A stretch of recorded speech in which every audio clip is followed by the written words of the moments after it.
Hello, everybody. Welcome to Trial TV Live. I am the Squeegee of Justice. Thank you so much for joining us today. We are picking up on day 4 of California versus Monica Sementilli. Hello, everybody. Welcome. And really happy that you have joined us today on a Saturday. This is going to be about a 6-hour stream. And if you liked what you saw yesterday with Ryan Verna, get ready because he's back and he's with us all day. I just checked, I just scrubbed through the feed and he is going to be on the stand, it looks like, all day. So 6 hours of Ryan Verna coming up. So for those that need a quick refresher, Monica Sementilli, is accused of orchestrating the deletion of her husband Fabio, who is a hairdresser out in California. He's originally from Toronto. He moved out to California, and he was a hairdresser for Jennifer Lopez, Russell Crowe, Jackie Chan, Jennifer Love Hewitt, among others. He then was hired by, and we're already dropping frames. Oh, it's going to be one of those days. He then was hired by a corporation. I think it was Wella. Is that who hired him? Did Wella? Yeah, so Wella hired him to do these corporate events, and he was, I don't think he was an executive, but he rose pretty high up, and he was, they had a really good lifestyle.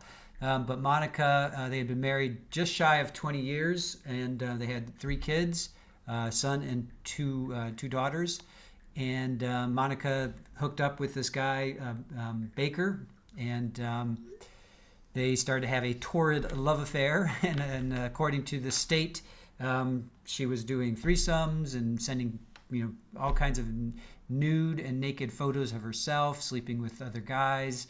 Now the defense says at Baker's behest, that he was controlling that. He was a Svengali apparently over her. So in any event, let's see, January 23rd of 2017, Baker and a friend of his, Chris Austin, came into the house of the Sementillis and stabbed Fabio 7 times, mostly in the neck, but also in the thigh. And he basically just bled out. So that's where we stand. We've listened to 5 witnesses, and this day is going to be nothing but Ryan Verna. So if you guys like him, you're in for a treat. If you don't like him, I don't know what to tell you. Hey, Dwayne. Good to see you, buddy. We will say hello to you here, too. Not the other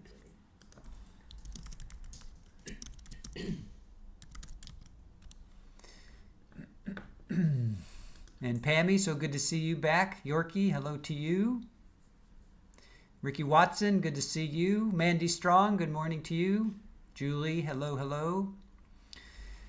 I know Therapist is with us. Kerviel, good to see you. Dreama Landry, thank you guys. Queen Olive, Ruth Ann, Willow Johnson, Baka of 3.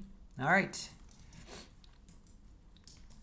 So Mandy says, I watched the 48 Hours episode on this case last night, and yes, I had seen it before. That's shy of all of, that's why all of this sounds so familiar. Gotcha. Carol O'Neill, hello. Pammy, you are most welcome for everything. Carol O'Neill, I hope you are feeling better. All right, let's get started with day 4 of California versus Monica Sementilli.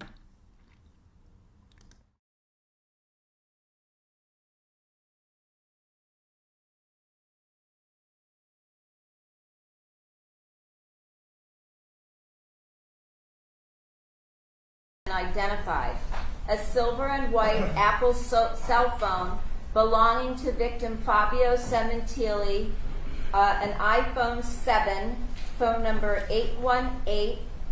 818-331-0463, serial number F as in Frank, E as in Charles, D as in Doug, S as in Sam, P as in Paul, 11, E as in egg, H as in Henry, F as in Frank, Y as in yellow, 8.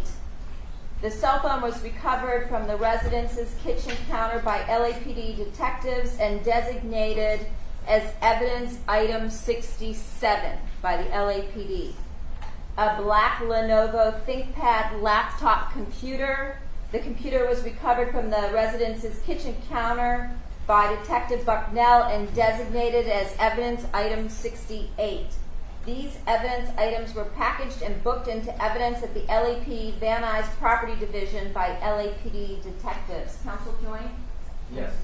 The stipulation is received, and that is marked 22. Ladies and gentlemen, you'll accept the contents of any stipulation as something that has been conclusively proved. Thank you. Proceed.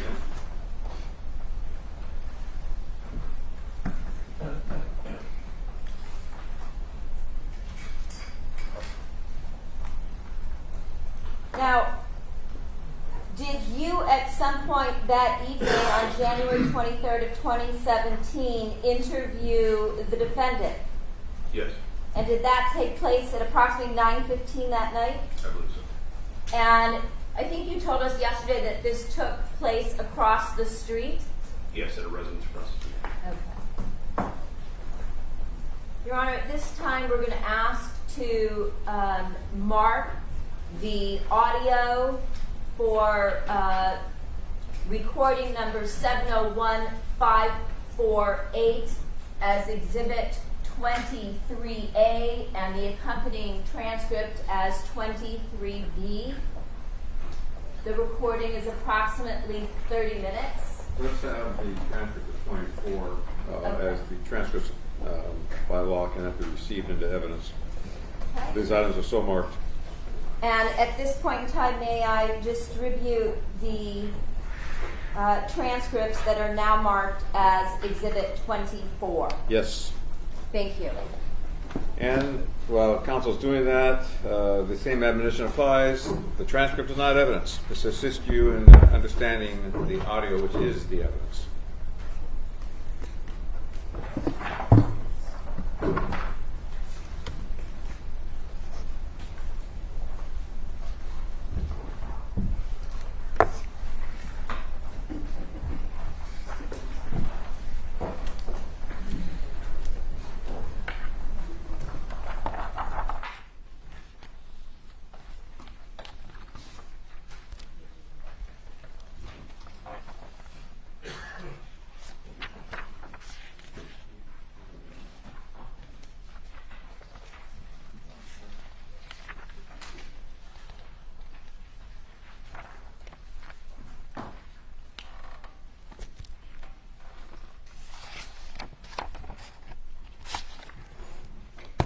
Your Honor, may I approach?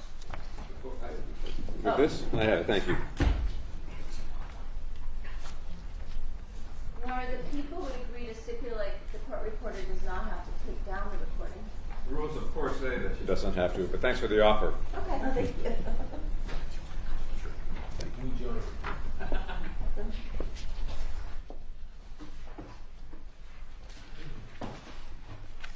And as I said, Your Honor, this recording is approximately 30 minutes in length. Thank you. Bless you. Bless you.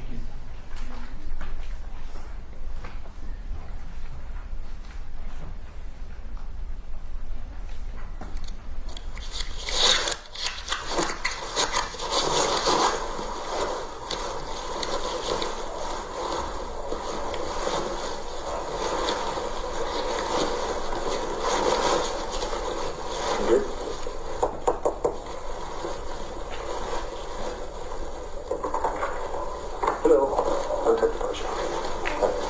Hello, I'm Detective Porsche, I'm Detective Verna. Monica, Detective Porsche. Very sorry we have to meet like this, okay? But we need to talk first, okay? And then Jessica and Bella. Okay. Yeah, I'd like to get some information from you, and then I can give you some information as well, and we'll get through this, okay? Do we have somewhere we can talk alone? Okay, good. Yeah, one at a time. Yeah, please.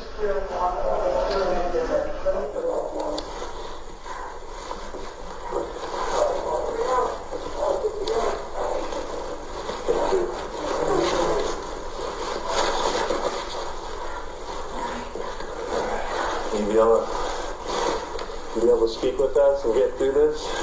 Yeah?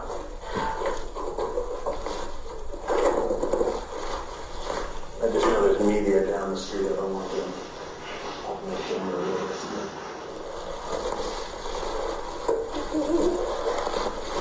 Mark, do you have ID on you at all right now? Thank you. Is everything on here correct? Looks like the address is correct. And that will be your Mark business card and all that.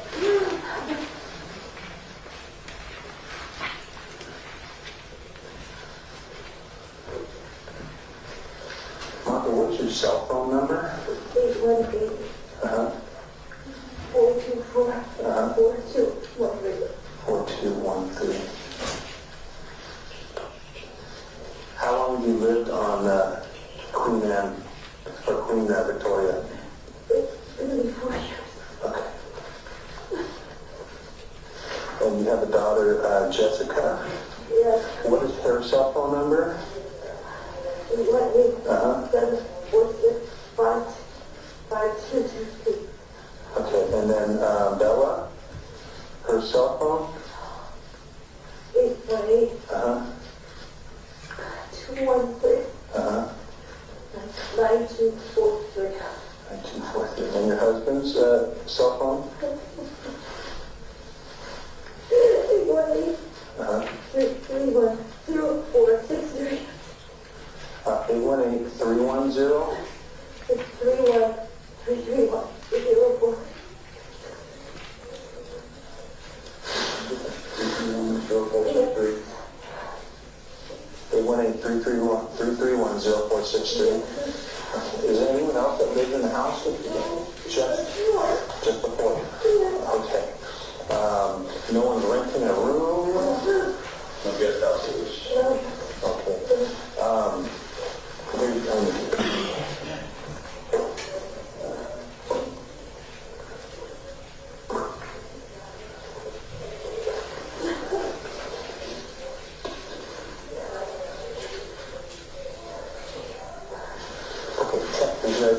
Thank you. So tell me what happened today from the morning. What time did you get up? 6:30. You think you got up at 6:30 or 7:30?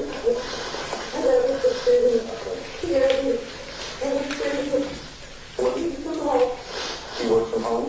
No.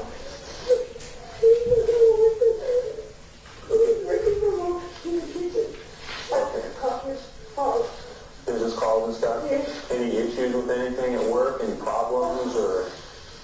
No.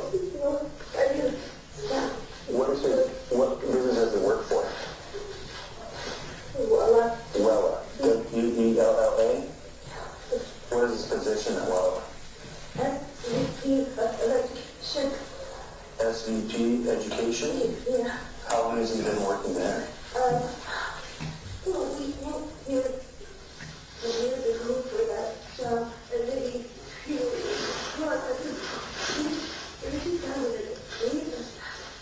Okay. So he's been with Bella since about 2007, right? Yeah, okay. And you had a conference call with just people from work that he normally does? And no big issues, no one yelling, no one had any problems? Okay, and then what did you do when you got up? Did you guys all eat breakfast together? Was everyone here? Had a coffee, took the Christmas, Okay, Bella was at school. Where did she go to school? Woodland Hills. Okay. And then what time, so it was about, Bella went to school about 8:30, something like that? Okay. And then, so it was the three of you. It was you and Jessica and your husband, Fabio. Okay. And so he's doing work, and what are you doing around now? Okay. You have a cleaning lady? Okay. What is her name? How long have you had her? Okay. Do you know her last name?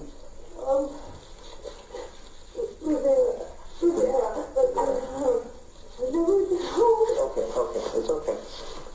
So she came, what time did she show up? Okay. And how long did she stay? She left, like usual, 1:30. Okay. And everything good with Delia? She hasn't stolen from you guys, or no issues with Delia? Okay. All right, and then so you're here. What were you doing the whole day? It was you and him and watched TV. He worked a little bit. I cleaned. You watch TV in the house or outside? Inside? In your bedroom or? No. Family room. Okay. And then just laundry. And then he just come up to the chair. What time did you guys go to the gym? 12. And we came home 1:15, something like that. Okay, you came home, and where was Fabio? He was at the kitchen working. Still working. Anyone else? Was anyone over? No, just down there. We were all there. Okay. We were making lunch. You were making lunch? We all were making lunch with the What were you guys having? leftovers, rabbit, and I don't know what specifically it was. Okay. So you guys are fixing lunch in the kitchen. Okay, and then what? That's about 1:15 you guys started making lunch. And then he closed the computer. He got the computer outside. And he always said, Where does he always sit? The same chair that you saw him? Okay. And does he have the computers on his lap, just working on it? Yeah, and he had a cigar fire on every night. Okay. But put one on, and I had a couple of cigarettes out there too. Mm-hmm. But I left nothing was wrong. I left 3:40 maybe I left. Okay. It was to Target. And 3:40 to Target? yeah, Okay, and why did you go to Target? I in the car. So he came faster. Okay. And then I went down right here. Okay. And I came home, got the bell, was home, we got his family home, garage door was open,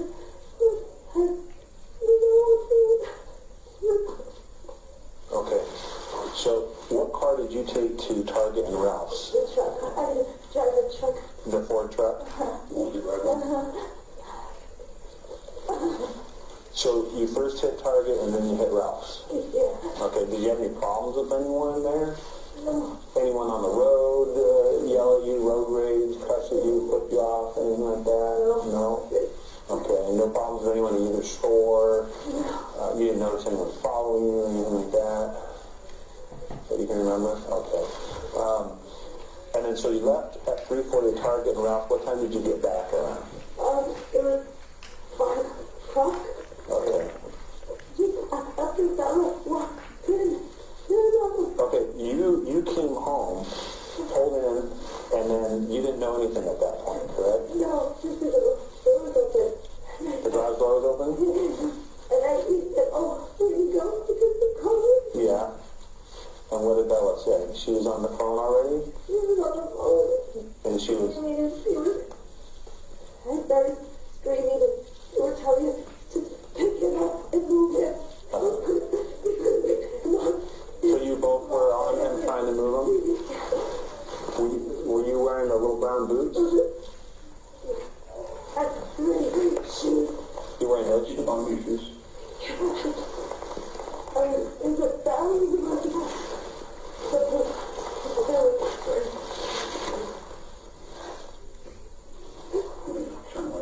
No, I just wanted to show her the boots. Make sure you're talking. Bella was wearing? Yes. Okay. So you guys got blood on yourselves when you were trying to... Did anyone rinse off in the pool? Get the blood off, rinse off in the pool? No. In the sink, in the kitchen sink? No, because we still out there with the paramedics came. They did all that stuff. Trying to make us sit down in the dining room. I don't know. So you came inside into the dining room? They wouldn't let us go there. Okay. What communications when you were on the phone when you usually talk to, they said to move him and try to... He said, let us fucking back. Okay. Was he sitting in the chair? Over?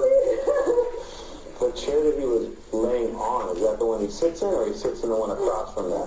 The one behind Behind it.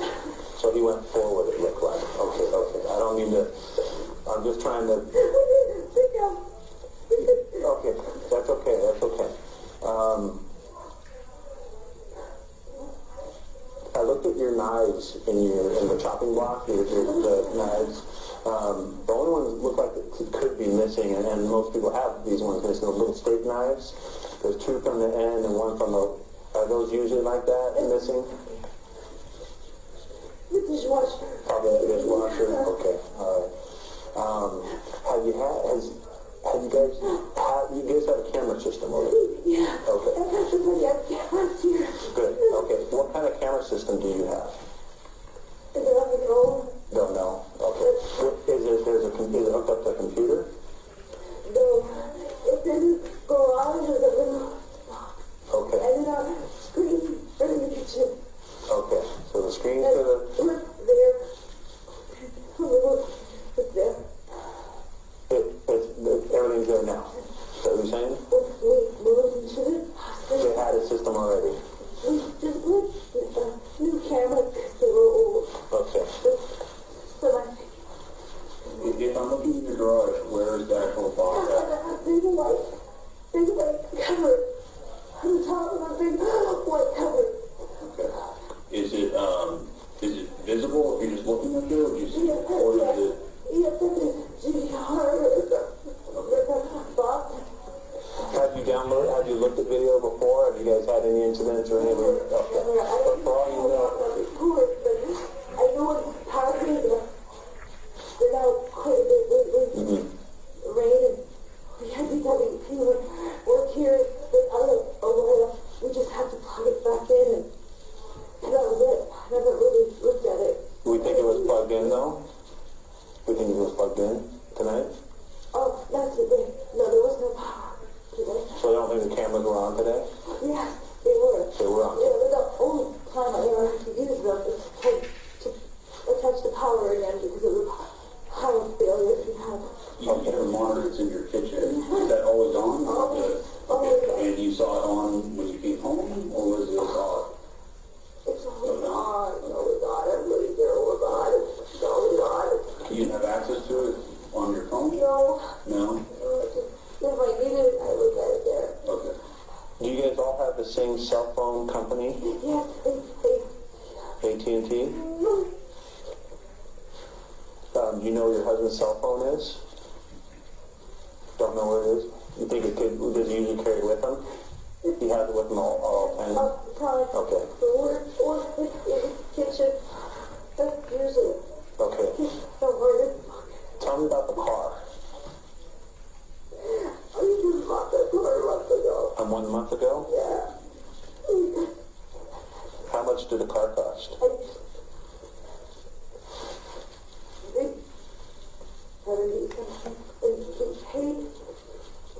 He paid 45. I think the rest is on that.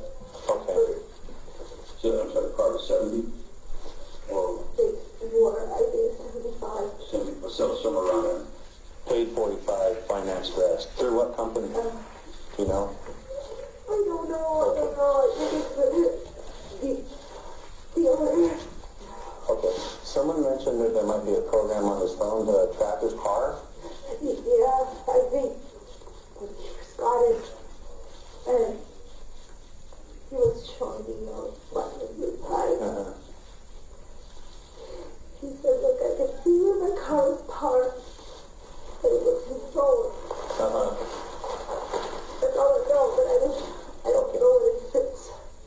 car. Was it an application on his phone, or was it did you go to a website? Don't know. He showed me on his phone. Did it Oh, did it also show you anything else about the car, like any of the details, or just simply where it was located? yeah, it just, I think I remember seeing a dot, you know, flashing or something, but I didn't.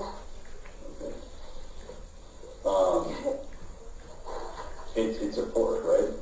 Yes. Okay. Was the application through Porsche, or was it through some other third party? You don't know? I don't know. Okay. Did this one have a passcode on it? Pretty sure it's what? Do you know what the passcode is? I think it must be all 6 8s. Like 8. I remember, I think that's what. On his phone? Yeah. Does he have the, is it like a thumbprint reader too? Is that hooked up? What's that? He may have set it up with a fingerprint recognition. Does he have his ringer on usually, or does he usually have it on silent? I normally hear it all the time because it goes off all the time. Okay. So you think it's 6? You think it's 6 8s? So he just 8 8 8 8 8 8. Okay. All right. So I think it's obvious you don't have any idea what happened or any idea who was. Everybody who no one. Yeah. Even at work, Okay. Yeah. I saw his workers came over tonight. I want to see the cameras. Can I see the cameras? Well, we've got to look at them first. I don't even know if is there a passcode on the camera system. Admin. ADFIN. Okay. Is that the password, or is that the user? No, it's the same. Admin? Use the mouse to do it. One admin. Just admin. And where's the mouse at? Is that in the kitchen, or is that in the Screen, right beside the screen. in the kitchen? Okay. Yeah. Okay. The car, was the transaction, did that go smoothly? Was there any feeling with anybody? Oh, no. Everything was fine? Fine. Where did you normally keep his car key at? In the kitchen. On the kitchen counter. Right on the counter. This on the counter? It's on his bag. It's on his bag. It's on his bag. Like where the laptop would be, or? Yeah, on the kitchen counter. It's always there. Some question. Did he have life insurance at all? Not that you know of? His company has? Is it? Oh, company baby. I don't know. Okay, the company. We have a life insurance policy for my stepson, his son. That's the only one we have. Yes, ma'am. Okay. I'm happy to have it, okay? These guys are the best of the best. Okay. They're going to do absolutely everything, and we'll go from there, okay? Okay. Thanks, Pat. We're going to get through this, okay? We're going to get through this. He's still there. Yes. Yeah. I don't think... Yeah, please. Okay, right now it's a crime scene, so we've got to preserve. So many people have been through the fire department. You guys, we've got to preserve things. It's going to help us do our job better. So, you know, we don't let anyone right now. Okay. Maybe on the way out, if you really need to see him, you still want to, then we can do it then. Okay.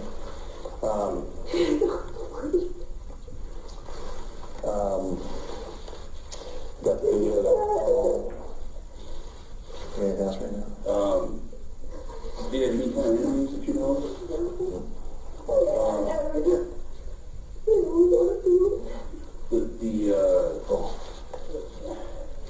If you're looking at your house, on the direct backside of your house, I guess you north sliding glass windows. Those are my bedrooms. Okay. My bedrooms. Are those normally locked, the sliders? I would think so, but we go in and out of the stores all the time. Okay. Is that where the stairs go down below? You guys go out your side doors there? Yeah. Okay. One of the doors was slid open, I noticed. Oh, The blinds are shut, but the door is slid open. Do you guys normally have that open, do you think? we're not open cold. Not open. Okay. And was any of the power out tonight at all? Even with this whole storm the last 3 days, everything. Everything's been on? Yeah. Okay, all right. I didn't see the condition of the room. I mean, you did, but What did they take? What did they take? Did you have anything valuable in your room? It looks like drawers were pulled out. Money, and jewelry. Where are they at? Some money in our safe. I go into the safe. Where's the safe located? My walk-in closet. Master bedroom? Yeah, it's behind a mirror. Walk-in closet behind mirror? They had this Canadian and American and Euro in a drawer, maybe, I don't know, maybe 11 or 12,000. They always have changed. Okay. So they had Canadian money and euros in one of the drawers or something? In a drawer. Okay. Any real expensive jewelry? Like, maybe. Rings, diamond rings? Or? Yeah. I didn't know where I get it. I don't know. Okay. And then what do you have in your safe? Canadian money. His gun. He has a gun. Shouldn't be. And, gold coins. Okay. And is it a small safe that someone could pick up and run out with? They're small. It's edible. Okay. Is it hidden? Behind the mirror. In your walk-in closet? Behind the door. so it's a small safe. Small wall safe.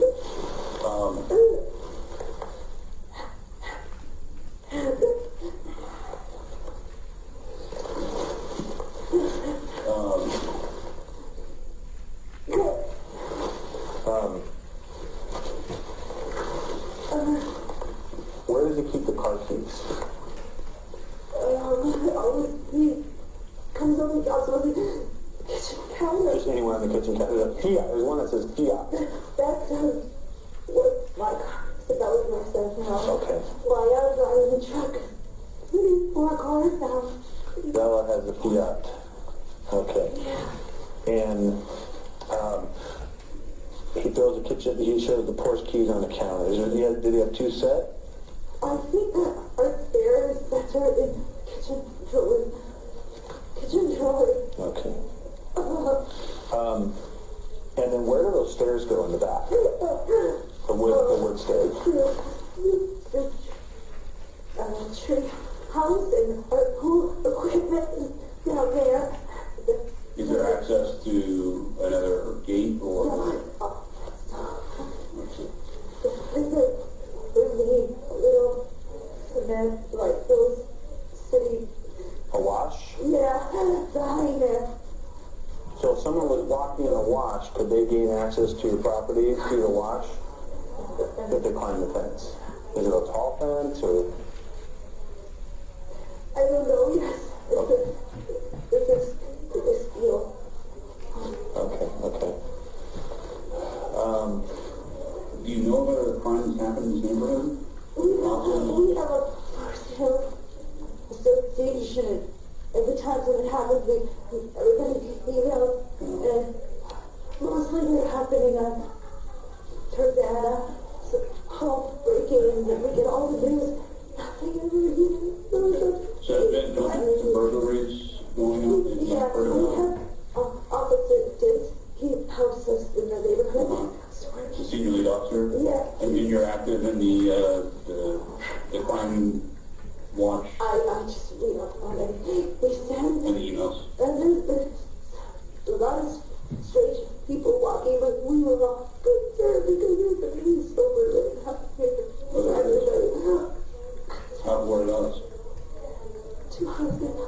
From your house? Okay. And I noticed there's cameras that are up on a pole. Who owns those three cameras? Association, and I'm sure the first neighbors have the control of them. Okay. I think it's Leslie Hamilton. Everybody here has a camera. Everybody. Yeah. Leslie Hamilton? Hamilton. You have her number? Oh, in the voice was directory at home. Okay. She would have it too. She would have it. Oh. Yes. Yeah, where's it at?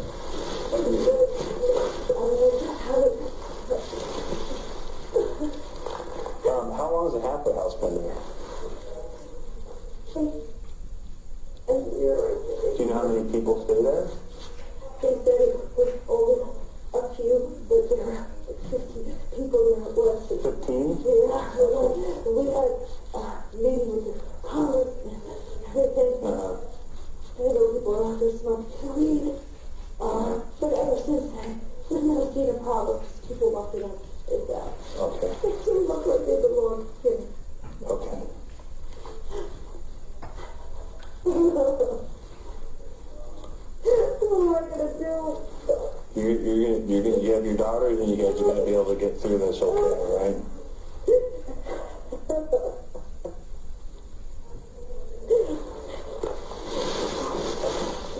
You know, you can come back in here. I don't have anything else for you right now. What are you gonna do?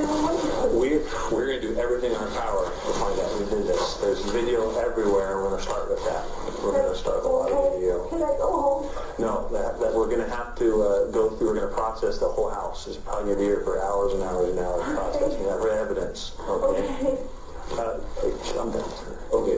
I know your daughter was asking about cats too. Yes, we have our cats in there now. Okay. I saw one cat, a gray one. Do they go outside at all? Or they go outside? Oh, the gray one. Close it out. Okay. Just the gray one, the other one. Okay. All right. So they want to get past the house at some point soon. They're getting water right now for you. I had one other question in front of you now. You said your daughter was on the phone. Yeah. The house phone. Did you take the phone out there Yeah. to the patio? I don't know what. Okay. Maybe. I don't know. But you recall being on speakerphone? Yeah, he was telling us what to do.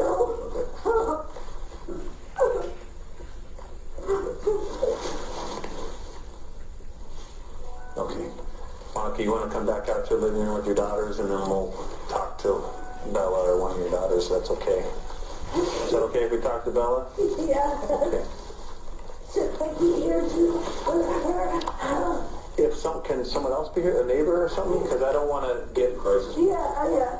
Okay, we can have one of the crisis response. Is that okay? Yeah. Okay. Transcripts?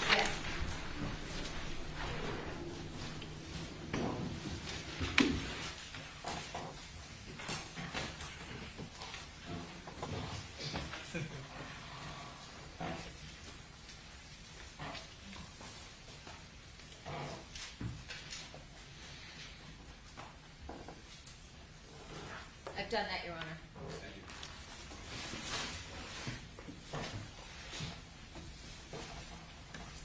So, Detective, do you have a recollection of that interview that we just heard? Yes. And did you recognize the voices on that recording? Yes. And whose voices were on that recording? Primarily it was Detective Porsche and Monica Sementilli, and I was also in the interview myself. Okay. During the course of the interview, we could hear the defendant crying. Did you notice anything unusual during the interview with respect to that? I did. And what was that? There was sobbing, there was visual cues of her being upset, but I did notice there were no tears. At any point in time when you asked the defendant about her events and interactions on the day her husband was murdered. Did she ever mention somebody by the name of Robert Baker? No. Did she ever mention the fact that she had met up with Robert Baker that day at LA Fitness? No. Did she ever mention to you that she perhaps played racquetball with Robert Baker that day? No. Did she ever mention that she played racquetball at all? No. Did she ever mention to you that she had met up with Robert Baker at the Target? No.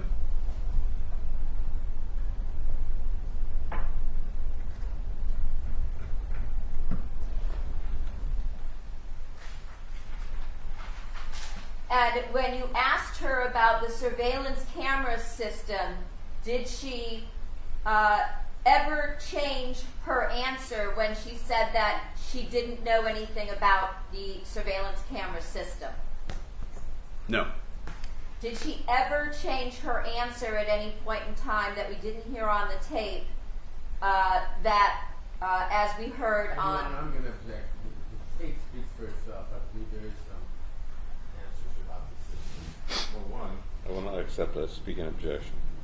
Two, it's overruled.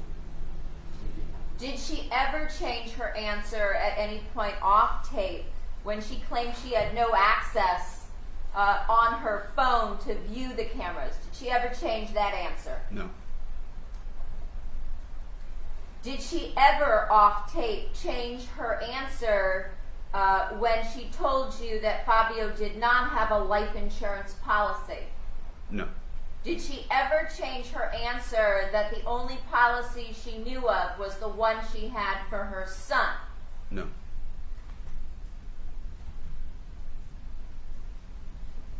We heard her tell you the phone numbers for her own cell phone, for that of her husband, Fabio Sementilli, and for that of her daughters, Jessica and Bella. Did you subsequently obtain a search warrant or subpoena signed off by a judge in order to obtain phone records for those phone numbers? Yes.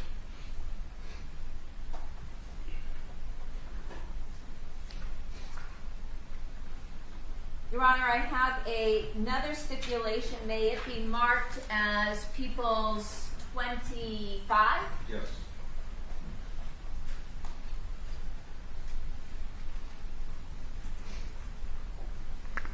This one reads, stipulation cell service / call detail records / telecommunications provider business records.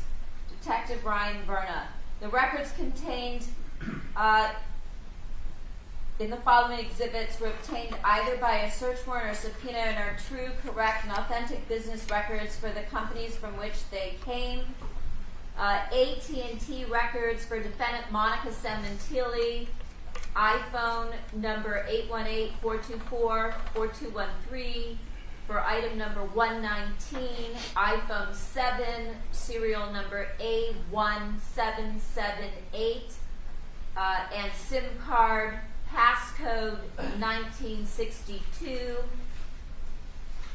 AT&T records for Fabio Sementilli, iPhone number 818-331-0463. AT&T records for Jessica Sementilli, phone number 818-746-5222, and AT&T records for Isabella Sementilli, 818-216-9243. The parties agree that each of the preceding records contains a true and correct record of an act, condition, or event of the business, and that the business's respective custodian of records or other qualified individuals would testify as to its identity and mode of its preparation. Further, that the records contained in each exhibit were made in the regular course of business at or near the time of the act, condition, or event, and that the sources of information and method and time of preparation were such as to indicate the records are trustworthy pursuant to Evidence Code Section 1271. Counsel, do you join in that? Yes. Received. Thank you. At some time subsequent to this, did you also obtain Sprint records for a person by the name of Robert Baker, phone number 213-272-1093, for item number 121, a Samsung Galaxy S8 along with its SD card? Yes. Counsel, will you also join that that is part of People's Exhibit 25, this stipulation? Yes. Very well. Received.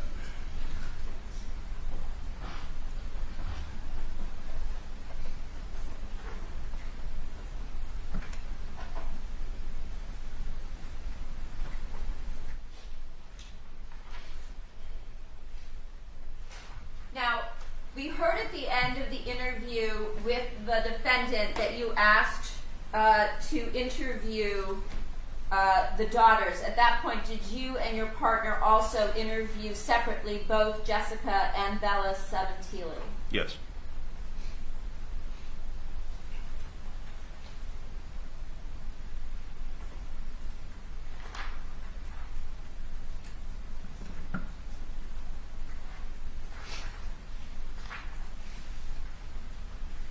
Did the two daughters also provide you with information on their half-brother, the victim's son, Luigi Sementilli, who was living in Canada at the time?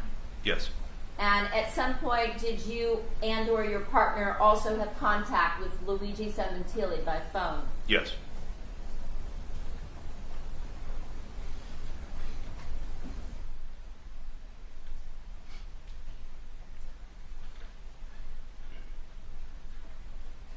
Now, did you also conduct your own crime scene investigation? Yes. And did you go through the residence with the criminalists on scene that we spoke about the other day, Corey Hawk and Matt Saucedo? Yes.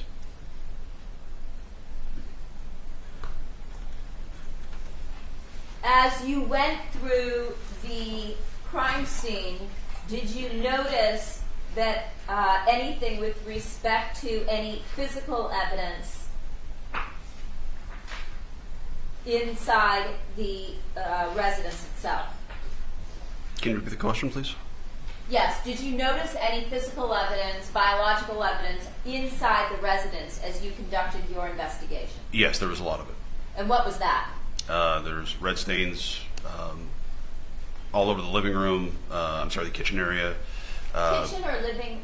I mean, let me call it the dining room. It was right as you would enter or exit out of the French door that led out of the kitchen area. Onto the patio? Yes, and obviously in the patio area there's lots of red stains, blood, and also in the master bedroom area. Did you notice any in the entryway of the home as well? I believe so, yes, as you went towards that rear bedroom. The rear bedroom being the master bedroom? Correct. And did you notice whether there also were bloodstains in the garage area? Yes. Yes, there were? Yes. As I recall. Now, as a homicide investigator, what is the purpose of walking through the crime scene? Well, you have to try to understand how this incident may have occurred. So, obviously, we have a decedent in the backyard. There was lots of evidence tracked through the house, and it's essentially how you're going to figure out how this incident occurred. I'm going to show you some photographs.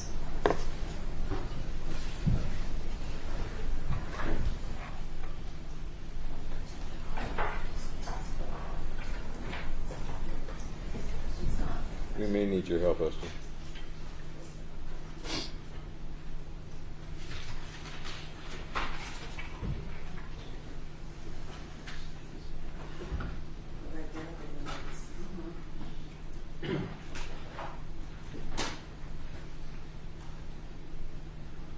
Did you also conduct an examination of the exterior of the residence? Yes. And did you notice that there were cameras on the exterior of the residence? Yes. And were some of those cameras located at the front of the home facing onto the Queen Victoria, the street where the home sat? Yes.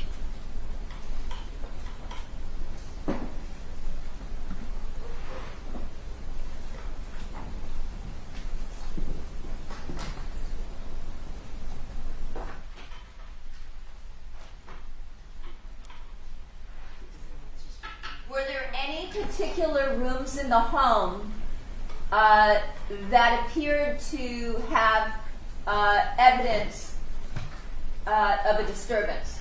Yes. And what room was that? The master bedroom. Okay. And can you describe that for me, please?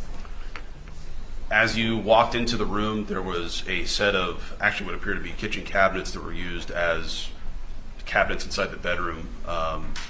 Those appeared to be ajar, and the contents were removed onto the floor. There was a drawer that was halfway pulled open. And that was the main area of that room that was disturbed. Was there any other room in the entire house that appeared to have been disturbed in that condition? No. Would you characterize the disturbance that you saw in terms of the items that were strewn about as evidence of ransacking? Yes. Did you also go to the upstairs area of the home? Yes. And in that upstairs area of the home, did you note whether or not, again, there was any evidence of disturbance or ransacking? Yes, and there was not any evidence of ransacking.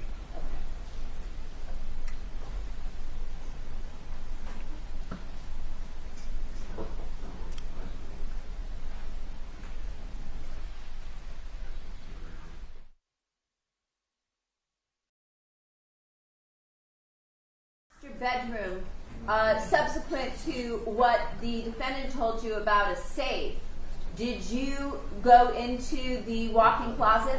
Yes. And were you able to find this mirror? Yes. And behind the mirror, was there indeed a safe? Yes, it was a wall safe. Okay.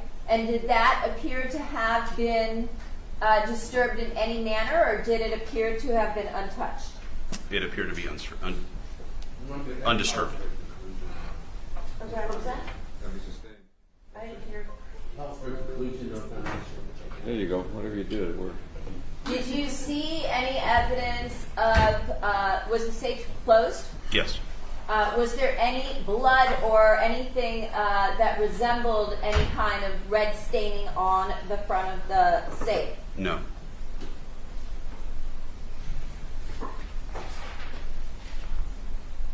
You mentioned in your interview that there were some plantation shutters in the master bedroom that were closed, but yet the sliding door behind was ajar. Yes.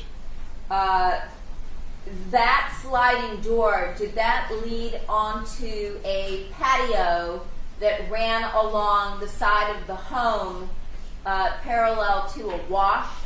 Yeah, it was a little bit wider than your typical walkway would be, and that was behind that patio to the north of it. And did that particular patio also run along the other two bedrooms on the first level? It did. And in noting that that sliding door was ajar, did you look at that as a potential either point of entry or exit? Yes.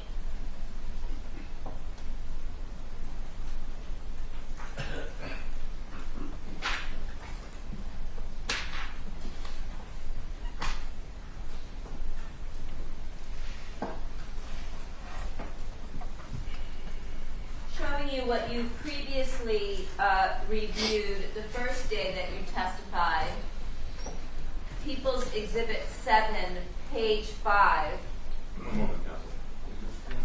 It is. I'm sorry. That's okay. Do you recognize what you see here? Yes. What is that? This is a photo of the driveway of the house. You can see the peak of the house. I believe that's above the master bedroom in the upper left part of the screen. Okay. And And the light source, is that the alternate light source that we looked at, I think, yesterday that was brought in? Yes, the bright globe area. Showing you People 7, page 6. Do you recognize what's depicted here? Yes. What is that? This is it'd be the residence area. This is the second floor, and just below the second floor, on the eve of the house, it's appears to be a camera. Okay. And is that the area that is in a red square here in People 7, page 6? Correct, and this appears to be a picture that's from Queen Victoria pointing towards the residence. Okay. Showing you People 7, page 7. Does this give you context for that particular camera? It does. Okay. And in front of the house along the street, Queen Victoria, do you recognize what you see here? Yes. And what do we see in this photograph in front of the home? This vehicle on the right-hand side is the Fiat that was driven by Bella. The red colored car? Yes. Okay. And the other one, does that appear to be perhaps a police vehicle? It is. Showing you People 7, page 13, starting with the photograph on the left. Do you recognize what you see there? Yes. And what is that? This is the single car garage. So the orientation would be the double car garage was just south of the single car garage. The single car garage is the one that's closed, the portion that's open that we can see in the picture to the left? Correct. And what do we see here to the bottom right? Again, this is the interior of the single car garage with the double car garage off to the right-hand side of the image.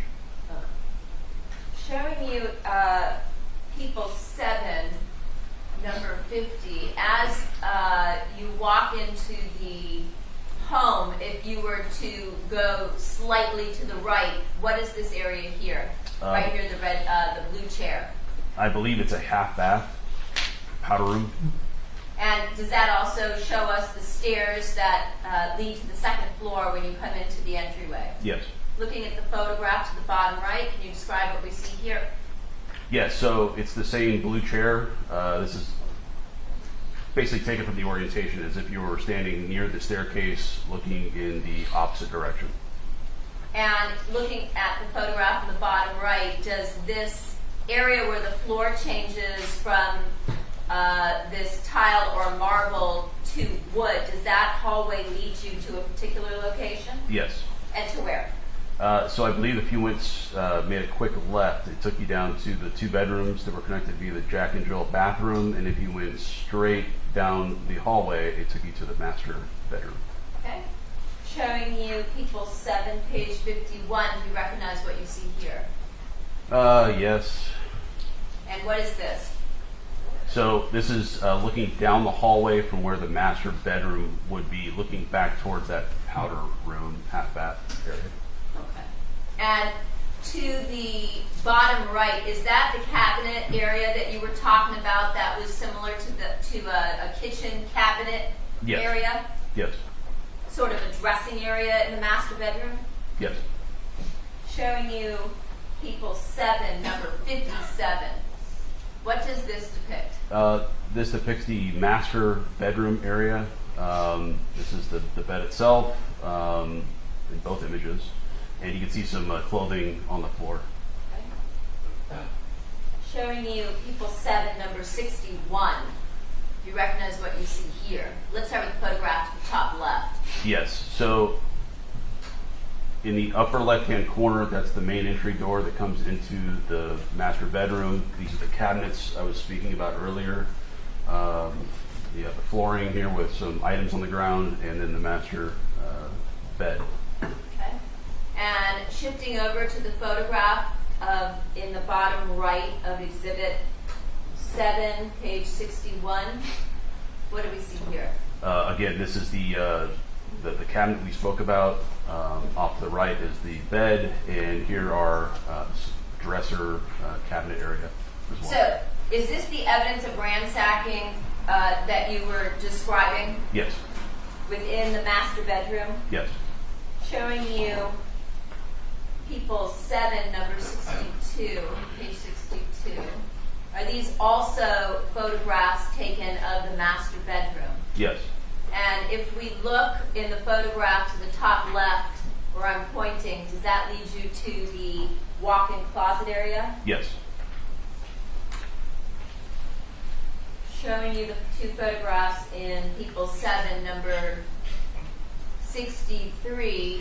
Again, are these photographs of a cabinet in the master bedroom that is adjacent to the shutters that cover the sliding door to the patio? Yes.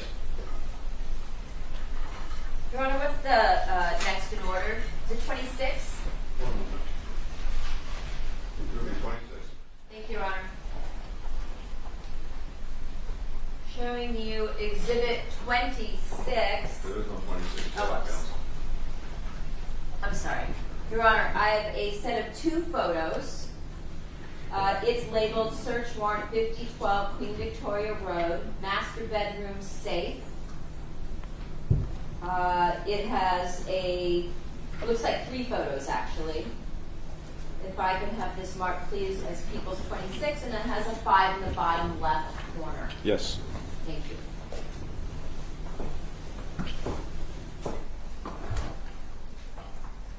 Let's start with the photograph to the bottom left. What do we see here? On the left-hand side of the image is the master bedroom closet door. Behind the door is this mirror, and if you were to pull the mirror from the right-hand side, it was hinged. Behind the mirror is the wall safe. And is that what we see in the center photo and then a close-up of that safe in the photograph to the far right? Yes.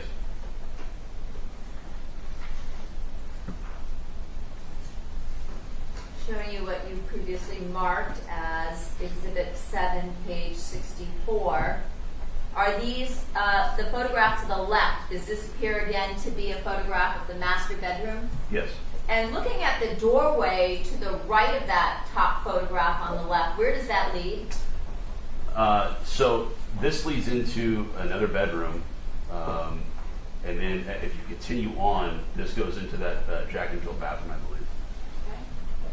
And then on into another bedroom? Yes. And then Showing you the photograph on the bottom right, is this the room that you walk into if you were to go through the doorway in the master bedroom that we see at the top left? yes. And from that second bedroom, was that identified, the one that I'm pointing to now in the bottom right corner? It looks like it has a white bedspread with maybe a blue and black print and a television. Is that the bedroom that was identified as Fabio's? Yes. And going through the doorway that we can see in that photograph, does that lead you to the Jack and Jill bathroom and then into the third bedroom on the first level? Yes. And if you were to go out the doorway that we see in the photograph to the bottom right, does that lead you to that main hallway that leads to the bedrooms that you were talking about earlier? Yes. Showing you People 7, Exhibit 76, or page 76. Do you recognize what you see here? Yes. And what is this? So this is on that north side walkway on the north side of the house. This is the master bedroom, and this is how the door was found ajar that night. And so you can see the plantation shutters. These have been open at the time, but they were closed. Sorry, what is it? This is Exhibit 7, page 76. So initially when you were at the scene, the shutters were closed, but in order to have this photograph taken to display the open sliding door, you've opened the shutters? Correct. And just beyond, if you were to step out through those, through the sliding doors, would that lead you onto the patio and a sitting area just off the master bedroom? Yes. Showing you People 7, page 78. Is this a photograph from inside the bedroom looking out onto the patio, basically the opposite vantage point? Correct. Showing you People 7, Page 72. Do you recognize what you see here? Yes, this is what I'm calling that north walkway on the north side of the house. It's obviously wider than your typical walkway. There's room for seats, but I mean, essentially it was a long walkway that connected the east and west sides of the property to each other. Okay. And looking at the wood fence to the left of this photograph, does that lead you to a stairway? Yes. And is that the stairway that you discussed leading down to the wash where the defendant told you there was the pool equipment? Yes. Okay.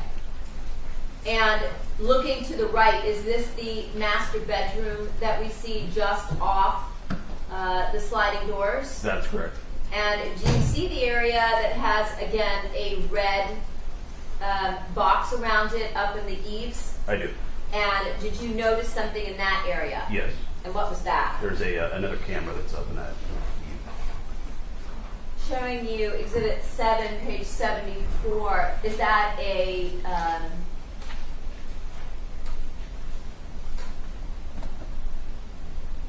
close-up of that same area with that camera where it's circled again and there's a red square? It is. And if you were to go through the white wood gate that we see here to just beyond the bedroom where I'm pointing to the left of this, looks like a wood chest, where does that lead you to? First off, I'm not sure if that's wood or metal, but it would lead down the east side property to the driveway. Okay, to the front of the home? Yes. Showing you people 7, page 75. Is this a photograph looking towards, if you were to, towards the master bedroom, and if you were to walk along this path eventually to the back of the pool? Correct. It's taken in a westerly direction. If you continue to go west, it would take you to the pool area. Okay. Showing you people 7, page 70. Is this the other side, if you were to walk through, like you said, that either wood or metal gate that would lead you back towards the front of the home? Yes. Showing you people 7, 70, page 71. Once you go through those gates, does that lead you to this area here where it looks like there is an outdoor sink maybe and some garbage cans? Yes.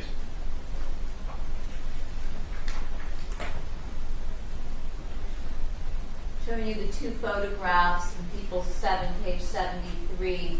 Do they appear to depict the surveillance camera off the patio area near the master bedroom on the side patio? They do. Looking at people 7, page 79. Let's start with the photograph.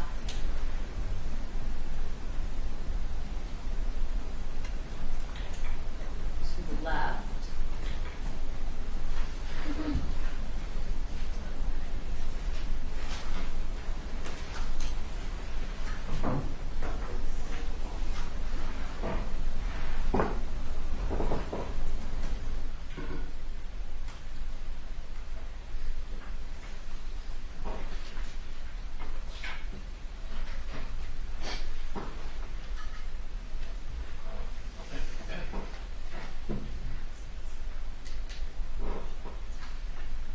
Can you describe for us what we see here in this photograph?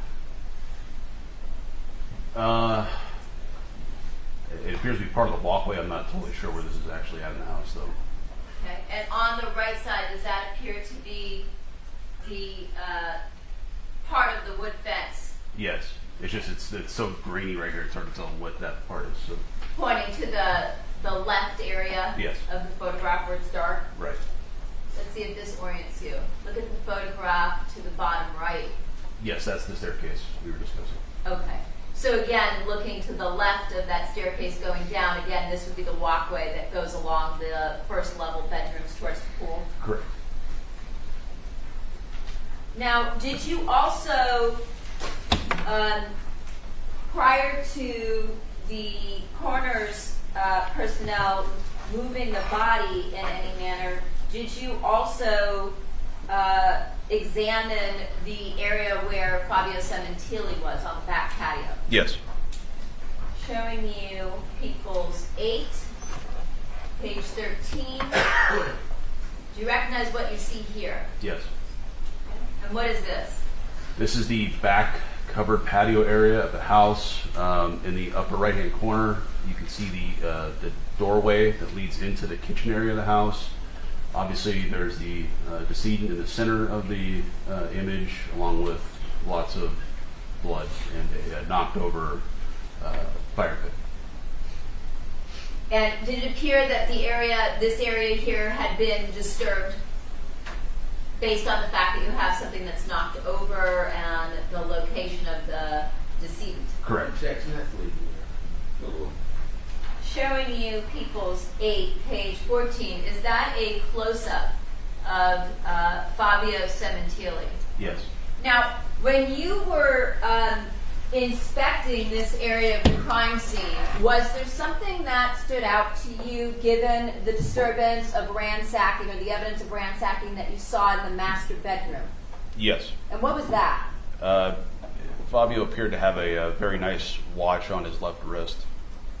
A Rolex? Yes. And why did that stand out to you? Well, if you're in a house looking for expensive property to take, an expensive watch would be an important thing to take, I would imagine. Approximately how many residential burglaries or robberies have you investigated in your career prior to retirement? I mean, going back to patrol, I would say hundreds. I've been out to numerous calls of alarms going off, of actual verified burglaries, you name it. Showing you People's 8, page 15, 2 photographs. Is this, do these photographs depict a close-up of his left wrist along with the watch? Yes. Showing you People's 8, page 16. Do you recognize what you see here? Yes. And does this appear to depict the head, the torso area of the victim as he slumped over the chair? Yes. And just above his right hand, did that appear to be a handset that had a base inside the residence? Yes. Showing you People's 8, page 17, is this a close-up of the right side of the decedent's face on that chair? Yes. And just to the bottom, you can just make out a portion of that handset from the phone? Yes. If you were to come around the back of the patio area that we discussed that runs along the 3 bedrooms on the first level, would that lead you to what you see in photograph or People's 8, page 2? Yes. And what do we see here? So this is an orientation of this would be the west side of the property. You're looking from north to south, and this is the covered patio area where Fabio Sementilli was found. And looking just to the right, is that some type of alternate light source that was set up in order for you and criminalists to be able to conduct your investigation that night? Yes. Once the coroner came, were you present when they moved the decedent's body onto some plastic sheeting? Yes. Is it standard procedure in the homicide cases that you handle that once coroner personnel come to the scene that they lay out some type of clean plastic sheeting prior to transportation of the decedent back to the coroner's office, or what's referred to sometimes as the Forensic Science Center? They do. Showing you what we see here in People's 8, page 19. Do you recognize what you're looking at? Yes. And what is this?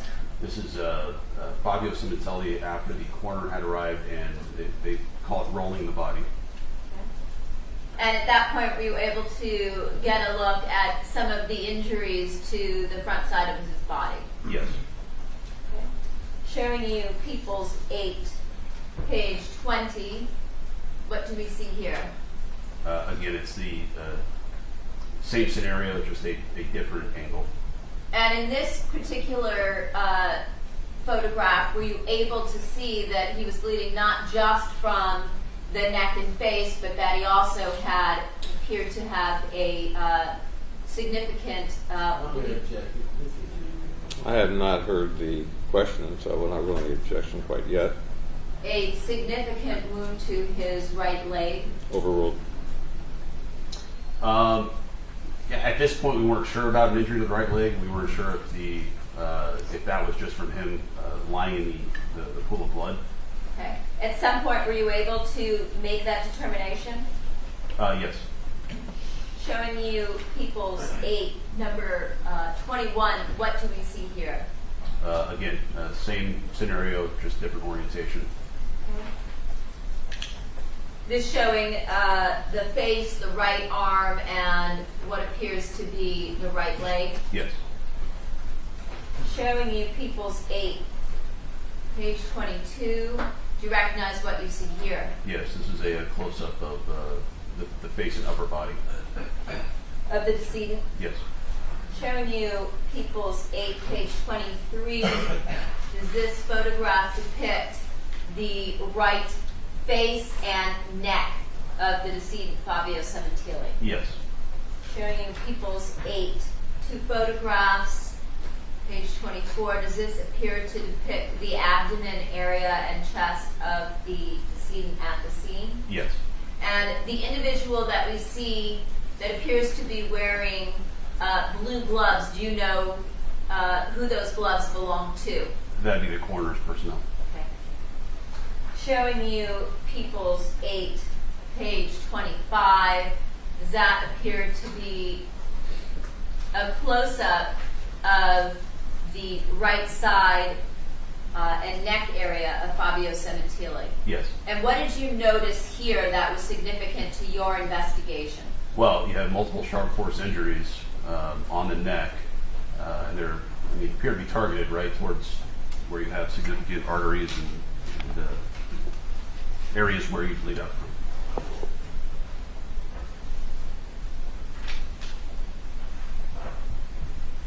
Showing you photograph People's 7, page 30, when you previously described the red stains that led from the patio in through that door. Is this the area that you were referring to? Yes. Okay. And in this photograph, prior to there being placards placed by the criminalist, is this the area where you observed multiple red stains leading from that patio area back into the house? Yes. Showing you the same area, but with placards in People's 7, page 31. Does that depict the same area, but now with some placards placed? Yes. And looking at People's 7, page 34, looking at this view, what is the angle? So this is from the kitchen looking north into the dining area and then further on into the family room. And the TV, did that appear to be on when you arrived on scene? Yes, and that's in the upper part of the image. It looks green on here. Okay. And in terms of the areas that have red squares, did you observe blood stains on the floor in those areas? Yeah, although it's hard to make out right now because of the focus, but yes, there were blood stains, red stains all over the kitchen floor in this area. Okay. And that would be coming in from the door leading out to the patio? Yes, which is seen in the image. And if I show you People's 7, page 35, does this show you that same area with the stains that we just talked about? Correct. This is now looking from north to south, and yes, you can see red stains all in that area. Okay. Showing you People's 7, 42. Does this appear to be the area, again, that French kitchen door leading out to the patio? Yes. And what does this depict? So this would have been the photographer who's taking this photo also set up a tripod, and I believe this is a shoe print that's in a red stain, and it's just enabling that person to take an image directly over the top of it. Similar to what was described by Corey Hawk, a one-to-one photograph. I wasn't present during that testimony, but I wouldn't be surprised if that's what she said. Is that what that would be for? Yes, to make it as accurate as possible.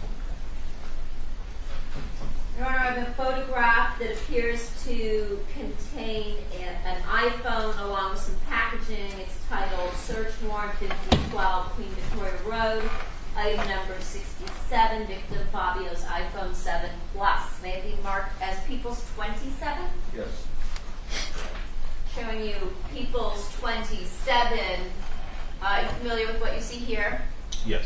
And is this an item that was collected that we, I believe, covered in a search stipulation that was actually on the counter in the prior photograph, People 7, page 42, the counter area behind the door leading out to the patio where the sink area would be? Yes, it's difficult to make out, but And do you recognize the packaging that you see here? I do. And can you tell us, in terms of the packaging to the right of the phone, does this packaging appear to contain identifying information with respect to this particular item number? Yes. And what is that? The first off is the DR is right here, 172105194. That's the main identifier, and then I'm not seeing it on here, but there's a property item number as well. Okay. This Right- is right the here. top of So the it's item envelope, 67. correct? Yes. I'm sorry. Does it also appear to contain the decedent's name? It does. The date when the property was recovered? Yes. Were you there from the evening hours of the 23rd into the early morning hours of the 24th? Yes.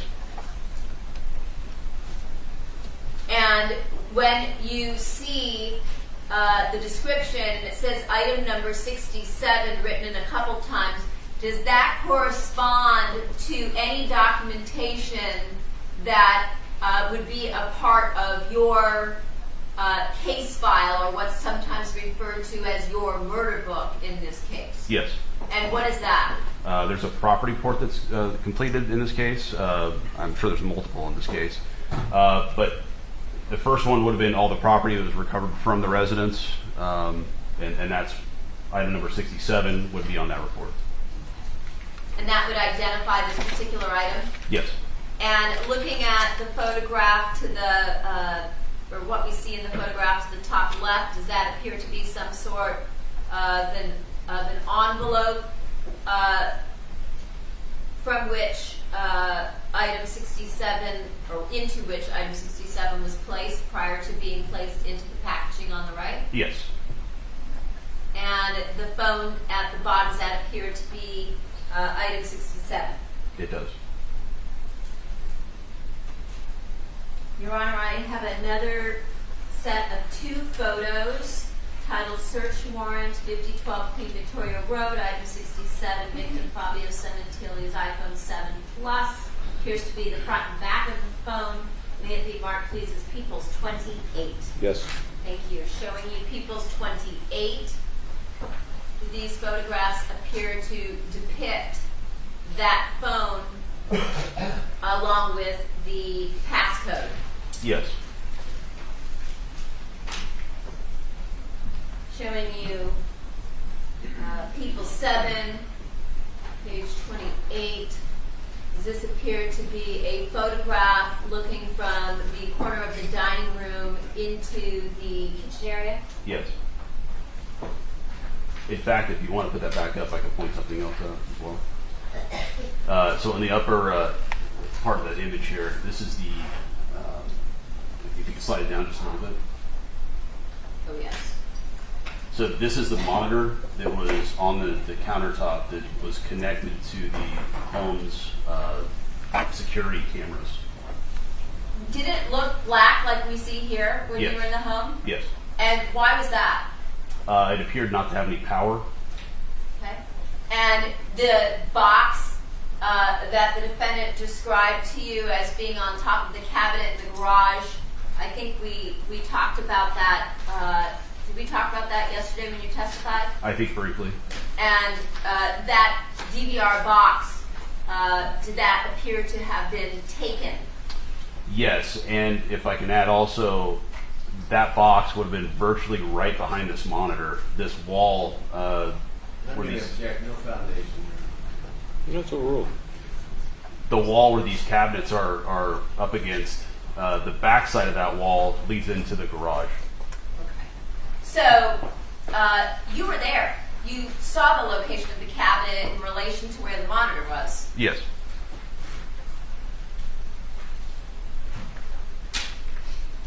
And did you look at the top of the cabinet and inspect that area? Perfect. Yes. All right.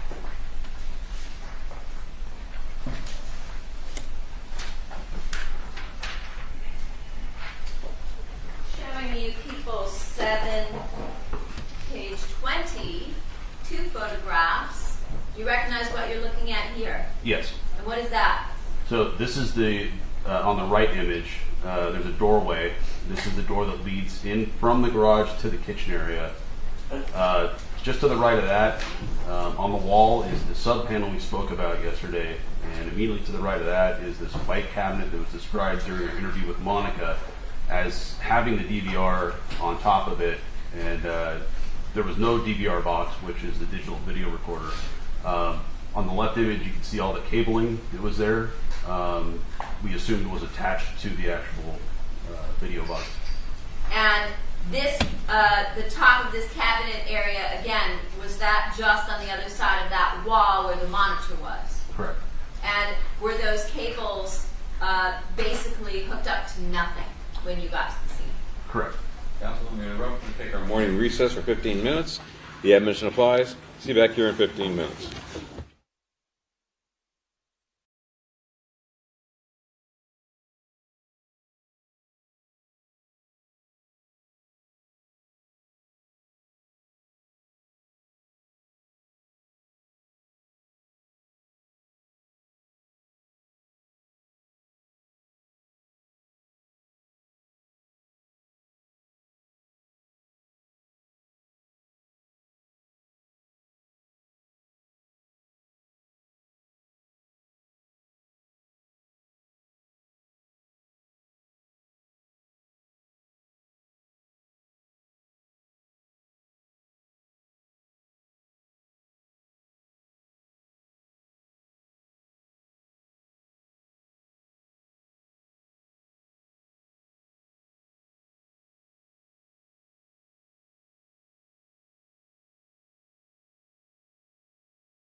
All right, let's try this one. I'm trying to do I put in a new mic. Check this one out. Check this one out. Testing. I did a new mic. Hello, hello. Does this one work? Testing 1, 2. Okay. All right, sounds like we're back. Okay. All right, good. Okay, thank you, thank you. All right, so I wanted to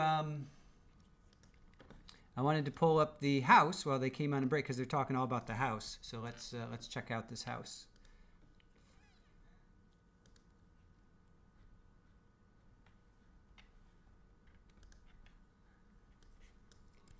All right, let's check out this house. Okay. All right, so this is their house, right?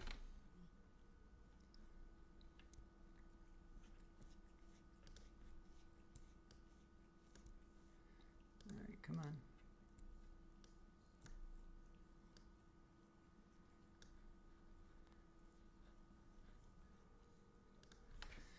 All right, so it's worth $2,176,100. 4 bedroom, 4 bath, 3,648 square feet.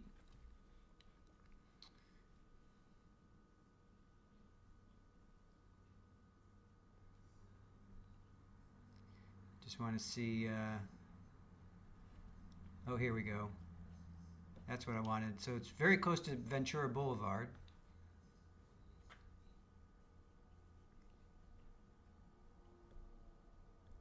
All right, let's check it out.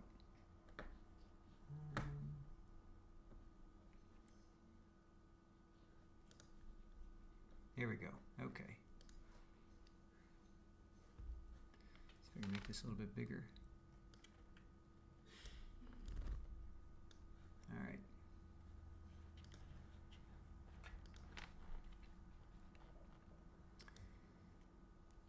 I like the outside. That's pretty. I like all the foliage.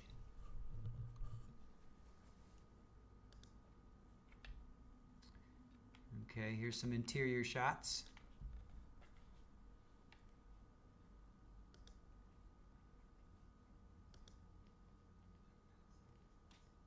That's a big that's a big living room.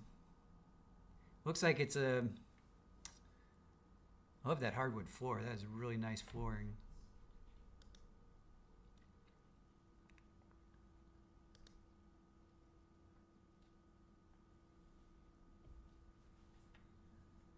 Nice big kitchen, right? So Abe says $13,000 a month, estimated with refinancing.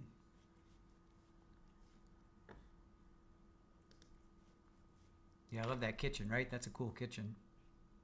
I like that. The island, I'm not a fan of the blue and the wood, but and there's the tiling, right? See the tiling? How it's in like some of those photos. It looks like it's just nothing like blood, but clearly it's not. Looks like a master bedroom. Oh, and a fireplace in the master bedroom. Very cool. I like that. That's cool.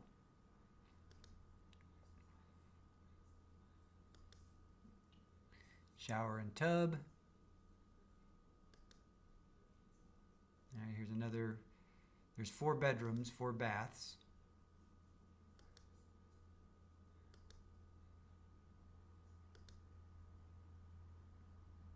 I see some drums. This is like the playroom, I guess.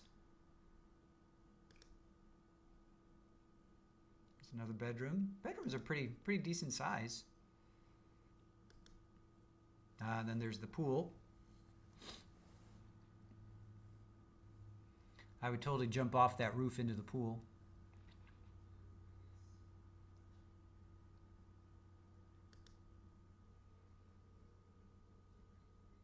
Right? Totally jump off that roof into the pool.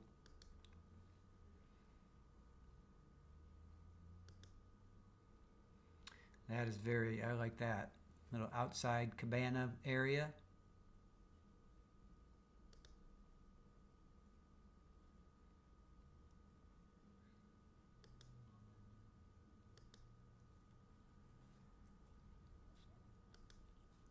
This looks like it's on the second floor, right? Or no, it can't be on the second floor. But it does look like it's on the second floor, right? Because you can see a rooftop over there.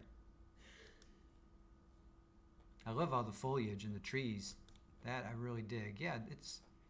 Oh, is that like mountains there? I wonder if those are mountains behind them.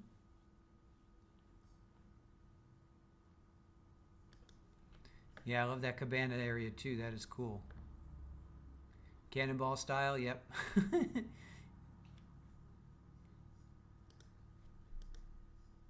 Yeah, much nicer looking than in the crime pictures, that's for sure.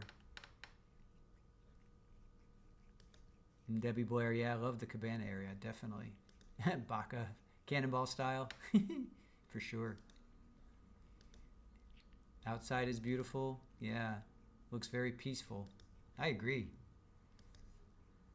Yeah, that's sweet.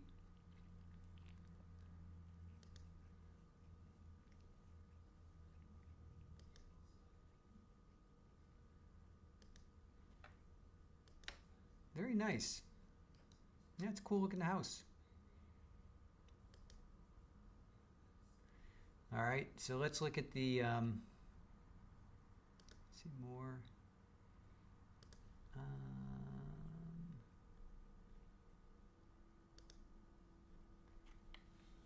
I always like to see the map, like the area, you know.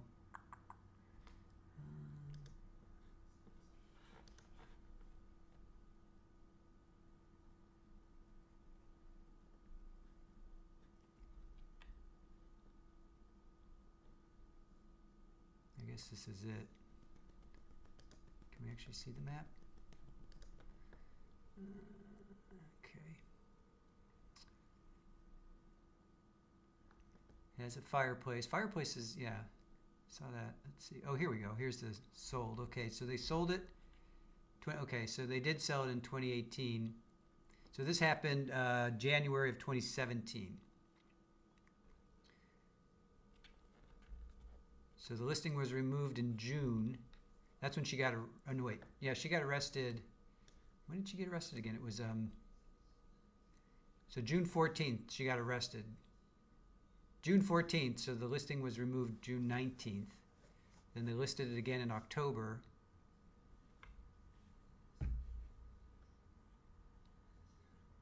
And then it actually sold for 1.35 million in 2018. So somebody's living in there. Somebody's living there.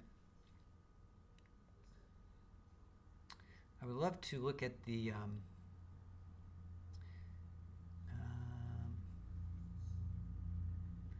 would love to look at the area.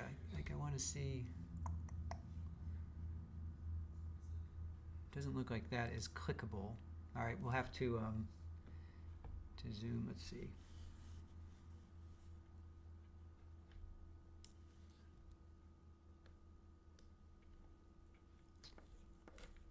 I just want to see how close they are to. Okay, so there they are to LA. Okay. All right, so they're over here. I just want to see how close they were to LA. And LA's there, Beverly Hills, Hollywood Hills, Hollywood, okay. All right. Just wanted to see how close they were. All right, cool. Let's get back to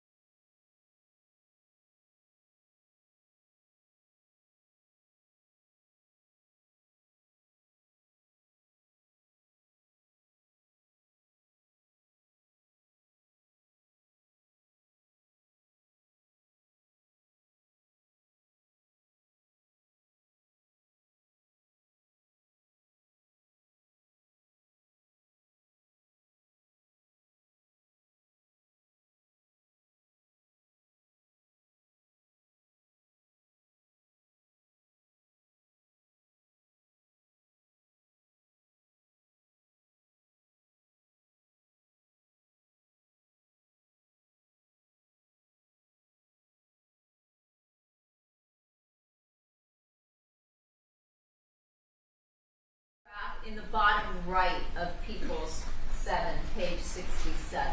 So this is the same little T intersection of the hallway here that we were just talking about. Again, the whiteboard is seen in the lower left-hand corner, and directly in front of you with the open door, that this is going to be the bedroom that Fabio was staying in. Okay, so this would be taken from inside the doorway of Isabella's bedroom. Yes.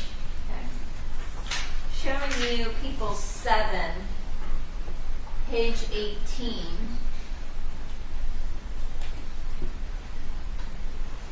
Looking to the left of the residence, is this, does this show you that patio from the opposite vantage point that we looked at earlier, which were the photographs taken from the master bedroom looking towards what would lead you to the pool? Yes. Showing you People 7, page 80. Looking at the location where there is a red indicator with the address of 5012 Queen Victoria Road, is that the is this an aerial that depicts the residence? Yes. And the location where you interviewed the defendant along with her daughters on the night of January 23rd, where would that be?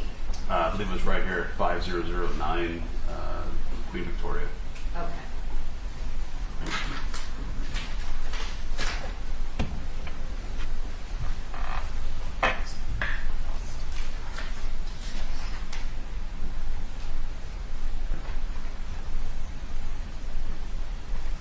Now, when you were finished that night, did you leave the defendant through the residence? We didn't know. Okay. At some point in time, did you have a conversation with her after you had gone through the residence regarding whether there was anything that was taken? Yes. And what, if anything, did the defendant indicate to you had been stolen during the course of the murder of her husband? Objection, and this is Vegas to when this occurred, when and where? It's overruled. There was approximately $11,000 in various currencies. It was U.S., Canadian, and euros, and also costume jewelry. Did she indicate to you whether there was any jewelry of value that had been taken? Yes, and there was not. There was none. Yes.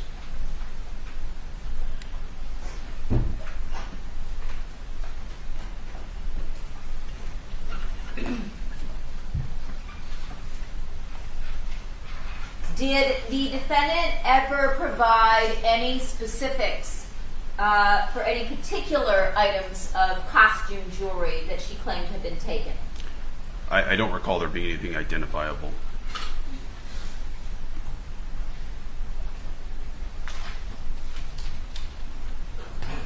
And in terms of that drawer area, when you walk into the master bedroom, where you said there were those cabinets where we saw that one of the drawers was open and a cabinet was open, did you actually see any cash in that area? There were some loose bills in the drawer that was partially open.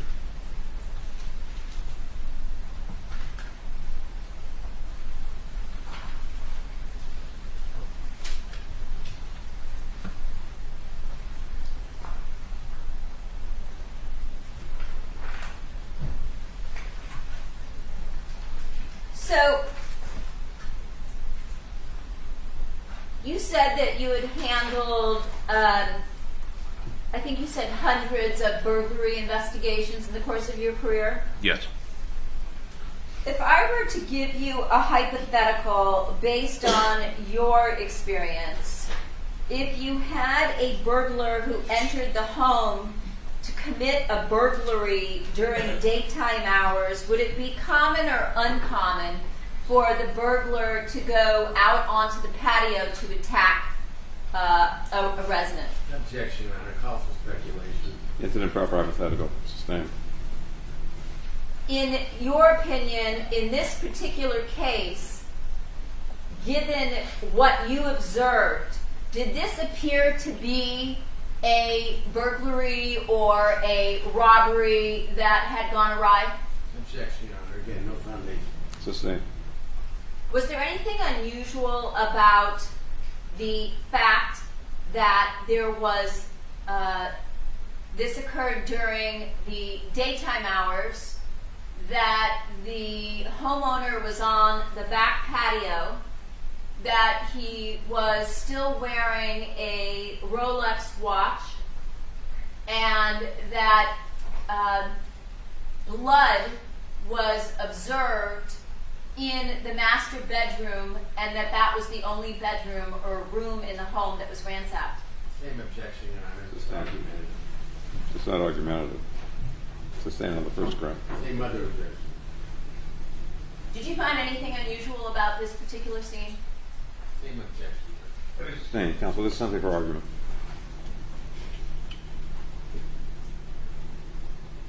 Would it have been possible to burglarize this home without ever contacting the homeowner, given the location of where the bedroom was located as opposed to where the victim was on the back patio? Same objection. Sustained.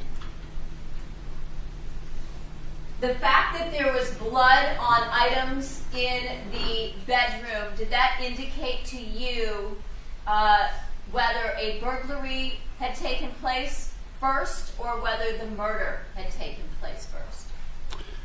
It appeared based on that the ransacking had occurred after the murder.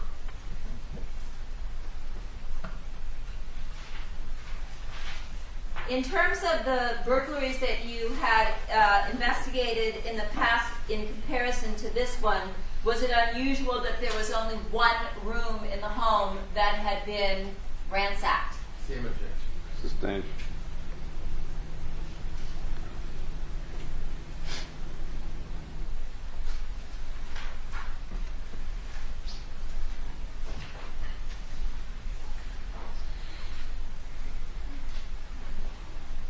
Was there anything about the location or the scene that appeared to you that the burglary was really a staged crime scene? Same objection. Sustained.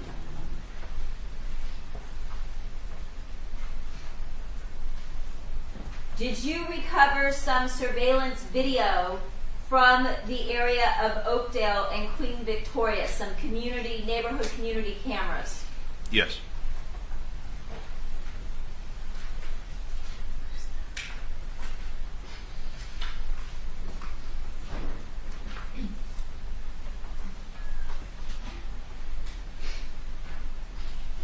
And did you view the neighborhood surveillance video yourself? Yes. Did you view it along with other individuals, including your supervisor, Detective Castro? Yes. Your Honor, what's the people's next in order? 29. Thank you. Your Honor, I have a stipulation, if it could be marked please as People's 29. The stipulation reads as follows: neighborhood surveillance video from Oakdale Avenue and Queen Victoria Road on January 27th of 2017. Sean Kacharian of the Los Angeles Police Department's Technical Investigation Division accompanied LAPD detectives Parshall and Berna to the location of Oakdale Avenue and Queen Victoria Road in Woodland Hills. They acquired the neighborhood surveillance video contained in People's Exhibit, I believe it's already been marked as number 19,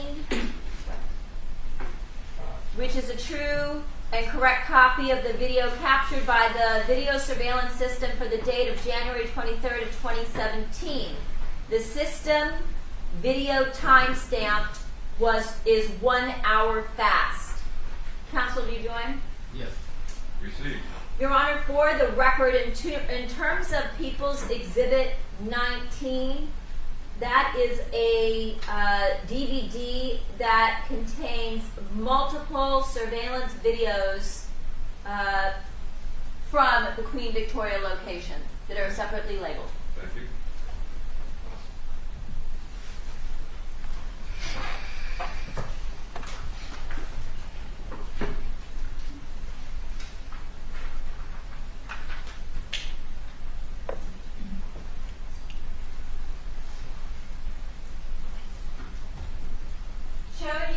Vehicles 19, number 7. Do you recognize what you see here? I do. And what is this? This is a still image from the video recovered at Queen Victoria in Oakdale. Again, the timestamp is 1 hour fast. It's actually 4:18 p.m. Shows 2 individuals running at a decent pace, coming southbound on Oakdale and then running onto Queen Victoria. You can see that in the close-up here, the individuals have their hoodies on and they're cinched tight amongst their face. They also have the sleeves of their long sleeve sweatshirts pulled over their hands. And this particular screenshot, is this what you also observed on the video itself? Yes.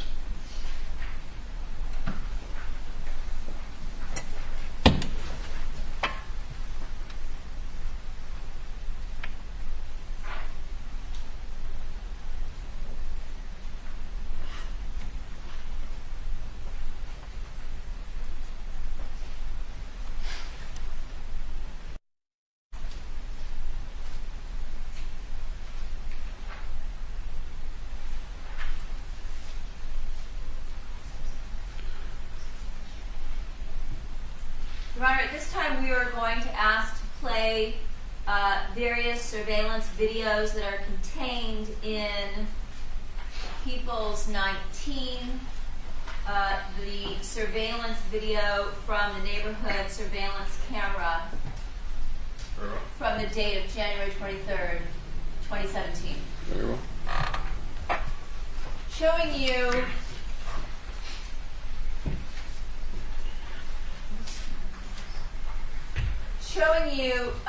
the video labeled here, which appears to show the time at 7:28 a.m. and this red vehicle, and now a blue vehicle leaving right after this in the circle. Do you recognize what you see here in this surveillance video at 7:28 a.m.? Yes, it appears to be the red Fiat driving down Queen Victoria, going northbound on Oakdale. And that's the red Fiat that you indicated earlier belonged to Isabella Sementilli? It's the vehicle that she was driving that day, yes.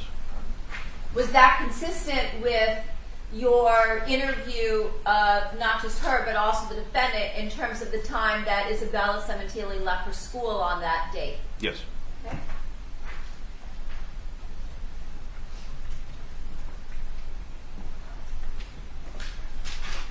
Showing you now video for 2:15 in the afternoon. Okay. We just saw a vehicle leaving the location. Do you know what that video shows? I don't. Was the did you conduct at some point an interview with Delia Pacheco? Yes. And did she indicate in her interview that she was picked up and left the residence somewhere between 2 and 2:30 in the afternoon? She did. Would that be consistent with her leaving the location? Yes. Now I'm going to show you one relevant to what the defendant told you in her interview that took place at 3:26 in the afternoon.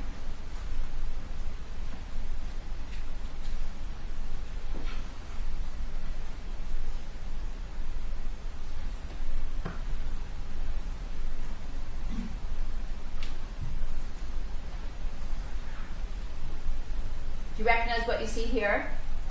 Yes, it appears to be the black F-150 pickup truck going down Queen Victoria and then driving northbound on Oakdale. And again, would that be consistent with the defendant's description as we heard in her interview from the night of January 23rd of the time that she left to go to Target? Yes. Okay. Showing you another video, this one for 3:47 in the afternoon.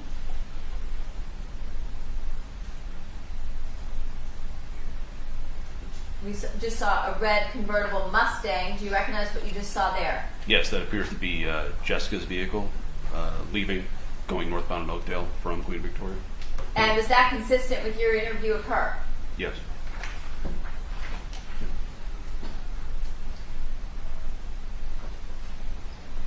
Showing you another video from 4:53 in the afternoon.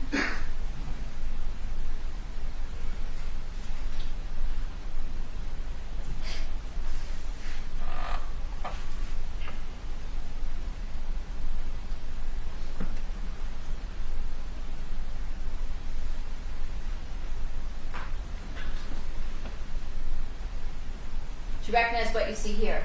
Yes. And what is that? It appears to be the vehicle that belonged to Fabio Sementilli, leaving Queen Victoria, going northbound to Oakdale. Okay. And that would be after the time of the murder? Yes.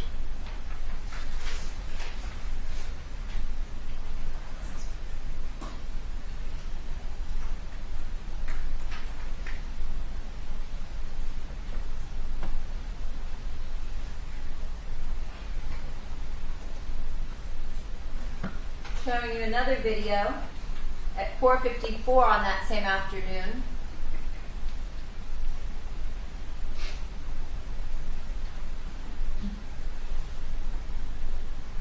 Do you recognize the vehicle that you just saw turning from Oakdale onto Queen Victoria? Yes. And whose vehicle was that? That was that red Fiat driven by Isabella.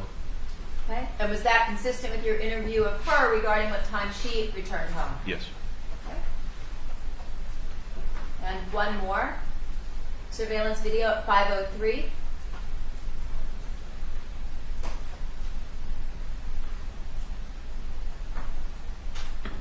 Do you recognize what you just saw in that video? Yes. And what was that? That was the black F-150 pickup truck driven by Monica returning home.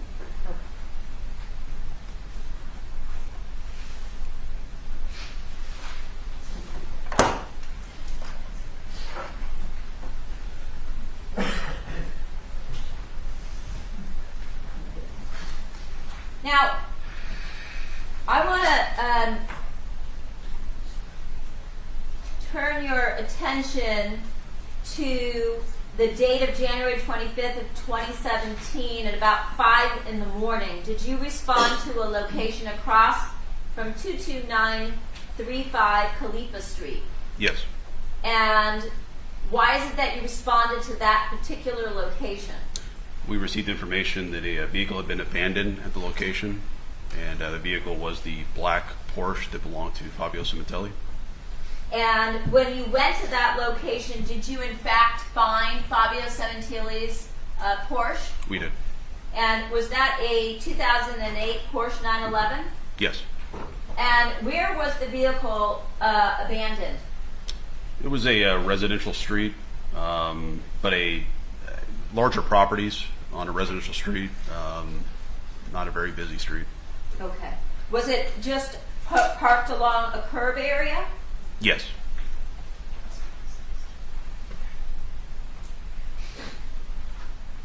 All right, a photograph of a street that is labeled Porsche Recovery Location on January 25th of 2017, 22933 Khalifa Street, Woodland Hills. May it be marked, please, as People's 30.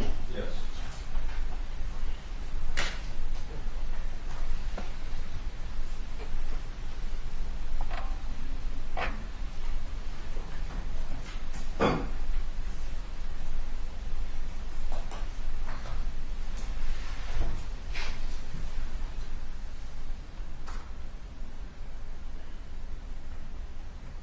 When you responded to the location, was it at 5 a.m.? Was it dark still outside? Very dark.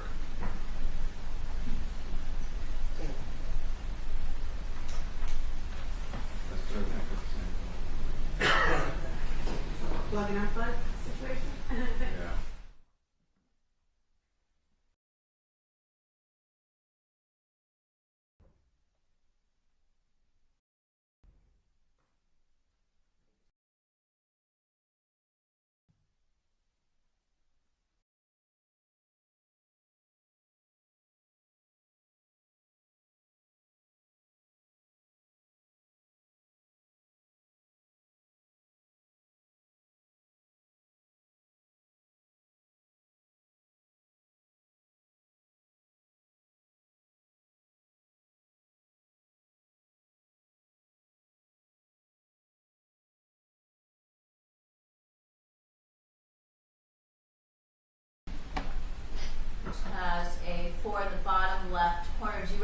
the street?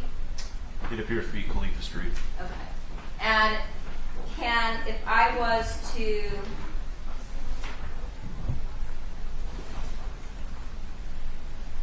hand you this photograph, can you place an X approximately where the Porsche was? I don't know if I could based on this. Okay. Yeah, no, sorry. Is that the street that you, where you found the Porsche? Yes.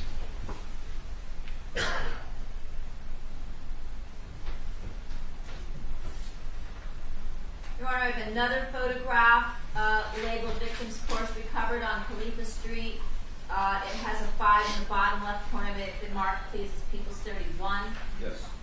Showing you People's 31. It's 2 photographs. Your Honor, could I check? Is it clear this is the officer who found the Porsche? I'm sorry? Is Detective Werner the one who actually found the Porsche? I don't know.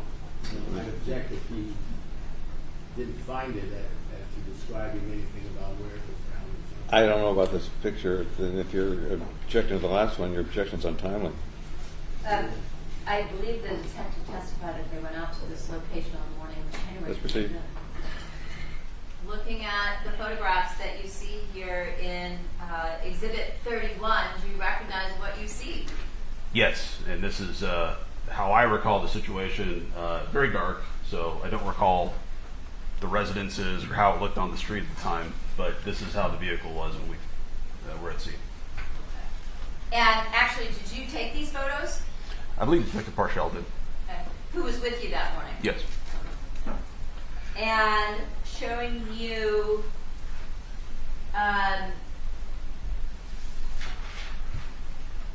the license plate. Did it appear to still have paper plates? Yes.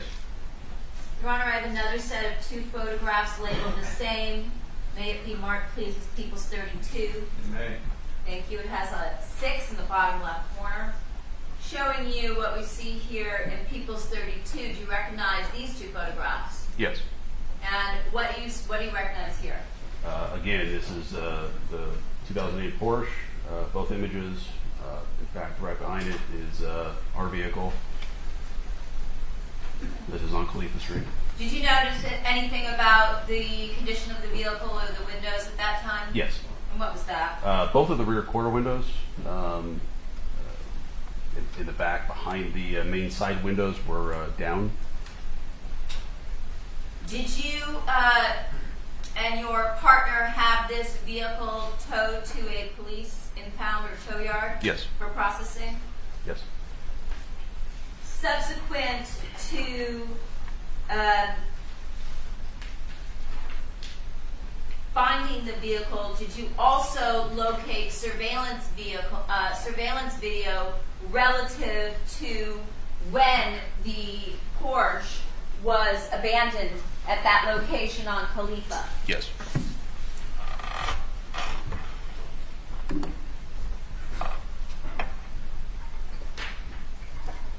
Your Honor, I have another stipulation. May it be marked, please, as People's 33. Yes.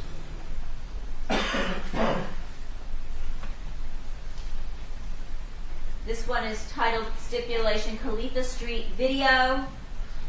On January 25th of 2017, LAPD detectives Parshall and Berna viewed and downloaded video surveillance from cameras located at 22906 Khalifa Street. The recorded video depicted events that occurred at that location between 9 p.m. and 9:30 p.m. on January 23rd of 2017. A true and correct copy of that video is contained in People's... may it be marked as 34. That What is video. marked as 34? A video? Yes. The video so marked. Thank you. Counsel, you join? Yes. Received.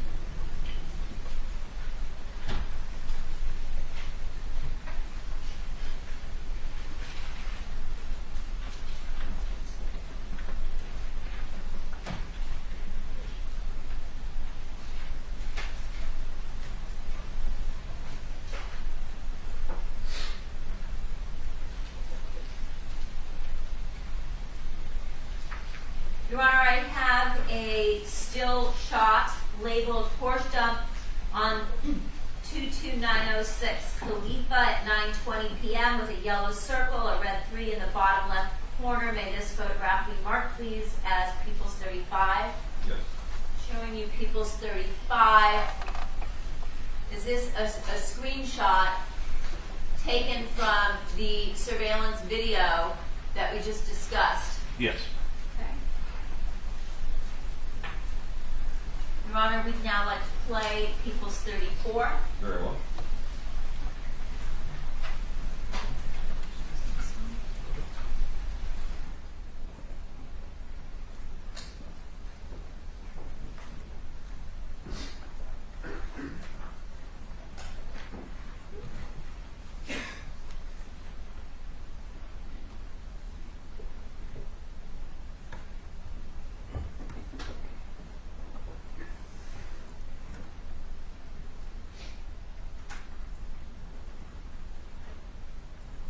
Now, within this yellow circle, is that the Porsche being left, abandoned at the location? Yes.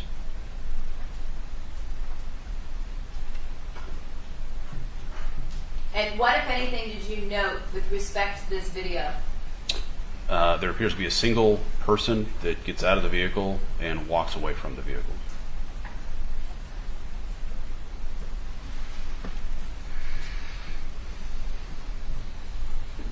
Is that what we see here? Yes.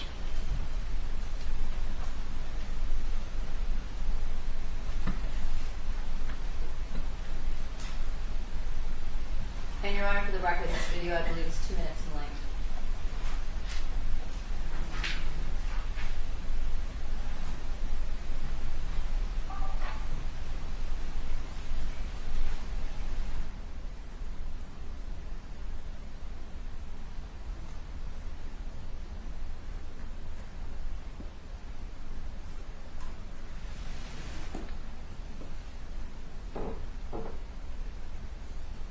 And does that yellow circle appear to follow the individual who got out of the driver's side and left the vehicle there? Yes. A couple days after the recovery of the Porsche, did you respond to Howard Summers' tow yard on January 27th Yes. at about 9:15 in the morning? Yes. And was the vehicle processed at that point in time? It was. And was that by a criminalist from the crime lab Yes. by the name of Jane Kwan? Yes. Your Honor, I have a set of 2 photographs labeled Processing a Victim's Recovered Porsche by criminalist Jane Kwan. May it be marked as People's 36. Yes. And it has a number 9 in red in the bottom left corner.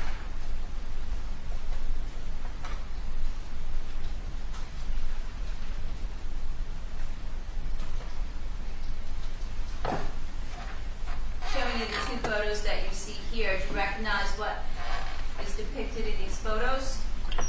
Yes, this is the vehicle once it had been impounded.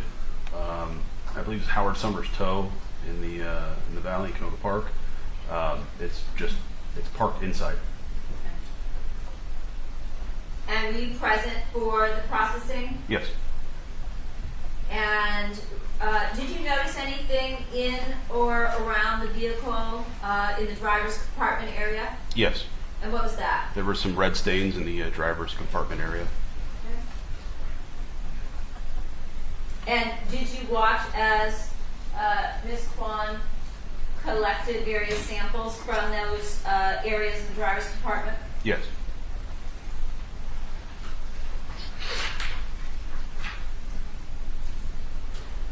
I have another set of 2 photographs, same title.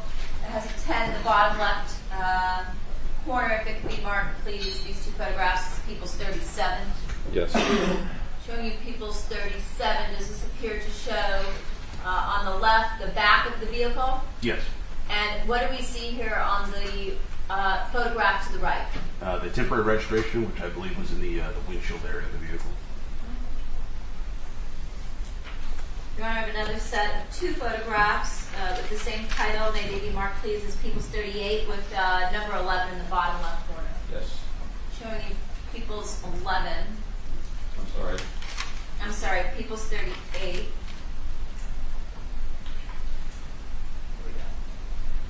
Do you recognize what you see here? Yes. And is this the same vehicle at the Howard Summers tow yard for the processing? Yes.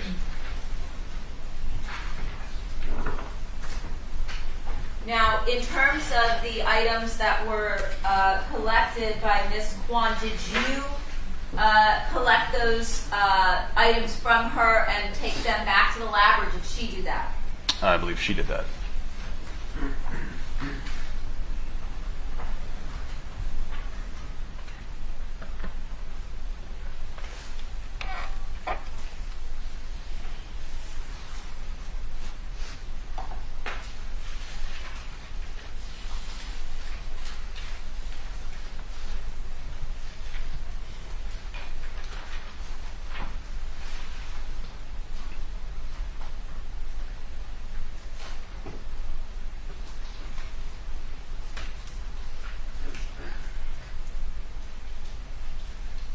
In terms of the items collected by Ms. Kwan, did you and your partner direct that some of those items, those samples collected, be tested for DNA?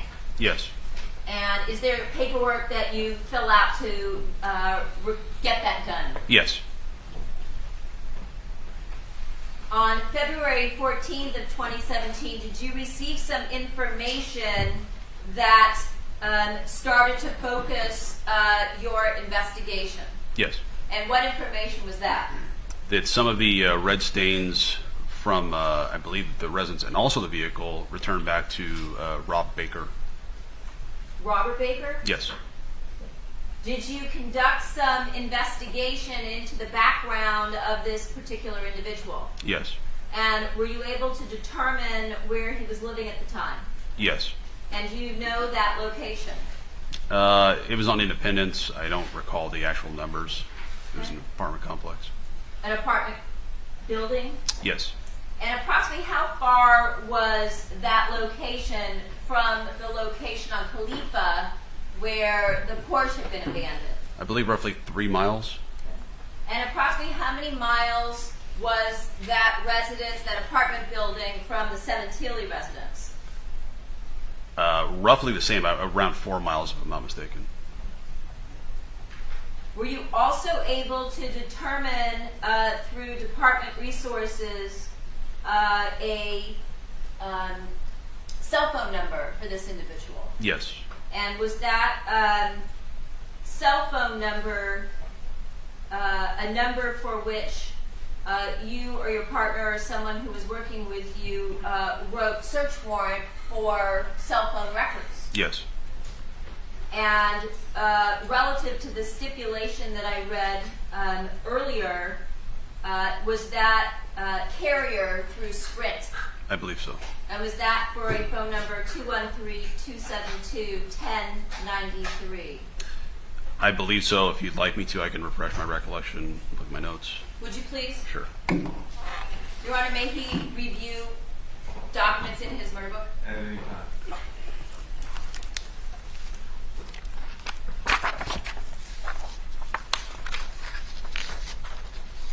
Can you repeat the number, please? Sure. 213-272-1093. Yes, and I have it down as Sprint. And in terms of that search warrant, was that search warrant served for phone records that included subscriber information? Yes. Did it also include call detail records, or what's referred to as CDRs? Yes. What are CDRs? It's a listing of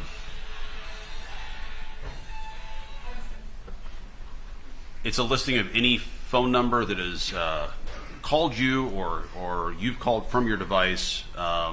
It's a historical document of basically every contact you've made on your phone. And were you also able, through department resources, to determine a particular vehicle that was registered to this individual, Robert Baker, at that particular address on Independence. Yes. And was that a 2000 black Ford Expedition? Yes. At some point in time, did you review phone records for the defendant's cell phone number that she gave you, 818-424-4213, in relation to the phone number for Robert Baker? Yes. And what, if anything, did you note? There was communication between the devices. When you say communications, was there a small amount of communications or a large amount of communications? I don't recall the exact amount, but I believe it was significant. Significant amount? Yes.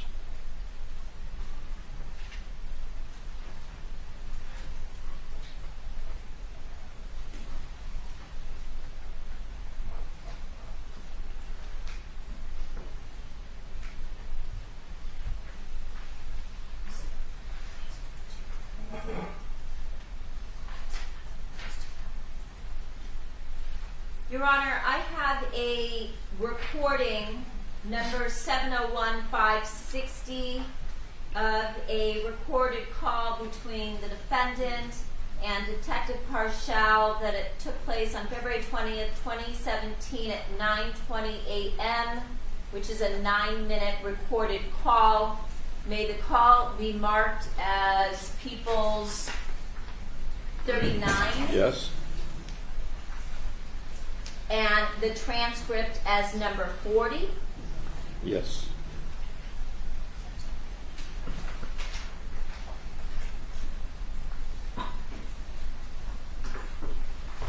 And at this time, may I pass out transcripts for this 9-minute recording? You may. Applies relating to the transcripts.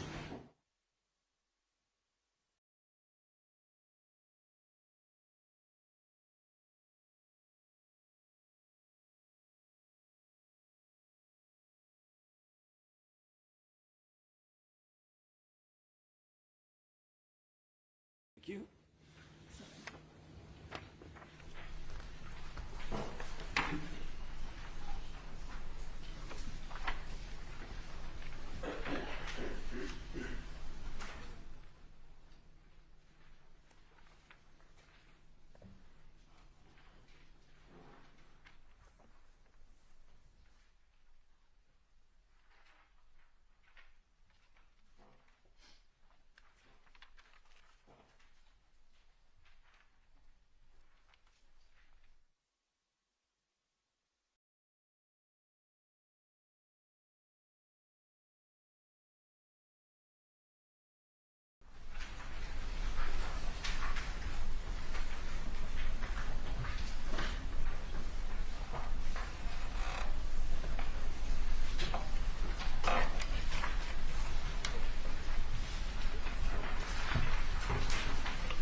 Hello? Hi, Monica, this is Detective Parshall. Hi, Detective. How you doing? Terrible. How's it going? Oh, it's going. Yeah, I got no bombshell news to give you or anything like that. You know, that area over there has been hit by a lot of burglary crews, so we got. Yeah, but not murders. No, but you know, if someone interrupts someone during a burglary, you know, and they feel like they're in danger. I have someone, family, I'm telling you this, they're a crime detective. Should I? No, we'll be able to get this, I think. So we got an angle on a couple different crews that are working burglaries in the area that we're trying to get into. Keep that under your hat, though, of course. I don't want to get out to anybody, but. Oh my God. So you weren't followed home from anywhere, from shopping, or I think you said you went to the gym that day? Yeah, me and my daughter went to the gym. I don't think I'm being followed. No. Then I went shopping late in the afternoon, but when I came home, that's what we found. Right. From your shopping. Yeah. So you and Jessica went to the gym? Yes, me and Jesse. What gym did you go to? Allege Fitness. And where's that located? Canova and Victory. Oh, Canova and Victory. Okay. And you guys went in the red Mustang? Yes. Okay. And you guys both went in there. Is there any like thugs that hang out there at the gym at all, or? No. Well, no, not.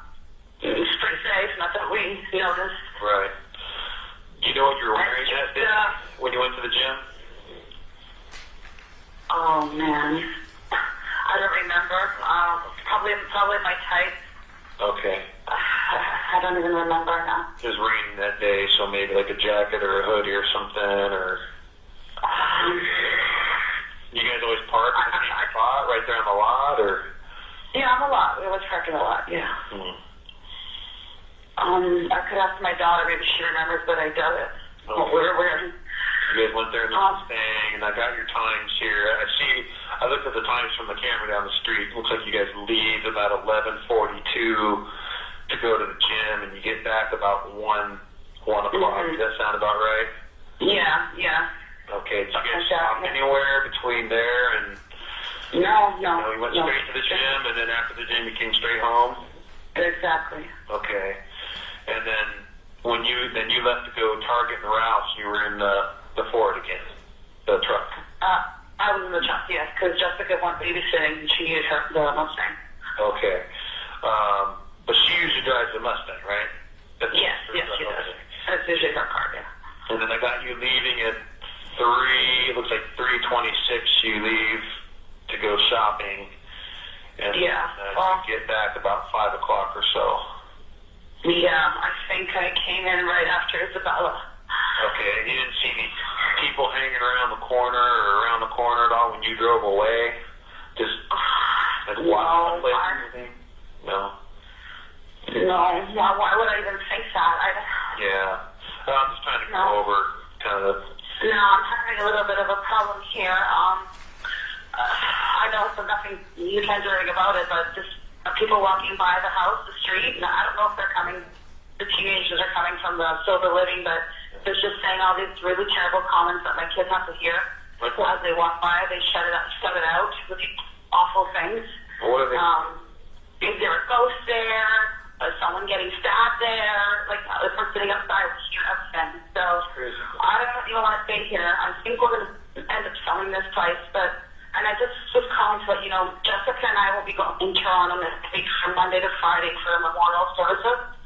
And Isabella will be in Woodland Hills with her family friend. She goes to school there, so there will be no one home all week next week. Okay, you guys obviously been keeping your gates closed, right?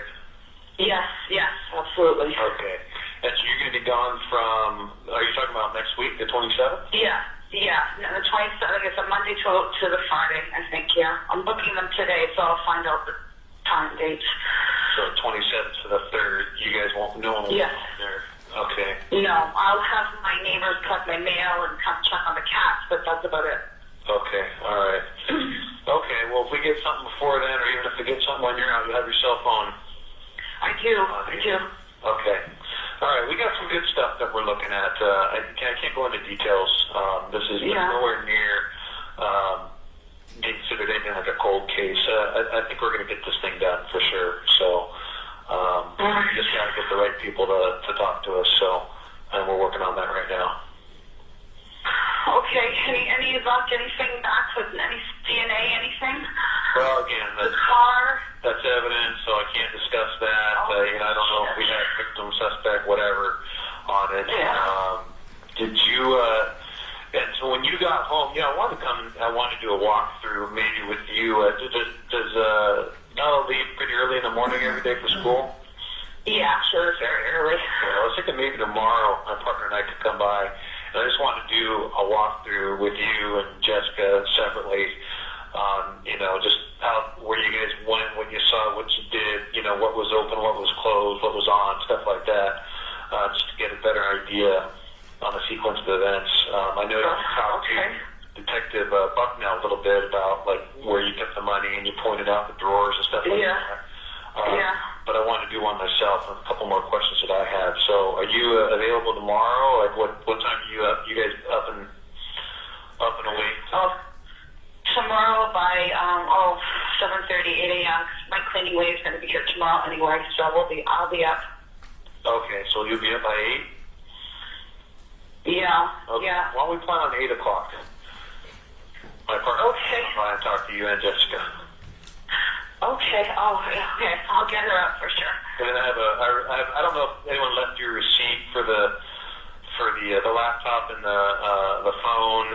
I think so. I think I have that. I put all my files together and gave it to my state lawyer because he's got to call everybody and do that stuff for me. I don't have it here at home, but it's in his office. Okay, I didn't know if you got one or not. So I photocopied one. Did you guys take anything else was taken? Because I'm missing bedding. Like I'm missing pillowcases and stuff. No, I don't think so. Well, that's interesting. So you're missing pillowcases. Yeah, I think there was 2 missing. There was 2. And they asked me, did you have pillowcases here? And I said yes. And I think they said, well, they must have taken it, but there's 2 missing. So I don't know if the police that were here took another one. Maybe there was. Oh, they did. They did take 2 pillowcases. Oh, okay. All right. Yeah, we have them. Okay. Yeah, and then they took a towel, blue with red stains from. I guess it was a little towel that they took from northeast bathroom door. They took the bottle. Looks like they took the bottle of vinegar, cloth from the the faucet in the kitchen. Okay. Yeah, and everything else is pretty much just swabs. So. Okay. All right. All right. I'll talk to you tomorrow. We can talk a little bit more in person. Okay. So let's plan on 8 o'clock. Unless something comes up on our end, I'll give you a call. But 8 o'clock should work for us. Okay. Thank you. Okay. Thanks, Monica. All right. Bye-bye. Transcripts? Yes.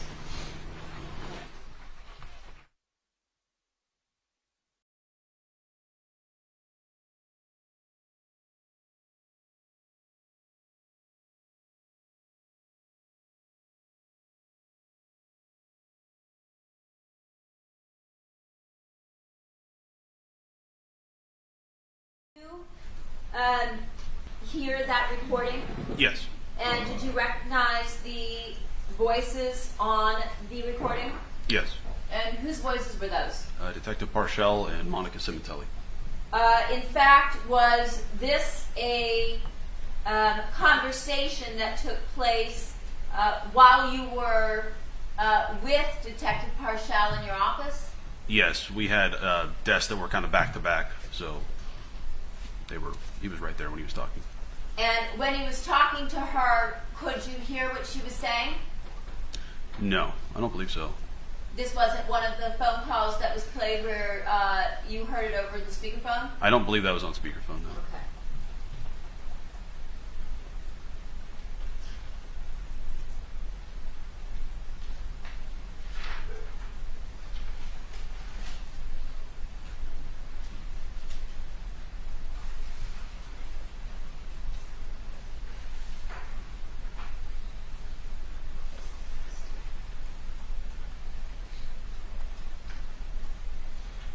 Your Honor, I have another stipulation. May it be marked, please, as People's 41. I believe it is 2 pages, or really 1 and maybe a quarter. So marked. Yes? Yes. Thank you. Stipulation, business surveillance video. James Wooten of the Los Angeles Police Department's Technical Investigation Division obtained the following surveillance video as part of LAPD's investigation of this case. On February 16th of 2017, Wooten downloaded surveillance video from LA Fitness located at 6401 Canoga Avenue in Woodland Hills. The video was originally recorded between 10 a.m. and 1 p.m. on January 23rd of 2017. The surveillance video contained in People's, Your Honor, it's a CD, can it be marked as People's 42? The CD will be so marked. Thank you. Is a true and correct copy of that video. The system video timestamp is 1 hour and 45 minutes ahead of the actual time.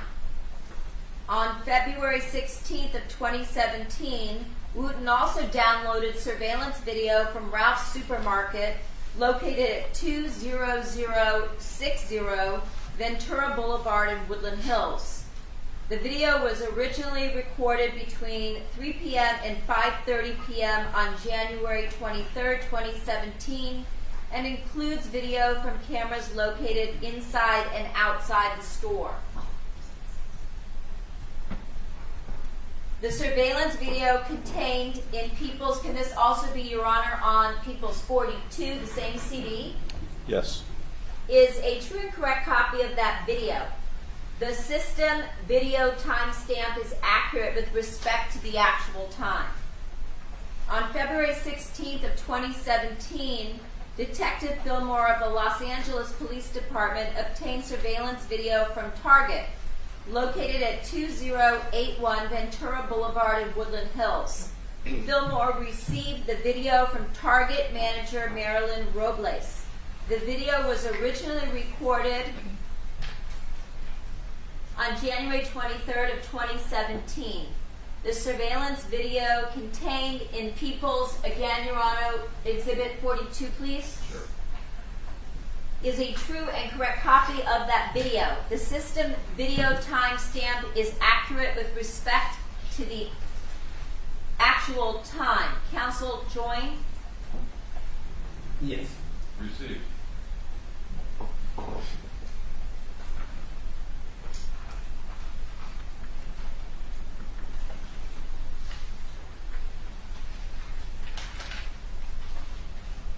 Now, did you and your partner go to the defendant's residence in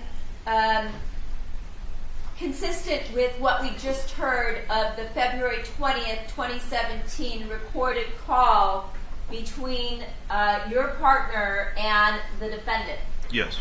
And on that following day, February 21st of 2017, at about 8:20 in the morning, was it just you and your partner that went to the location? It was.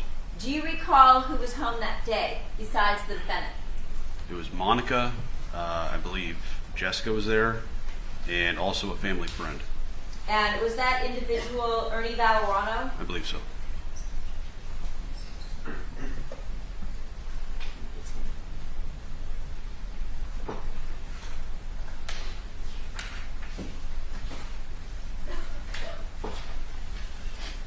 Did you speak to the defendant that day? Yes. Did you also speak with her daughter Jessica that day? Yes. And did you also speak with Ernie Valorano? Yes.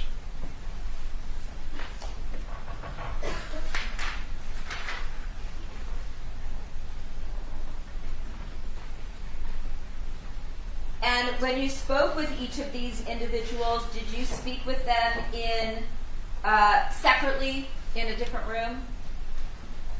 If I recall correctly, it was kind of a rolling conversation. There was, it was all recorded. If I recall correctly, it was just one file, so we were kind of in just a moving conversation with different individuals throughout the recorded file. Now, in terms of the conversation that you had with the defendant, once again, was that a recorded conversation? It was. Again, Your Honor, this is a recorded conversation that is approximately an hour in length. Do you want me to start it now or after the noon hour? I think we'd better do this after lunch. Okay, can I please have the recording, the CD of the recording marked as the People's next in order? That would be 43. Thank you. And the transcript as People's 44? Transfer be marked as 44. And for record purposes, this is recording number 701564. Detective, have you previously listened to this recording and viewed the transcript? I've listened to the recording. I don't think I've seen the transcript. Okay. I may have. I'm not sure. Did the recording appear to you to be an accurate recording of the interview that you had with the defendant on February 21st of 2017? Yes.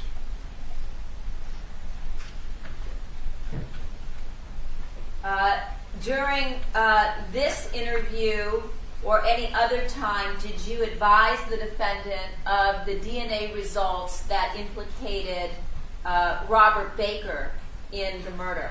No. And why not? It was an ongoing investigation. If we were to explain what we actually had in this case, we were concerned that we would have destruction of evidence. And so for that reason, it was kept close to the vest. Okay. This might be then a good place to stop, Your Honor. Ladies and gentlemen, we'll be in our lunch and recess until 1:30. The evidence applies not to discuss this case either among yourselves or with anyone else in form or express any opinion to the cause finally submitted to you. See you at 1:30.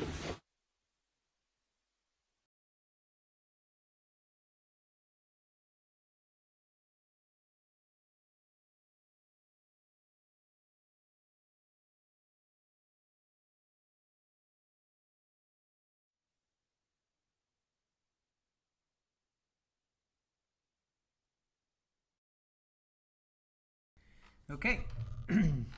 So they're going to take a lunch. We can review what's happened so far. Hopefully I've sorted out my audio. Let me know if my audio is okay. I'll just hang tight for a moment. Okay. Sounds like my audio is good. Okay.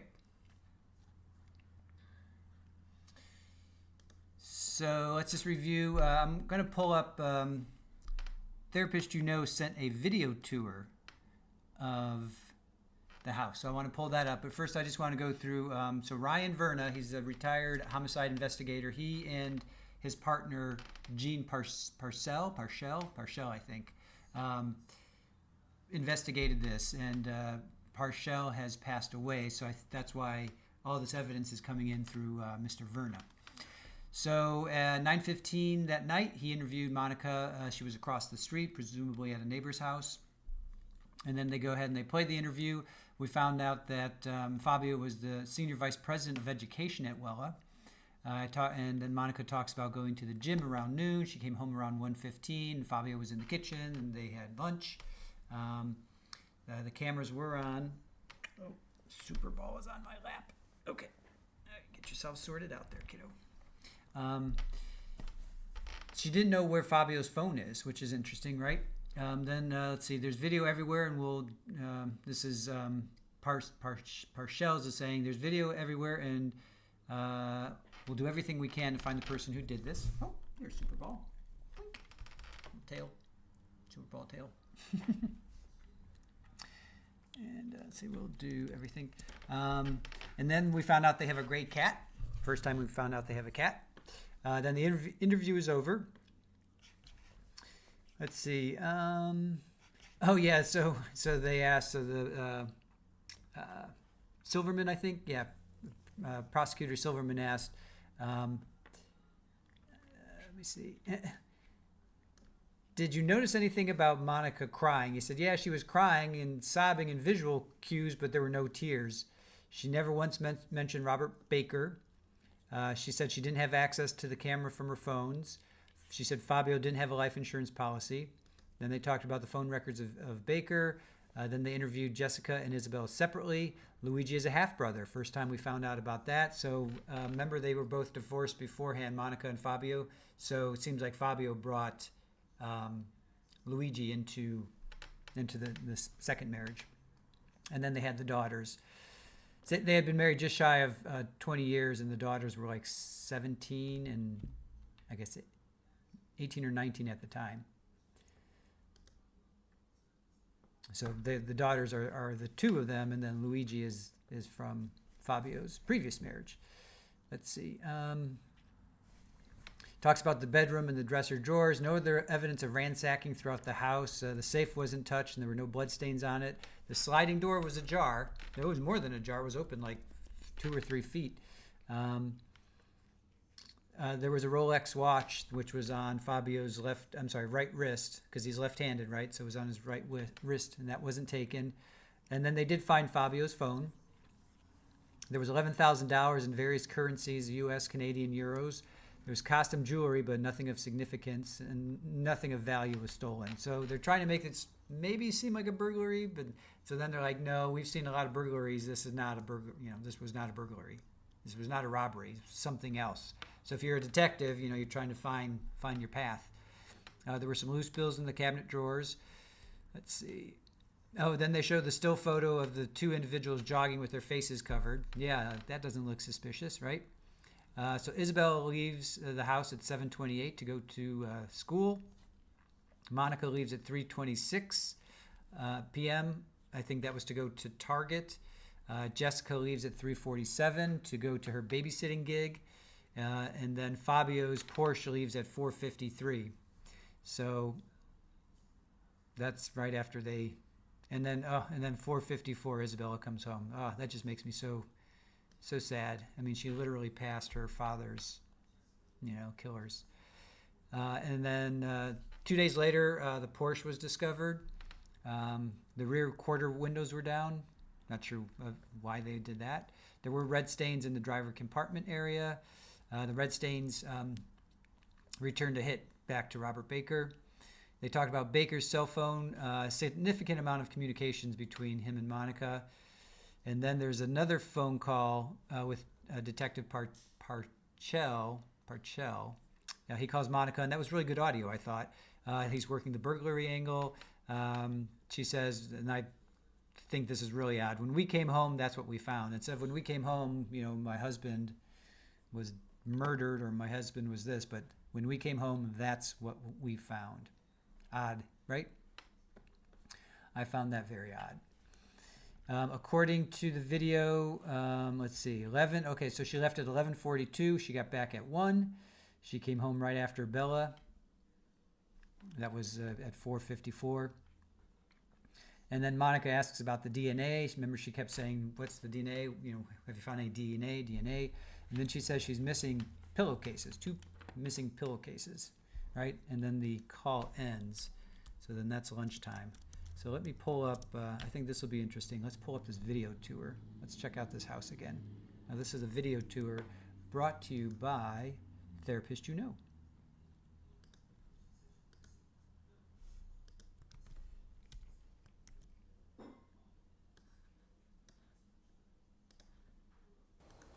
Hi, I'm Desiree Zuckerman, and I'd love to give you a tour of 5012 Queen Victoria Road.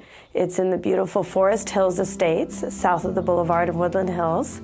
Come on in and let's take a look.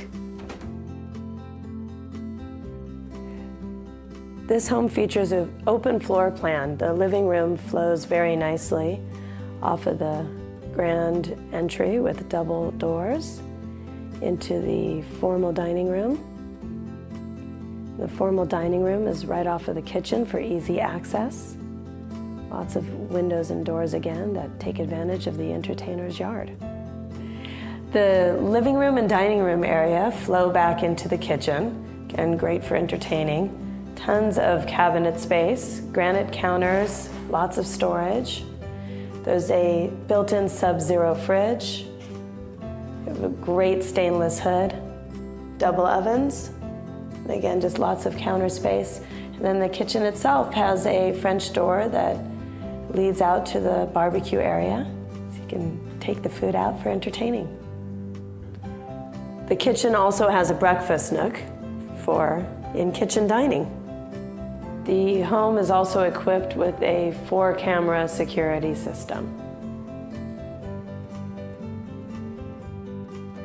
There are 3 bedroom suites down and a bedroom plus a bonus room up. 2 of the bedroom suites down share a Jack and Jill bath.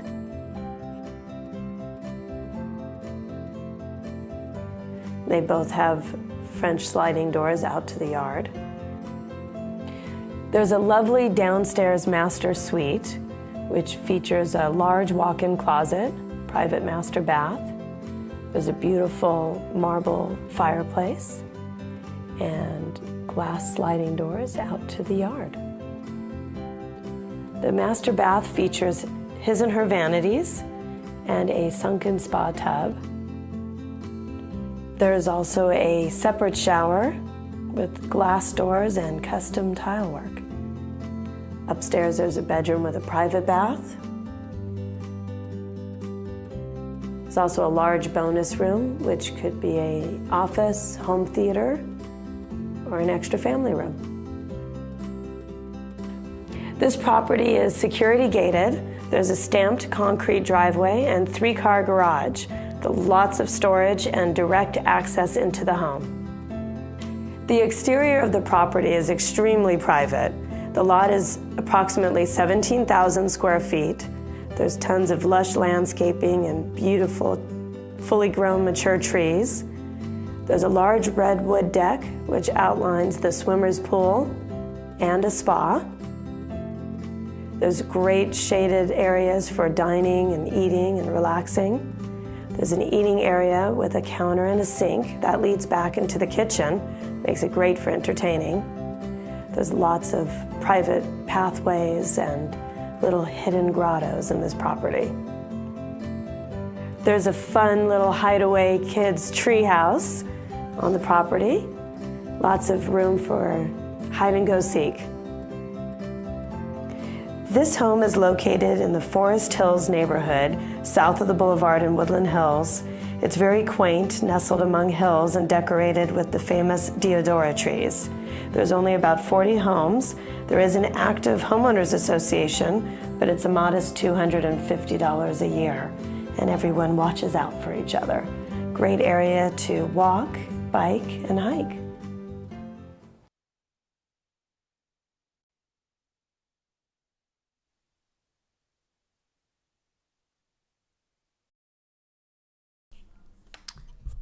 All right, so that was from 11 years ago, therapist? Is that from 11 years ago? Because this happened 8 years ago.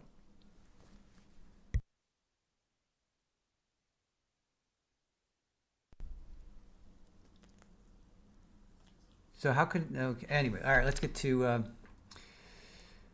let's see. Oh, you like our recaps. Cool, thank you. Appreciate that, guys. Rima and Baca, appreciate that. Brat. Assume they had Baker's DNA to compare because of his prior, I would assume so, yes. I would assume so. Baca, Brat, not sure that was mandatory back then to have the DNA on file. Yeah, because that was 93, I think he got arrested, 91 or 93. Brad asked, did they replace some of the flooring in the kitchen or in the just throughout? I don't know. Oh, here, therapist. So that was from 11 years ago. So that they were still living there though, because this happened in 2017. So 11 years ago, right? That would have been 2014. They were still living there. Were they trying to sell it? Maybe. Yeah, the emerald green. I love that fireplace. And the outside, I love that outside. How long did they own the house? That I don't know. I'm not sure. Yeah, it is a beautiful home. Very beautiful home. All right, let's get back to...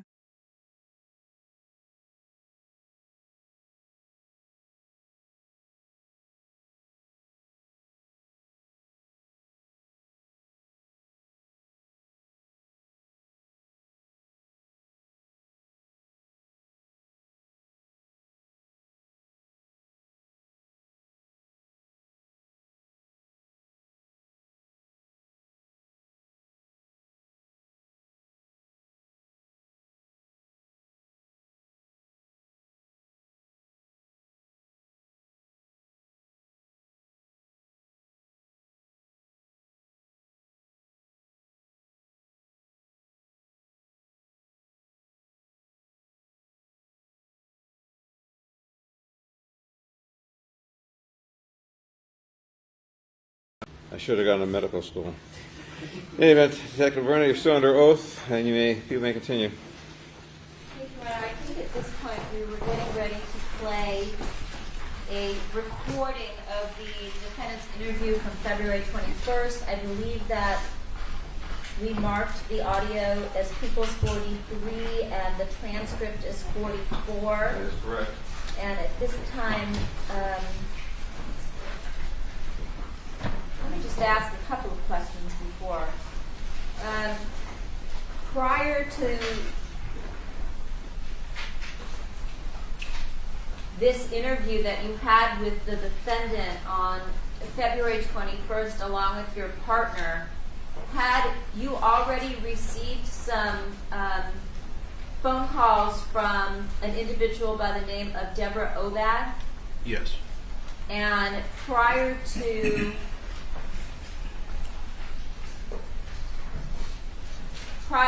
this interview, had Miss Obad already sent you some photographs from a wake that took place at the Sementilli home on the date of Jan?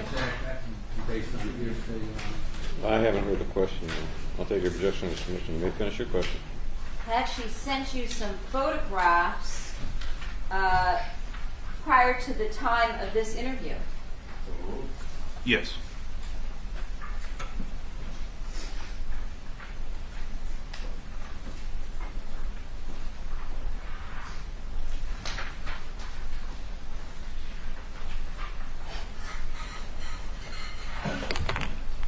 I have a set of photographs. The first one is a single photograph labeled Defendant Sementilli and Robert Baker at Wake, January 29, 2017. It has a red 8 in the bottom left corner. May it be marked as People's 45? Yes. Thank you.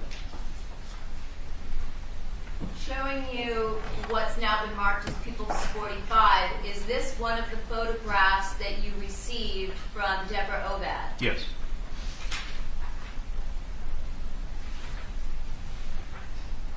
Your Honor, I have another set of 2 photographs titled Bandage on Robert Baker's left index finger, January 29, 2017, with a red number 7 in the bottom left corner. May it be marked as People's 46. Yes.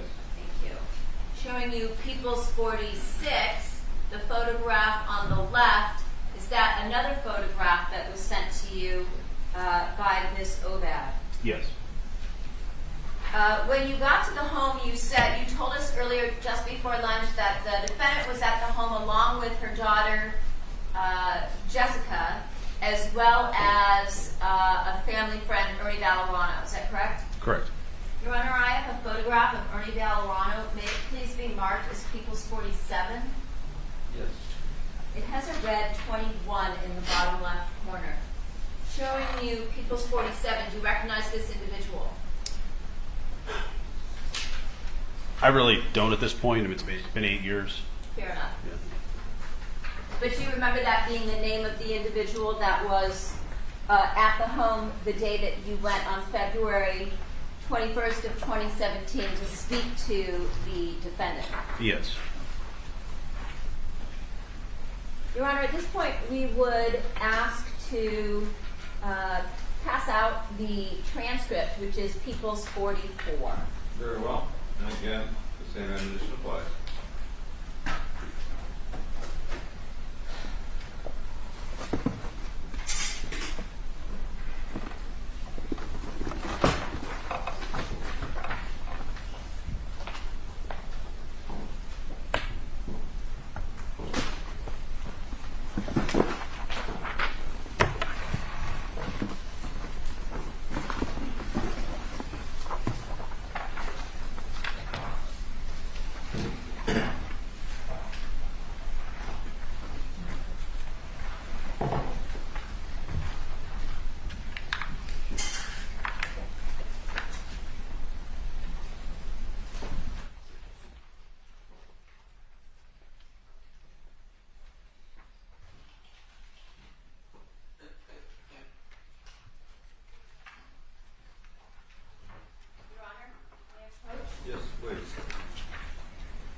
remember again, the recording has to be evidence, not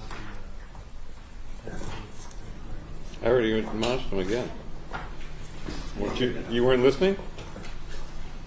We were, Your Honor. I believe you just said same admonition. That's exactly what I said. Thank you.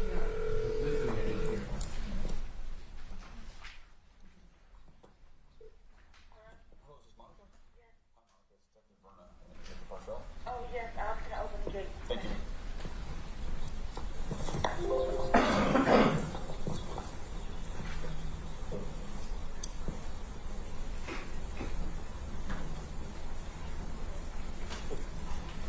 Open sesame?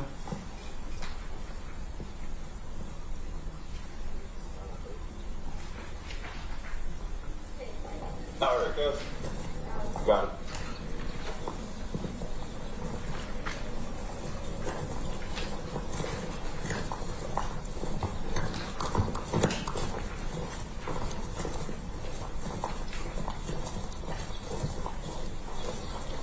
Good morning. Morning.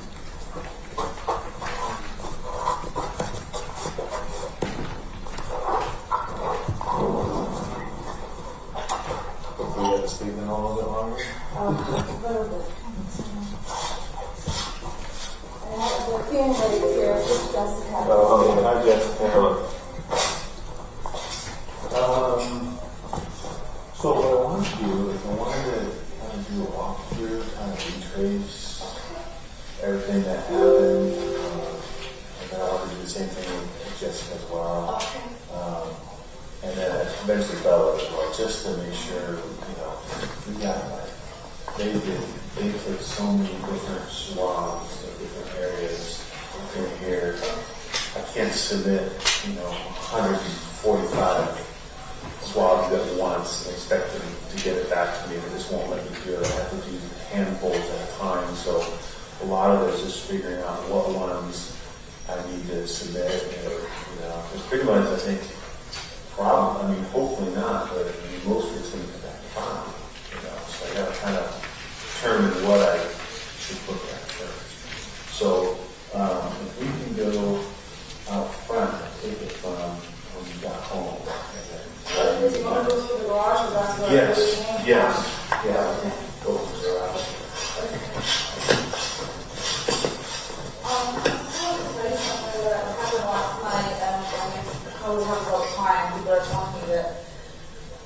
My family and his work friends have been getting Facebook requests from Fabio yesterday. And so they obviously called us right away. I don't even have Facebook, so we don't even know. And they would say hello. And when my nephew wrote back, who is this? Like, what's going on? They deleted the page. But then they recorded it, and I think Facebook is looking into it. But who would do that? Yeah, right. Profile page. Yeah, I've never heard of that actually, but interesting. So some of the people, so Bobby, you have Facebook. Oh, yeah. Okay, what's his Facebook? Jessica, what's that Facebook? A name or an account? It's his name. It's just his name. Okay. There's no dot or anything. Fabio Sementilli. Okay, and then, so who actually got requests from his Facebook? Well, I don't know everybody, but my nephew, Daniel Chilo Toronto. What's his name? Daniel. Okay. Chilo, that's his nephew. He texted me. And then, Dana, somebody from Wella, Canada, her work got it. Okay. My friend Deb got it. But she says, I just delete them because I get so many hacked Facebook requests. Yeah. And I already know the people, their pages, so I think that's what it is. I think people know that he died, maybe the random name, so I have a Facebook page, and they have a way of doing that. But I'm gonna find out how that's done. So it was an actual request for like a friend. Yeah. It wasn't just like a suggestion or. no, it was a friend request too. Obviously, his contacts. Right. His contacts. Yeah. I don't know how many got it, but I told him, can you keep me posted? Whatever. So. I'm sure people are just screwing around. They figure out a way to do it, and they think it's fun or something. Okay, is there any other social media besides Facebook?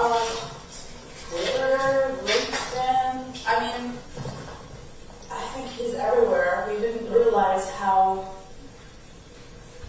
worldwide he was. Did he have like an agent or a PR person or someone that would manage the social media at all? I probably his assistant at work would help him, but I know he was, into doing making sure he does his own thing. Oh, okay. But to responding to things, I'm sure his assistant helped him with that stuff at work. Who was his assistant? Alicia Truesdale. Alicia? Yeah, Alicia.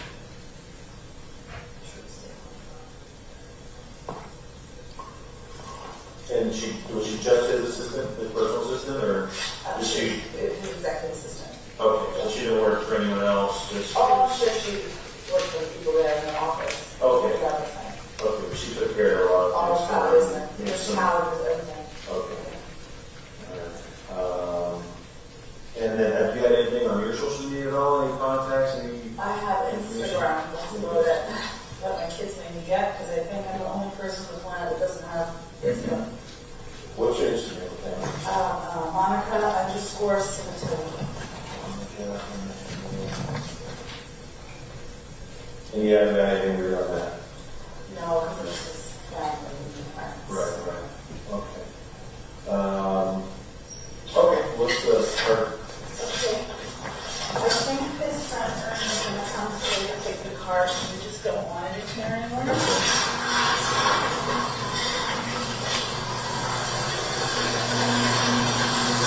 Let me start with this. How did you park the car in the garage? In the back end? Oh, no. It's always inside this one. Always inside this one. Oh, my God. We didn't even close the windows. Oh yeah, I want to get a picture of the car. Did he always park it right in the middle too, or was it? Yeah, like here. Okay. The one Was not the It's side. always a pathway here to us. We always come in through here, always. I checked everywhere. There is no papers of that stupid DVR thing. I checked every cupboard. I checked all these little areas. There's nothing. Did you guys get a new DVR yet, or? No, but State Farm's going to come in. They're going to replace all these things. Okay. I think you could just plug it in. I would think so. I mean, unless they rip wires out or something like that.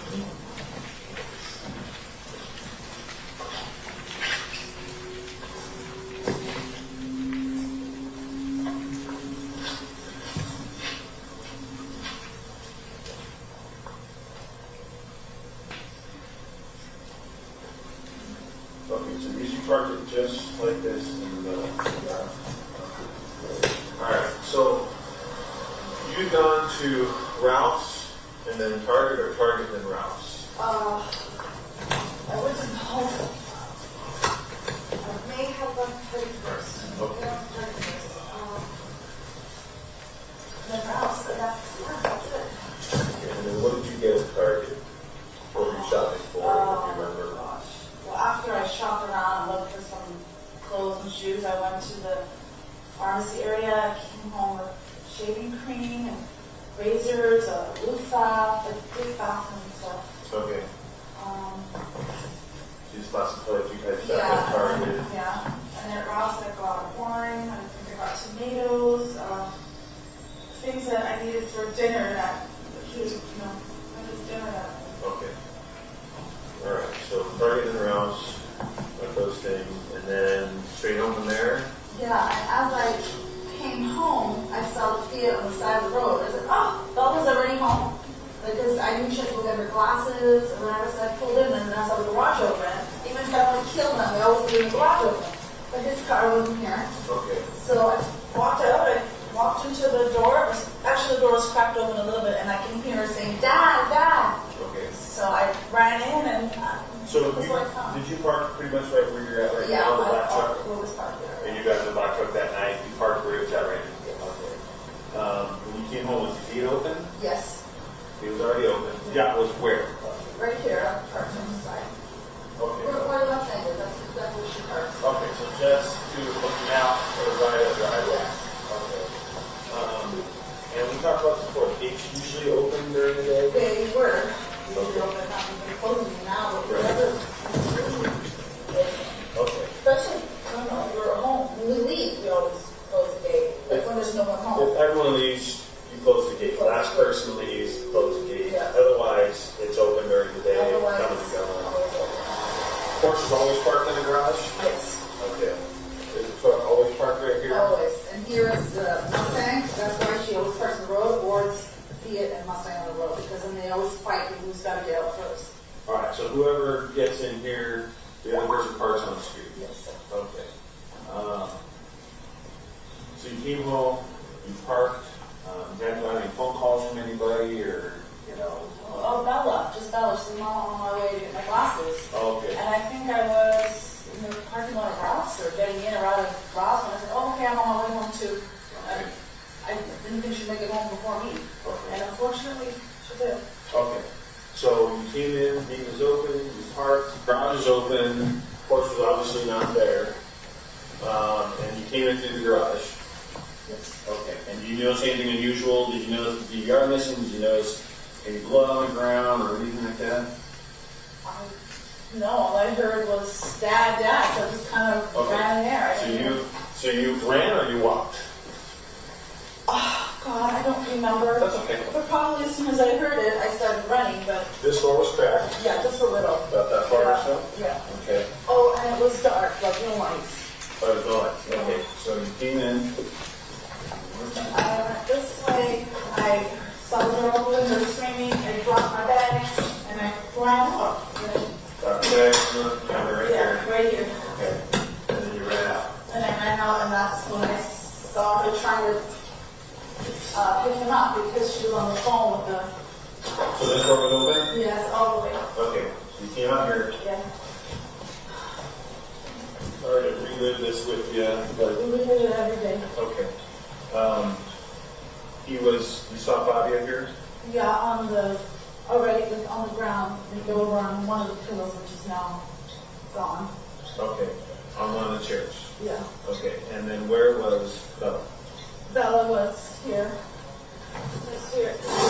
Leaning over on a chair. She was here. The phone was there on speaker 901. Oh, okay. And she was trying to pick him up, and they kept saying, pick him up, pick him up. So I was just freaking out, and she was being the adult. Okay, so the chair was not turned on force. Good. Yeah. Something like that, right? I know that he was leaning on a chair, and his knees were on the ground. It was about right here, Okay. the way I remember it. When he was here, was she on the left side or the right side? No, I was there. I ran this way. She was You here. ran through here or you ran around? I ran that way. Okay, so you came around the full side. Yeah. And you saw him there, you saw the blood. Yeah. Is she actually trying to grab him and pick him up? We did together because they said, turn him over, and we couldn't. And when we picked him up, smoke came out, and I think it was a cigar. Oh. The smoke coming out, but the fire was on, and I think the TV was on. Okay. Actually, when we found that he was still down, did you partly lift up and you couldn't get him? We could not pick him up. Okay. And then, I guess, it was just everywhere, So you got blood on you? Yeah. On your hands? Yes. I imagine Bella did as well. Bella had a lot more than me. Okay, all over. And then, did you guys at some point say, you know what, Dad, there's No, nothing to do? because Or they ran in the door, I don't know if it's the paramedics or the police or the firemen got here firemen. first. Yeah. And they just pulled us off and made us leave. Okay, so they were attending you guys, so you guys came back around here. Did you know what way you came through? I don't know what way I came back, but I know we were like this. Right. So I'm pretty both sure. of you came back through here. Yeah. Right. And you were wearing the shoes that you're wearing. My running shoes. Your running shoes. Yeah. The same ones that we talked to you in the room, Yes. right? And then Yeah. did we take a picture of the shoes? I think someone looked at under my shoes. Yeah, we saw the shoes. A pair of boots missing. Those are Bella's. Those are Bella's. Yeah. Okay, those are right here. Yeah. So you guys came back in. Now you're dripping blood at this point from him, or did you have that much blood on you that you remember? My hands were full of blood. One of my knees, not dripping, just on my clothes, and I I was sitting on my shoes because we did walk back in here and my shoes are dirty.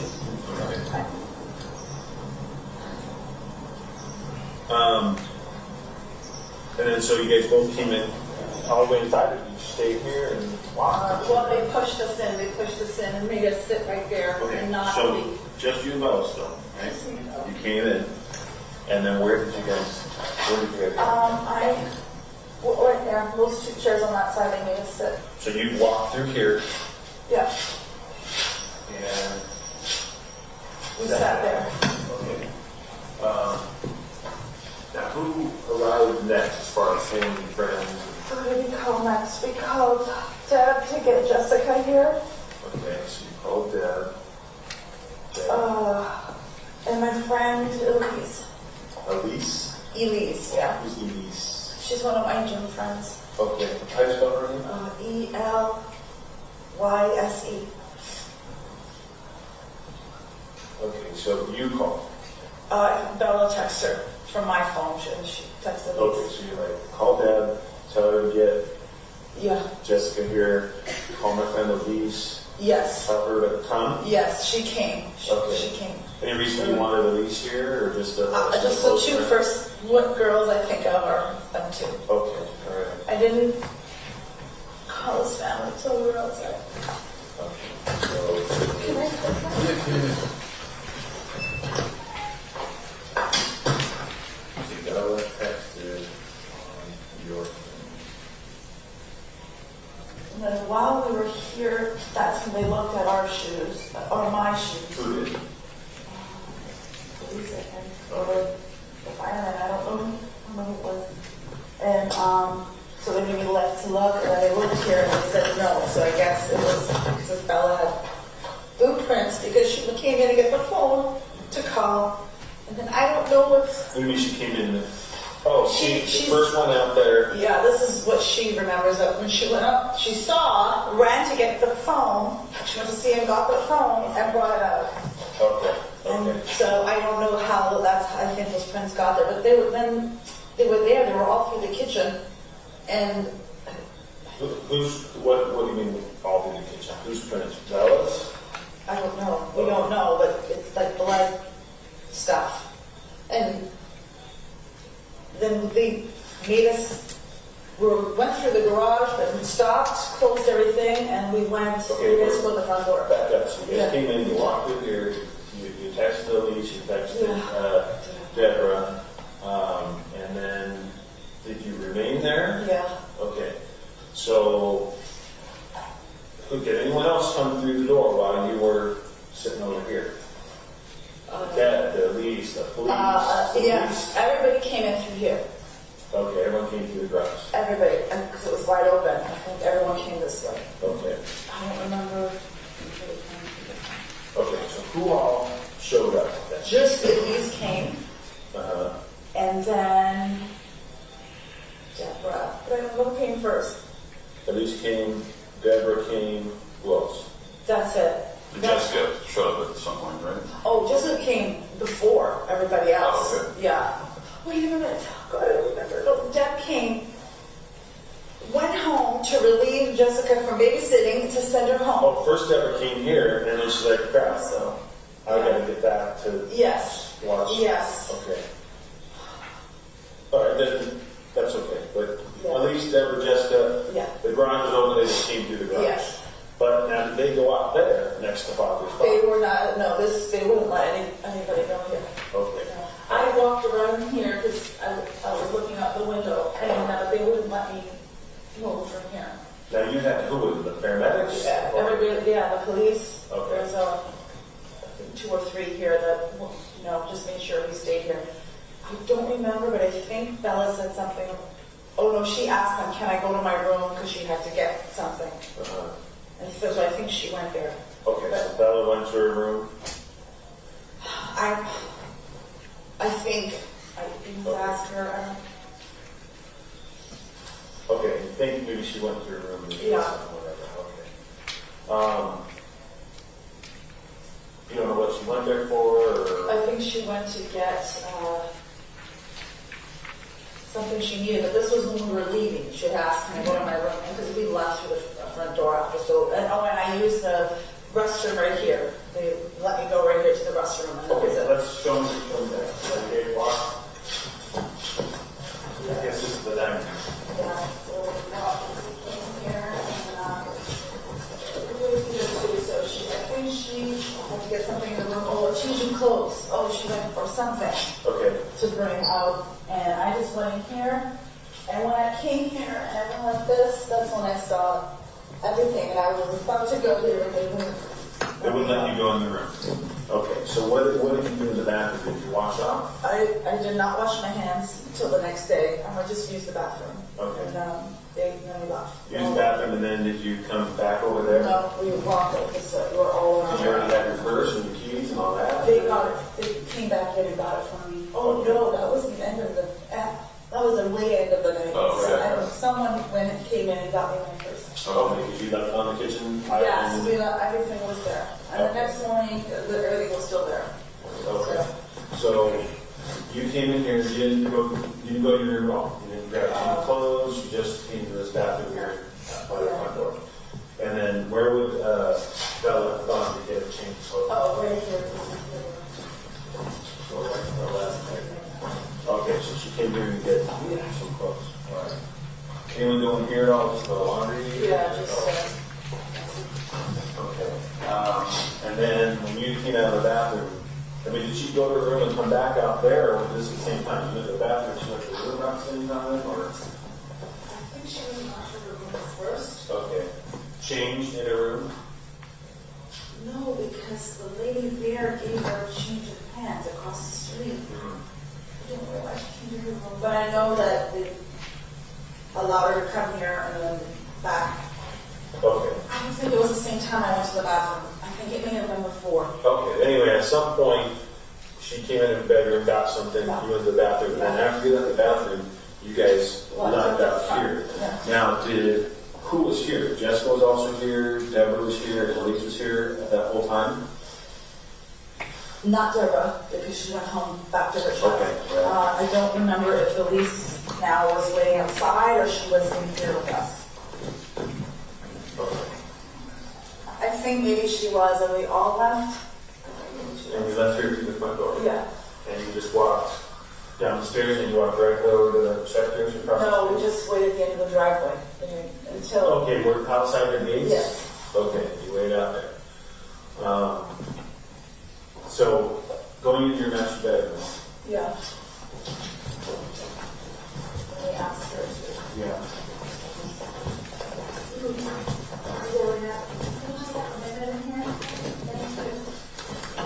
You know. You come in here at all that night until after we had finished with the house, is that right? Yeah, I came in this morning. But when you went to the bathroom, you looked down here and you saw stuff scattered. Yeah. Obviously, it wasn't like that before. And Delia had been here that Oh, yeah. same day. It cleaned everything. So everything was spick and span. Yeah. What was in this drawer right here? I noticed that drawer was open. Well, now it's all a mess because I threw everything Sure. back in. But we had, here is where we had, what is this? We had money here and here and here. And different currencies. Right, you said euros, Canadian, and U.S. currency. Yeah, and they may have been separated by a white envelope. But Okay, not in which envelopes. drawer did you have the money in? I this one here, but I know sometimes you would keep, a little stack here. Okay. So the far right drawer had the big chunk. The big chunk of money. And then the drawer right next to it on the left. They had money. some money, like, Had some. going, sometimes I need money for shopping, go in here and take out 100 or something. And all that was gone when you Yes. got back in the house and stuff like that. Yes. Okay. And then what do we have? And then what do we have over here? Did you have? I noticed that all these drawers were pulled out or open. All the clothes, yeah. All the clothes were on the floor, but I don't know why they were flipping it. This was over there, and Wait, was that on top of this table? yes. And it moved by whoever did this, or that's where you keep it? No, we kept it here. Oh, okay. I found it there, and I had a top shelf, and the top shelf was missing. The whole shelf is missing? Of this, yeah. So you're missing the shelf? Huh? Yeah. All right, let me get a It's picture of that. wood and red velvet like this. This might be a piece of it. And you never found, you cleaned up and you never found it? Oh, no, I picked everything up. It still has all So, the dust so on if it. someone took stuff out of here, they actually took the whole shelf. I guess, and pillowcases are missing. We took pillowcases. Yeah, but he asked me if I had removed one because they didn't Okay. take that third one. There might have been one missing and then they took two that had Yeah. maybe a Yeah. book stain on it or something like that. Okay. Um, So where was your expensive drawer? You said they missed the expensive drawer. Well, they just took a few pieces. This is not really the good stuff. The good stuff is with my stuff in there in my walk-in closet.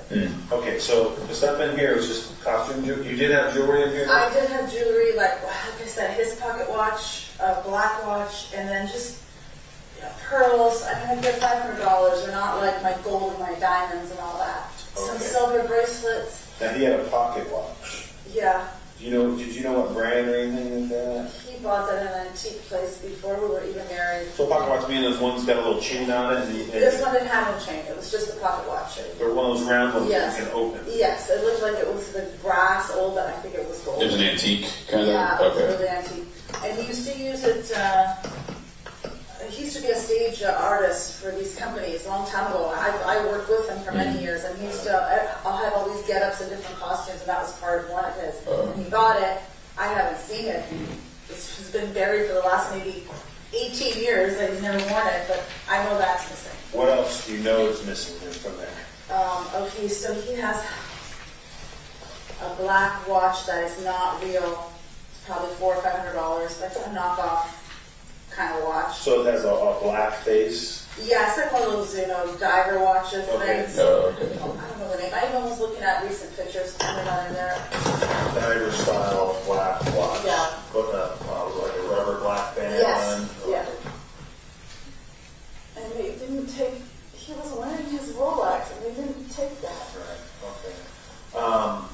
And then you said pearls, rings, or anything? Yeah, no, mine, oh yeah, but those are all just costume jewelry. Like how many, like, how many rings, how many necklaces, how many? I can't now remember rings, so I'm gonna say about two necklaces, maybe one pearl, and one is like just a going out little thing, gold. It was a long, just like a long gold bar, but it's not really gold. Okay. It's just Like a gold necklace? Yeah. Gold colored gold necklace? chain, Okay. and just pearls. One pearl, one gold chain necklace. Just some, silver bracelets or anklet, like from vacations and stuff. They're probably like silver. It's not. This is not the good stuff. Which they took a lot of the gold earrings, maybe 4 pairs of different kind. They're gold color. But they're not gold. No. I say they took it because I can't find it. I don't know what they Right, took. But obviously the shop is missing too. Okay. So all this stuff is pulled out. I didn't see anything open over here. I didn't see any of this stuff open here. I came in, that was open, but just a couple of clothes on the floor. Nothing was pulled out of there, but this was, everything was all over the floor. Are those the ones you're wearing right now? No. Okay. Yeah, let me grab a picture of those. I don't know if we grabbed a picture or not, but I will grab another one.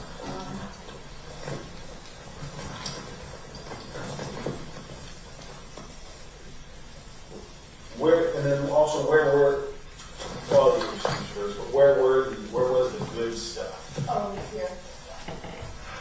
And the walk of quality. Okay. I always take it over in my safe, so Okay. I didn't see anything there. Okay.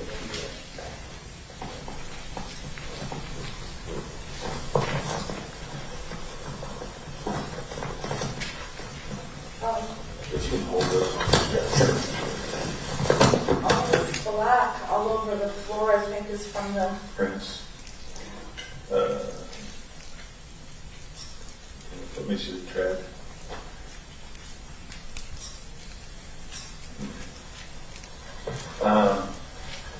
And then you have a safe. Yeah, in here.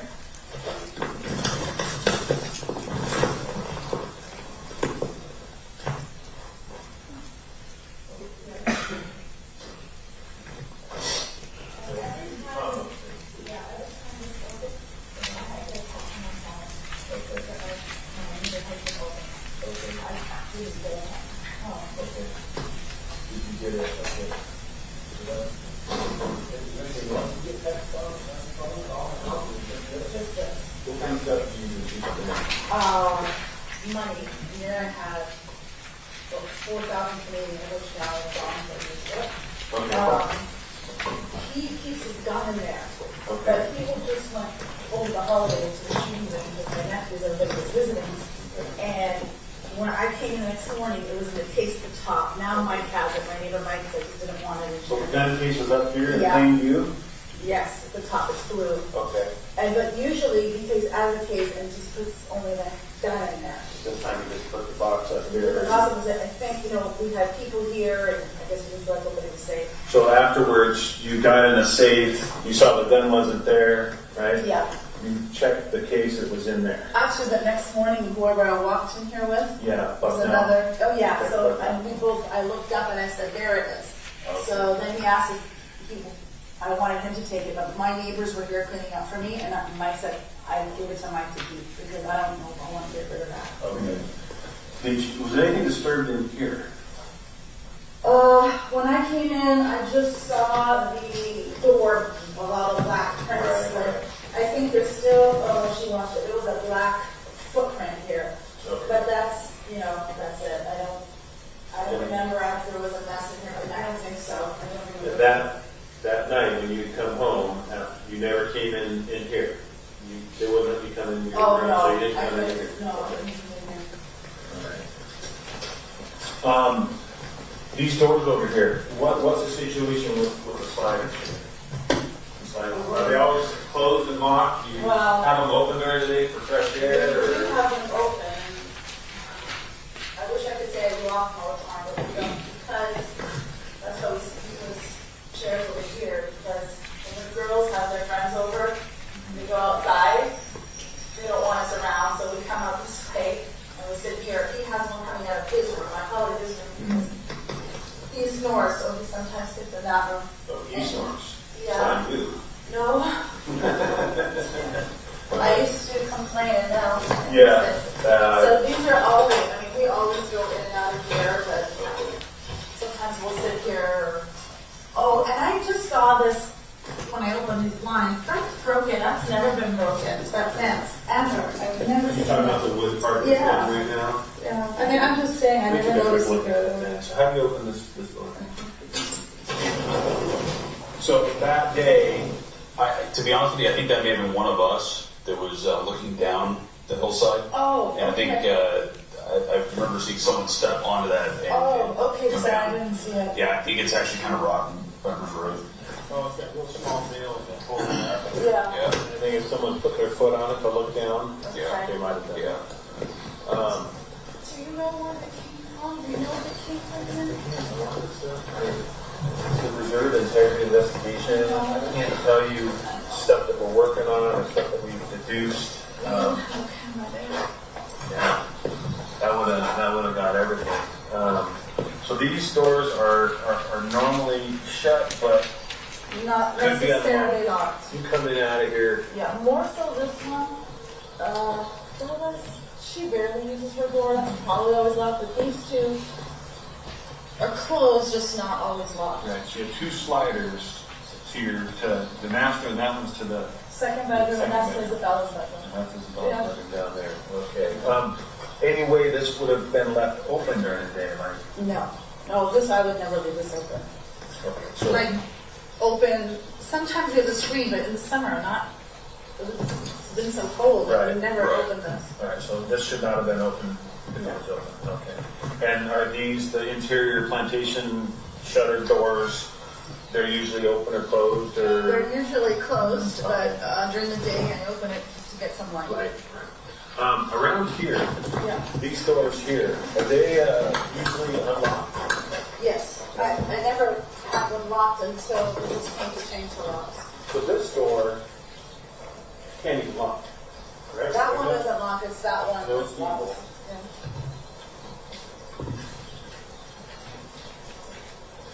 That was locked. But normally it's not locked, but you've been keeping it locked. Now we have, yeah. These doors would have been shut. Yeah, closed. Now they're actually really tight. I don't know if that's from the rain. The water. able to extend a little bit. Okay.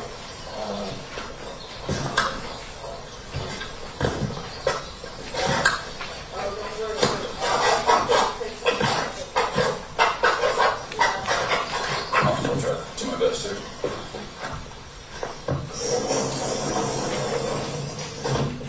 And you talked to Jessica, kind of be one of the girls heading taken or moved.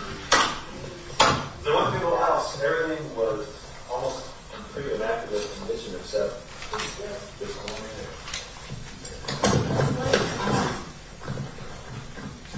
I hope they knew this, that there's something in this room, that they knew that.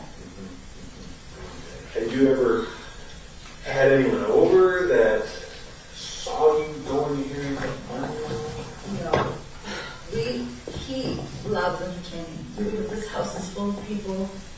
Every night, if possible, he would have a party every night. He just loved being out there and everybody, whether it was work or friends or work friends or my friends, there were always people here.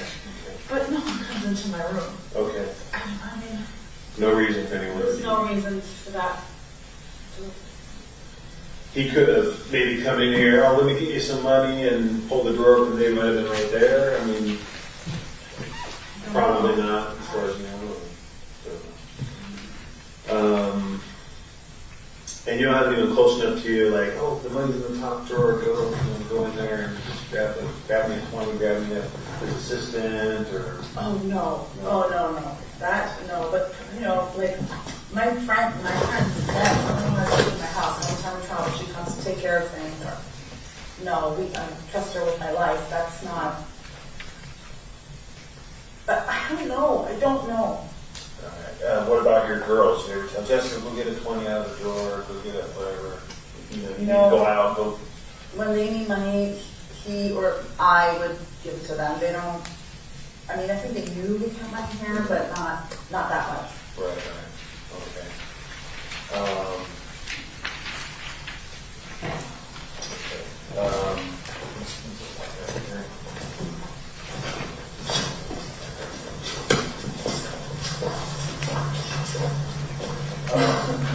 I've never seen, I didn't go over to your neighbors, but I've never seen them get blood on anything. On me? Yeah, you get blood on your clothes? Just on my knee and my hands and my shoes. Okay. Did you keep those pants at all, or did you throw them away? No, I washed them. You washed them? They're gray check pants. Okay, and you managed to get all the blood out, and you still have those pants? Okay. I didn't check, but I'm sure it came because they were dark gray, so you can't see it. Okay. So they both pants, and I didn't leave, there was no mopping or cleaning, or you didn't wipe anything down. I just gotta ask. When I came in? No, yeah, when you guys were here. Oh, no. No. Okay. Because some of the things that they took swabs, I think there might have been some places through here. Footprints? Not so much footprints through there, but some blood. I know there was a drop of blood right over here between the kitchen and the dining room. There was blood over here. I'm trying to figure out when it was at. You guys coming in and out, they still have plenty of blood. I don't know about there, because I don't know if the fellow had all that blood or was she still on when she went to the early. Right. I don't know. And then you said Ellie had come and she did clean. So the counters here, when I came here, the counters here were pretty clean. There was a bottle of vinegar right here. Yeah. Should that have been there? No, the vinegar is under the sink. Okay, vinegar is kept under the sink. That was unusual for the bottle of vinegar. Yes. Okay. And I think there was some blood through here. There was blood on this back door. Now, when you come from here, you come inside, and you sat at the table, but you never came back out through here after you had been Fabio? I don't remember. I don't think so. Okay. That's the thing.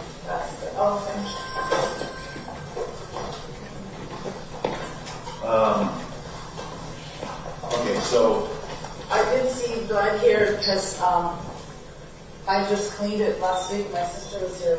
This was all black, and there's a smudge, like a smudge of black. Right. I know they did find some blood. Yeah. On the door, on the staff door. You don't remember if you touched anything? I think so. I don't remember. I don't know if there was any prints here. Okay. So at any point before this incident, or 5 years ago, did you have any friends or family or you or anything, did you guys cut yourselves at all? Is there any way that anyone that you know that has been in the house cut themselves and would have left blood at any of these places? I have no way of knowing that. I don't think he had any pets. I cut myself all the time in the kitchen, but not that I would go touching things with. I know your friends or family, hey, I cut myself, whatever. Oh, like I said, we had a lot of family holidays. You know, I don't know. You would have noticed. I would have seen when I opened this door, there's something on it. Or even if there was bloods in the garage and anyone that could have cut themselves out here, you have a gardener? We do, but they don't ever come in the house. They've never been in my garage. Now, he was working on that car washer and he broke it. Okay. And stuff, so I had to go get it to get fixed. And I think he, I know he had his hands full of, they were black, full of gasoline, whatever. I don't know if he cut himself. Who was working on the car washer? Yeah, the day before that. Oh, your husband or the partner? No. Oh, okay. Yeah. Fabio broke it, but you don't know if he injured himself. I don't know, so I'm just trying to think. That's still if I could think of him doing something that may, I don't. You didn't have any parties where someone cut themselves, getting something out of the garage on glass, and could have left blood in the garage? We had a lot of parties. I had a lot of guys come to help him up with his friends stacking wood. I don't know if they got that. But no one close to you, your family, your friends. Not Do that you I remember, know. I cut myself or anything like that? No. Did any of Fabio's friends or family drive, were they anyone allowed to drive the Porsche? Drive it? I don't know. My brother-in-law was here and they went, cruising around. So I don't know who drove, but they've been in it. His friends have been in it. I think I've been in it once. Maybe the girls once. As passengers or not? Have you ever? Oh, I drove it when he brought it home. He was trying to teach me. When did he exactly bring it home? Before Christmas, maybe 2 weeks before. I don't know the date of the purchase. So the day he signed. Oh, I think I have it on my text messages, as I didn't delete it. I might have the date. It was a pretty prized possession for him, though. I mean, he was pretty proud of it, I'm sure. He waited a long time for that. Let me look in both parts. Yeah. Digital glove. Yeah, and should be in there. So the day the purchase day would have been the day he brought it home. Yeah, the day he drove, I'm assuming. Yeah.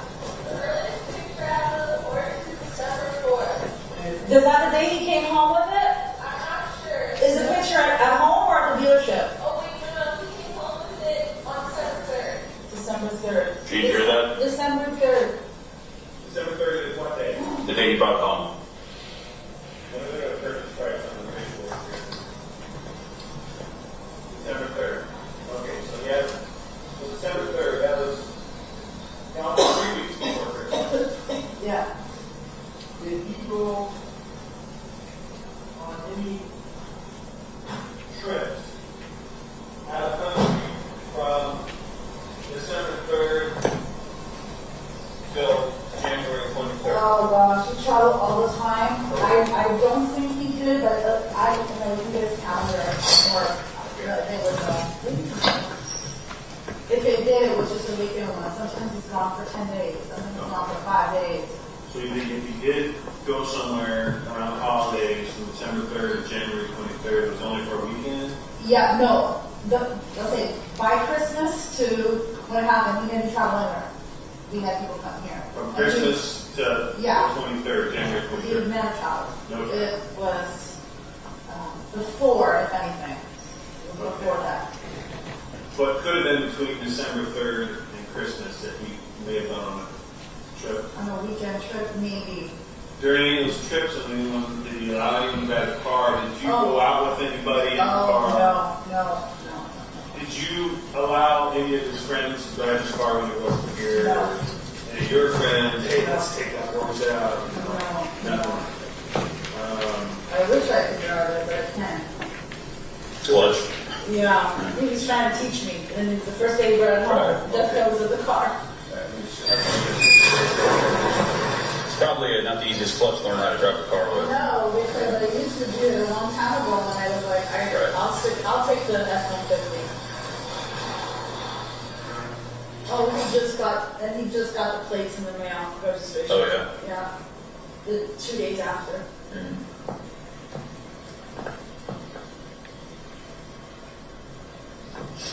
How long have you guys been in the house for? May will be 4 years. Yeah, Okay. this house, Yeah. Alright, this light's staying on. It'll probably go off on delay.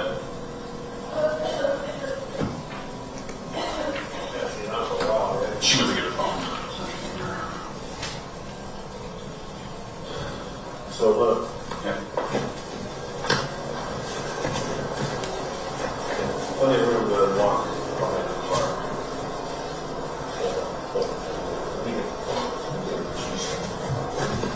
Just to show that you can get a person here.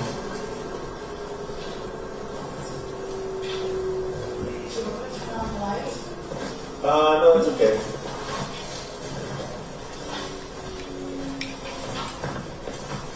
And you said you have electrical problems a little bit, but not that day. Like you had power that day, right? Oh yes, yeah. It was only this kitchen that was dark. Everything else over there was working. And then the next morning, Mike came to look at the boxes, fuse boxes, and we turned it back on. Okay. All right. Okay.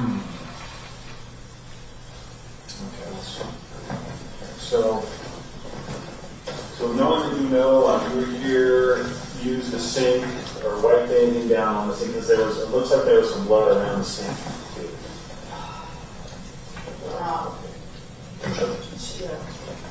I mean, he was home, so I don't know what happened. I don't know what he did. I'm pretty sure it wasn't him. So And if we talked about knives before, yeah. All the knives here, obviously with stabbing and check knives. Yeah. So there is only one missing from this set. Okay. That from when we first got it, I think he had brought it to the garage one day and I never saw it again. Okay, so that's a missing request. It says sharp object, so it's a knife, obviously. Probably. I mean, it could be any kind of sharp. Can I ask you if you think or if you know, do you think he fought back? Do you think there was a struggle? Again, I can't discuss details. Just know that we got things under control, that we are making progress, and it's going to be nice to be able to sit down with you and tell you everything, but now is not the time to discuss, stuff like that. And if I gave you an opinion on something and it ended up being wrong, then, it was that also. So just because things get discussed and talked about and shared, and I don't want stuff out there. I don't want theories floating around that aren't substantiated, or anything like that. So, and then, any of the detailed stuff like we're asking you about and pointing out, I wouldn't discuss that with anybody. Who knows if this is not, this burglary crew, it's something else. If it's someone that had a bone pick with him through work, whether it's someone, at a cigar shop. I can almost 100%, I can guarantee, she has not one enemy. Yeah. Not one. So I'm finding out. Yeah. So, I haven't been able to find anything to point to. Okay, well, if we can just do the same walkthrough with Jessica. Sure, I'm going to have a cigarette. Okay, sure. Did you want a coffee or? No, I'm good, thank you.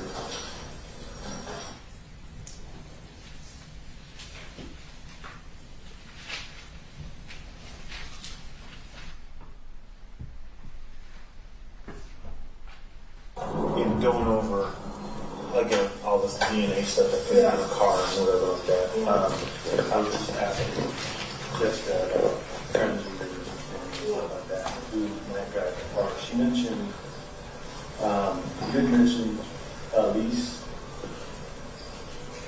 You mentioned Elise? Elise is my friend. That called and came? Yes. Okay. And then who else is part of that group? Gym friends? Or? Oh my gosh, yeah, all my gym friends. So who Elise is your best? Well, she's one of the leads.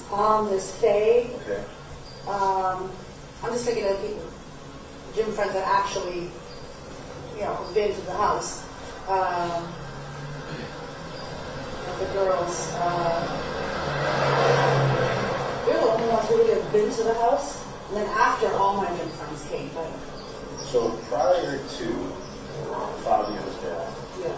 the only gym friends that have been in your house are who? Probably Elise and Faye. Okay. Who else is part of that group? Oh my gosh. Let's see. Guys in. Paula, Rob, he's our lead director for racquetball. I wasn't a racquetball lead. What's Rob's last name? What's Paula's last name? I don't know. You know Lisa's last name? I have to look up. That's okay. That's okay. If I need to. I don't even know Faye's last name. Okay. So Paula, Rob, Elise, Faye, Sheila? Sheila, but she's never really been here before. She came after to pay respects. So before Fabio's death, had Sheila never been here? No. Had Paula ever been here? No. Had Rob ever been here? No. Never been here before? Fabio's? No. I don't think so. Faye been here before? Yeah. Okay, so out of all those, you think that Elise and Faye have been here? Yeah, as far as I can remember. Okay. So, and then Deborah had been here off and on. She mentioned Deborah. Yeah. She mentioned, we were talking about driving a car, that Mike, Deborah's husband, drove a car at one point? I don't know if he did before. I mean, he did after, because he got it from the... Oh, the in-town driver? Yeah. Oh, okay. She had mentioned he drove it. Maybe that's what she was talking about. Or maybe he did it. I mean, we see each other She often. said that Mike, Deborah's husband, drove the car, and Marco was with him. Oh, that's coming home from. That's coming home. Yeah. Okay. But Grant, my brother-in-law, was in the car. I don't know if he drove it when they were here. I don't know. Or he may have driven it. That's his best friend. I don't. So, no way that Rob, Paula, Elise, Faye, or Sheila would have DNA in the car at all, or... No, I don't. And plus, that car, we just bought it in Missouri. I don't think maybe the ladies came, during that time, but I don't. Usually we meet at a Starbucks or the gym, or when we're training or playing. Okay. And then Deborah's been here, but we don't know if she's ever been in the car. Oh, I don't think she's ever been. Grant, and then what's Grant's last name? Larson, Larsen. He's in Toronto. They were just visiting on holiday. He's my sister's husband. So he was around when you had the Porsche before Yes. Fabio. Okay. And Ernie was around before Fabio was... Oh, they bought it together. They just were riding together and all that. So Okay. that's why we know so much about it. It's fine stuff.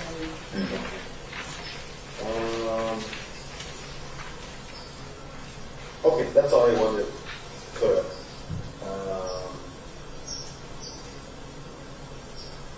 And we got the paperwork for that. And the truck is registered to... Right now it's a Fab, and I have to wait 45 days after it's passing so they can switch it to my name. Oh, through DMV? Through Ford in Thousand Oaks. So I'm just making the monthly payments, and then mail those in? I actually gonna go online, and because now it's 2 missed payments, I want to go and pay it. So they'll come and take it, and then when it's 45 days, the dealership is going to do the registration on my name. So we're gonna buy it out. So if we want to keep it. Oh, did you go out there? Yeah, in Thousand Oaks Ford. okay. There you go. Just Friday morning. Okay.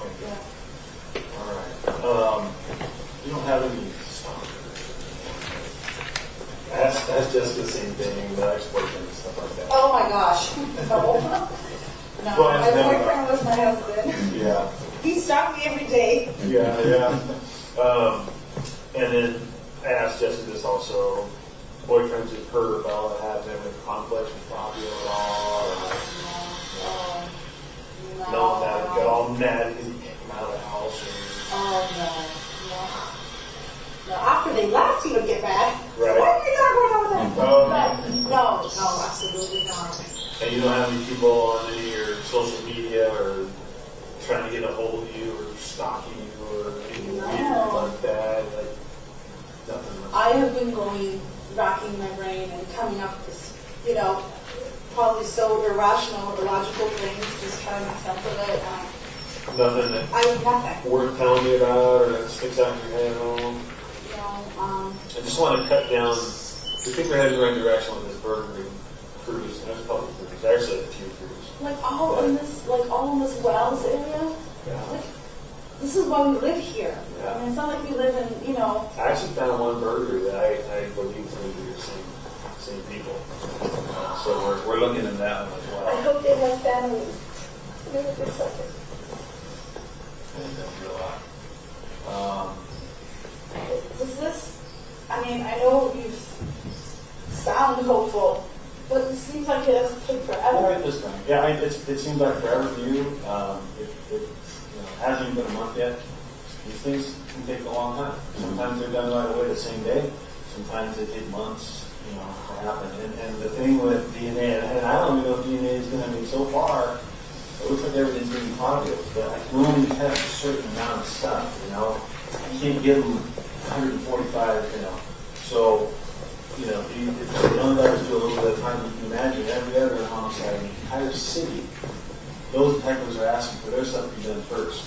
And I'm saying my stuff needs to be done first. So it does take a while, but I don't think these people are going to come back here. I think, and what happened to Fabio, they're not going to, wouldn't dare be coming back probably this neighborhood. Because they don't want to What if, we want to stay here. This was his paradise. I don't want to leave here. But I don't know if we can. What if I have to move back to Toronto or whatever? Is that going to be okay that we leave? No, you do whatever you want to do. I can't take my daughter out of her high school. I just can't do that. We may sell the house and still live here somewhere in the area, but... Yeah. Well, those are things for you to figure out with your family and friends and stuff, what you want to do.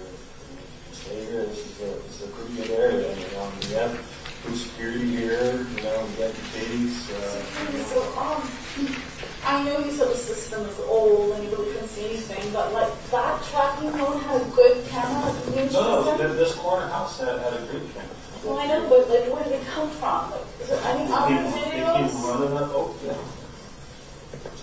Yeah, we spent a similar amount of time finding videos, and the way things go is usually the system's not working, power was down, they don't have the angle, so it had to come from somewhere, Ventura, somewhere. That's exactly what I'm thinking too, but there's all kinds of different ways in here.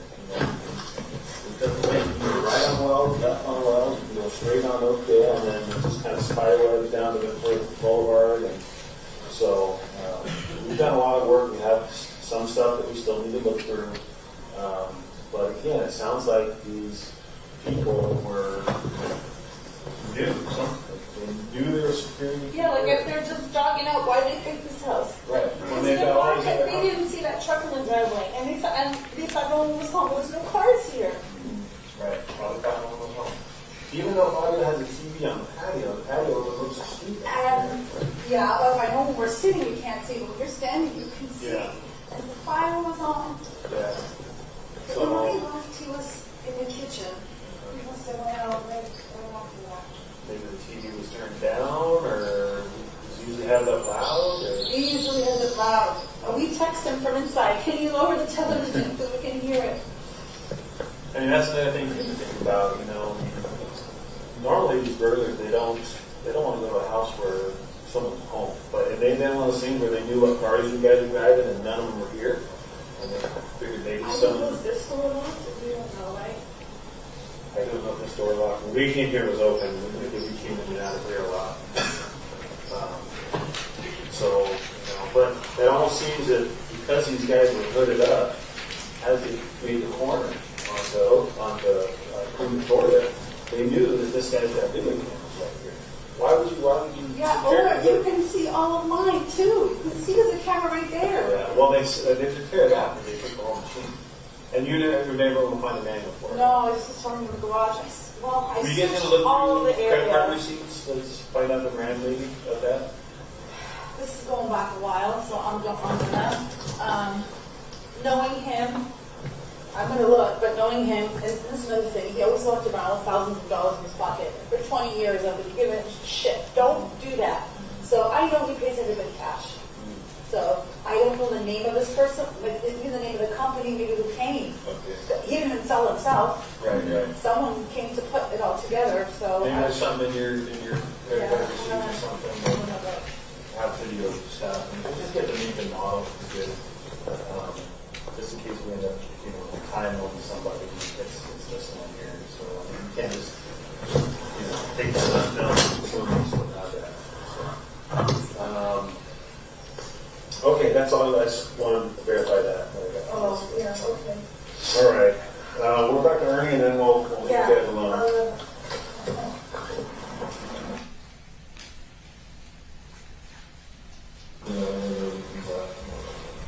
Okay, I'm leaving on Monday. So Monday, coming home Friday. Okay. And you're going to... Okay. Yeah, let me know if anything really happened there, any more website stuff. I'm not thinking about. I'm just, and I told you about, I want to do that with stupid changes. I keep going back and forth, shutting out things, and I can't stop it, but if I'm out there and I see that, I will What are punch them in the face. What are they saying? Is there ghosts in there? Is anyone getting stabbed there? Like, really bad. None of the girls were not out here, it was me and my sister. If they heard that, Yeah, there'd be a fight. Yeah, and if you want to see someone pick up a VR at work, yeah, I know. I'm actually going to State Farm's my next call because they'll probably not get it for me, but they'll give me the money for it. So anything else taken, they want to replace and whatever. I don't even care at this point, but I need it. It was always nice to have that screen there, even though we never really had to go use it. Right. One time, I think, we woke up in the morning and found eggs in the driveway, rotten eggs, someone threw it out. So we tried to go back and look, but that was the only time we ever had used it. But it was nice to always see the cars pulling out, the girls coming in, what time they were going out, we could always see that. Right. So I would like to have it, Okay. All right. I think that's good for now. Please, even if nothing comes out, can you just please call me every couple of days because I'll try to. Usually when I get into work, my head's down and we are running. And I got stuff to do every single day, so I may forget to call you sometimes. So if it's done too long, give me a call. I'll try to give you a call at least once a week. Okay? All right. You take care. Thank you. We'll talk to the garage. Sure.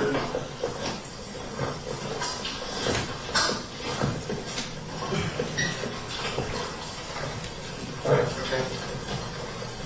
Take care. Okay, thanks, guys. Oh, wonderful.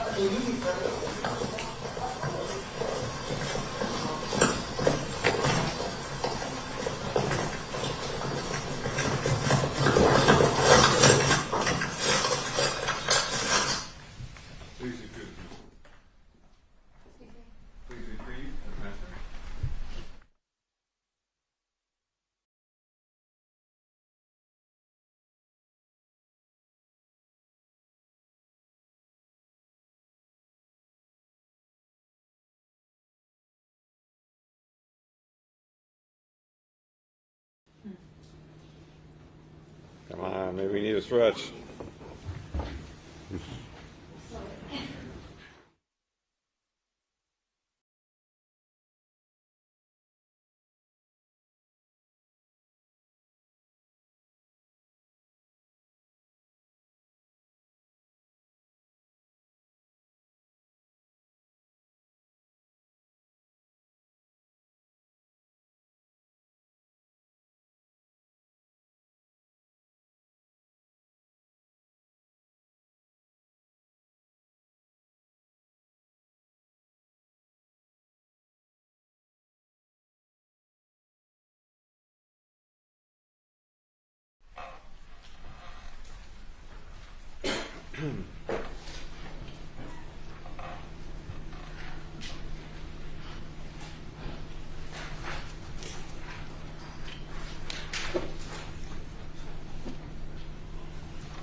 a photograph that is titled Defendant Sementilli and Detective Verna next to Fabio's Porsche in Sementilli Garage, February 21st, 2017.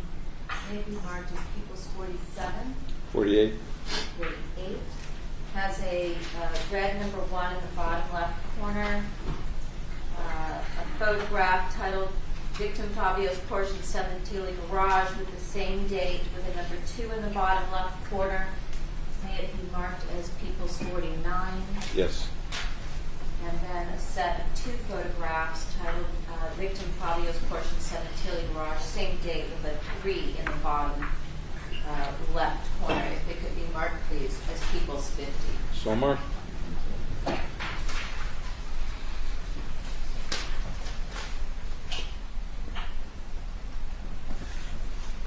During the course of that interview, we heard the garage door open, and did you and the defendant go into the garage to look at the victim's Porsche that had been brought back from the impound? Yes. Showing you People's 48, do you recognize what you see here? Yes. What is that? It's the victim's Porsche, Monica Sementilli and myself, and you can see the cabinet where the DVR was, and the door leading to the kitchen. Okay. Showing you People's 49. Do you recognize what you see here?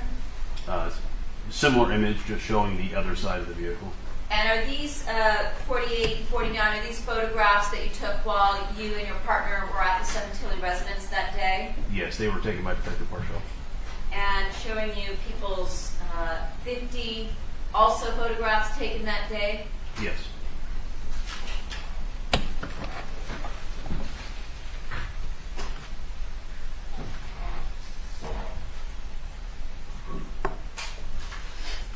In terms of the questioning where you and your partner were asking the defendant if any of her friends had ever slept over at the location, and she indicated that none of her friends ever had, did she ever change that story off tape that day? No. How about on any other day? It's argumentative, Your Honor. It is not. I don't believe so.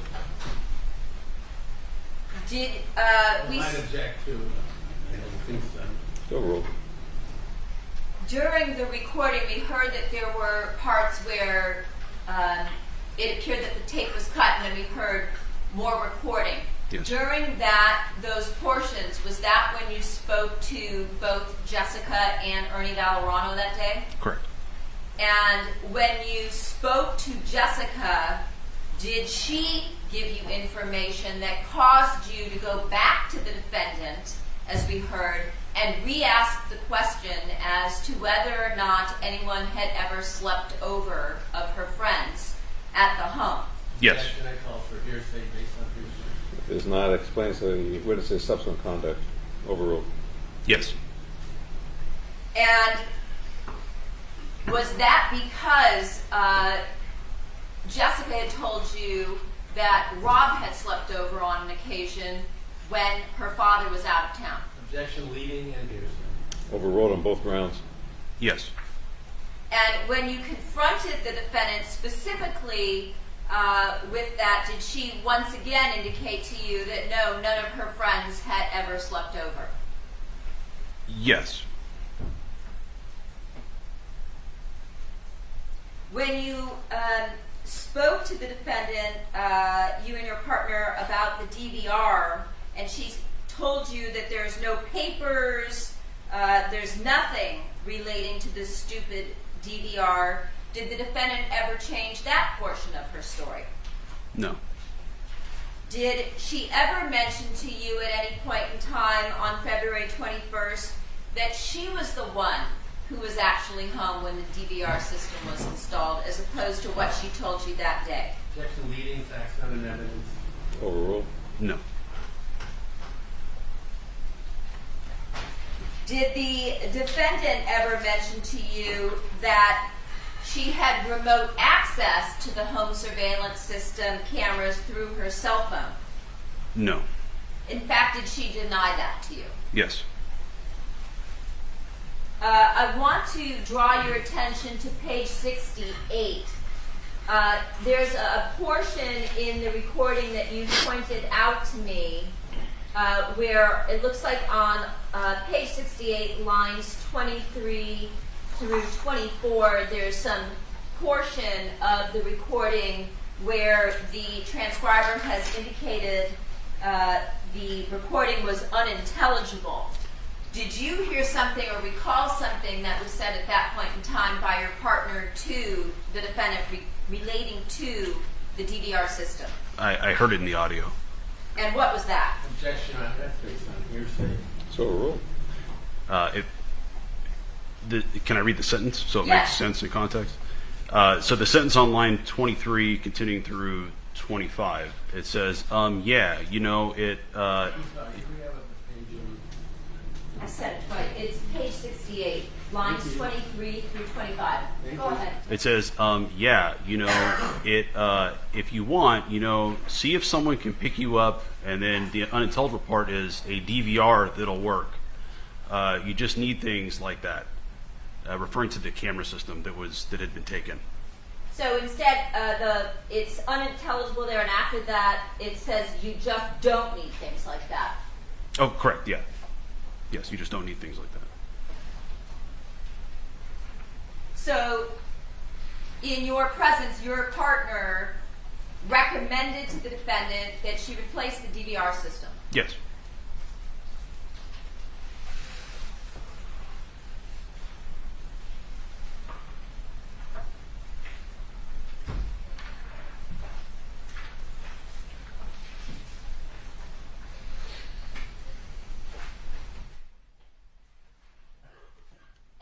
Did the defendant ever change her story with respect to the fact that she told you during the course of this interview that when the mirror is opened, she gets a text on her phone, and on that particular day, she did not get a text on her phone? Did she ever change that answer? No. Did she ever change her answer when she told you that of all of her friends, the only ones that had been to the home were Elise and Faye from her racquetball group? Objection, that was asked and answered. No.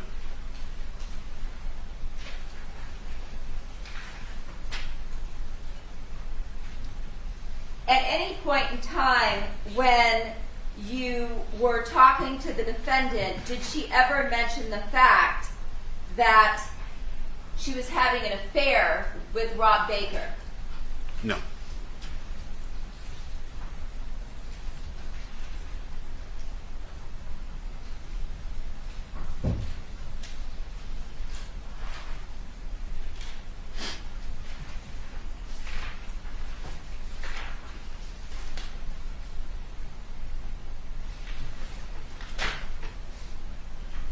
And on page 57, where you asked what Rob's last name, when the defendant said, I think it's Baker, did she ever change her statement and say, actually, I know it's Baker because I have some sort of a close relationship with him?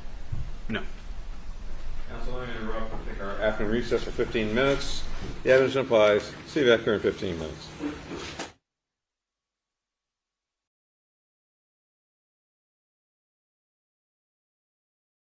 February 21st.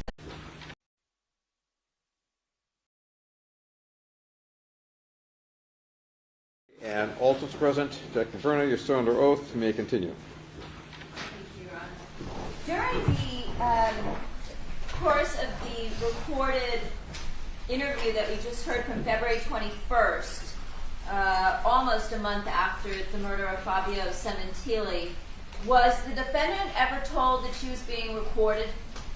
No. And did you and or your partner have some type of hidden listening device attached to your bodies? Just a digital audio recorder, which is about that big in size. It's something we used for virtually every interview we always did. And where would you have that during this interview? Probably in my pocket. So it wouldn't be visible? Right.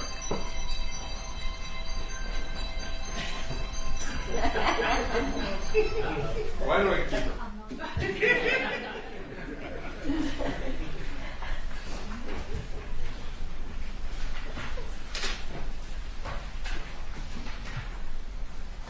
At any point off tape or outside of the recording, did the defendant ever tell you that on the day that her husband was murdered, that she saw Robert Baker when she went to LA Fitness with her daughter that day?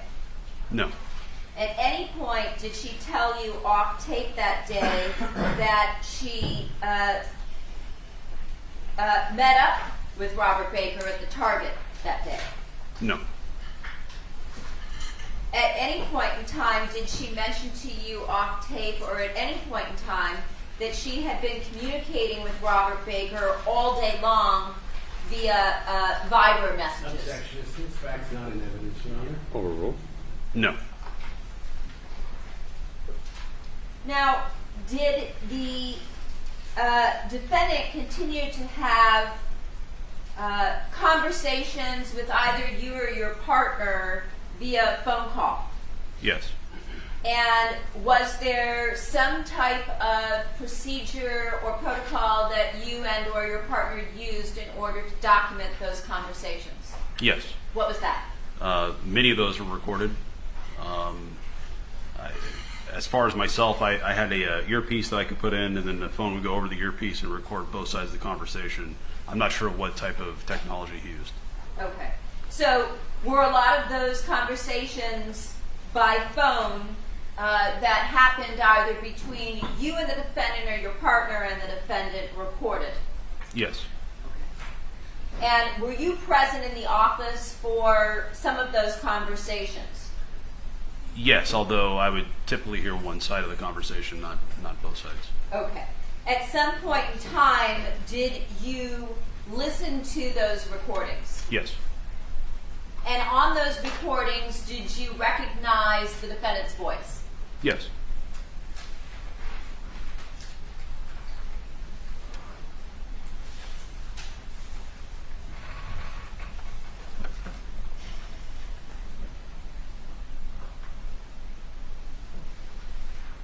During the course of your investigation, along with your partner, did one or both of you have conversations with life insurance companies, including MetLife? Detective Parshall did.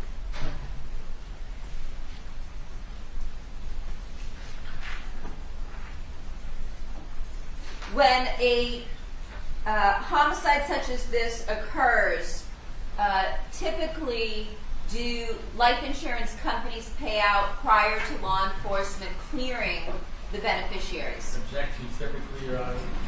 Well, it's also stipulation. That's fine. In this case, standard procedure as a homicide detective in this case, were you required to clear the beneficiaries prior to a life insurance payout in this case? Yep. Objection. Call for As far as what this detective did, that's overruled.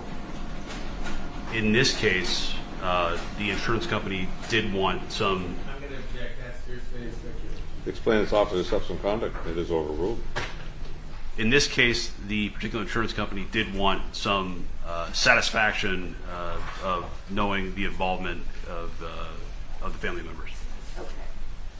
And throughout the course of your investigation, did you and your partner advise MetLife that the children were all cleared as beneficiaries of the policy? Yes. But not the defendant? Correct.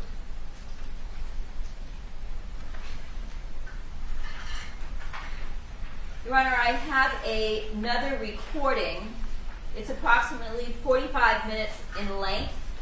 It's recording number 708355 that contains approximately 11 recorded conversations between March 2nd of 2017 and the date of arrest, June 14th of 2017. May the recording be marked as the people's next in order. That'd be 51. And may the transcript please be marked as people's 52. Yes. Council, we don't have 45 minutes. So at the proper time, you can stop the recording. Okay.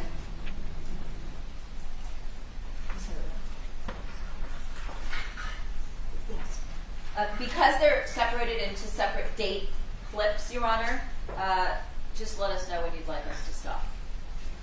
If I could pass out the transcript. All right. You may pass out the transcripts, and as always, the evidence and applies.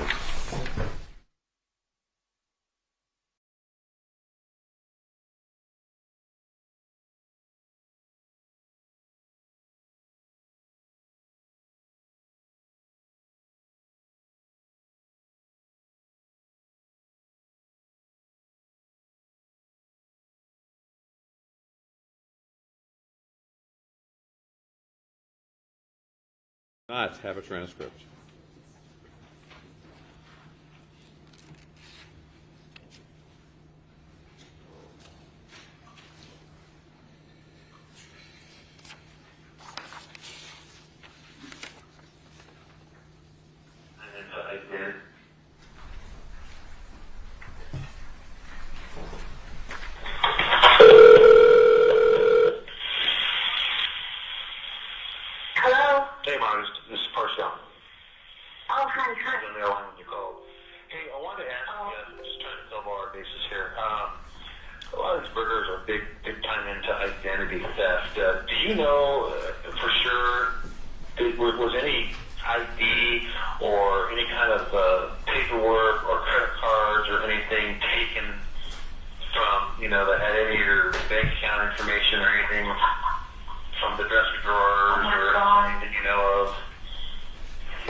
me, so I feel a little bit better about that. But anything else? Like, I know you said you had all these swabs and you couldn't send them in. Is everything like? Oh, well, we sent the first round in. Everything came back to Fabio on the first round. So I couldn't get them all one time. I got to spend them a little more time. So, we're waiting for the second round. The first one was sped up, so I got that a little bit quicker than normal. The other one's probably going to take a little bit longer, so we're waiting on that too. So I'm not too optimistic about it, but we're submitting some more things. So that's kind of where we're at. I'd asked you about the DVR. Did you ever figure out what kind of DVR system that was in the house there? I haven't found any paperwork for it or anything on the debit card or bank statements, but my insurance will place it for me, so I went online and Googled and tried to look at what I thought it looked like. Okay. And I sent them a picture. Now I don't remember the name. I can go look on Google just to when I remember what it looked like. But I don't know the actual name.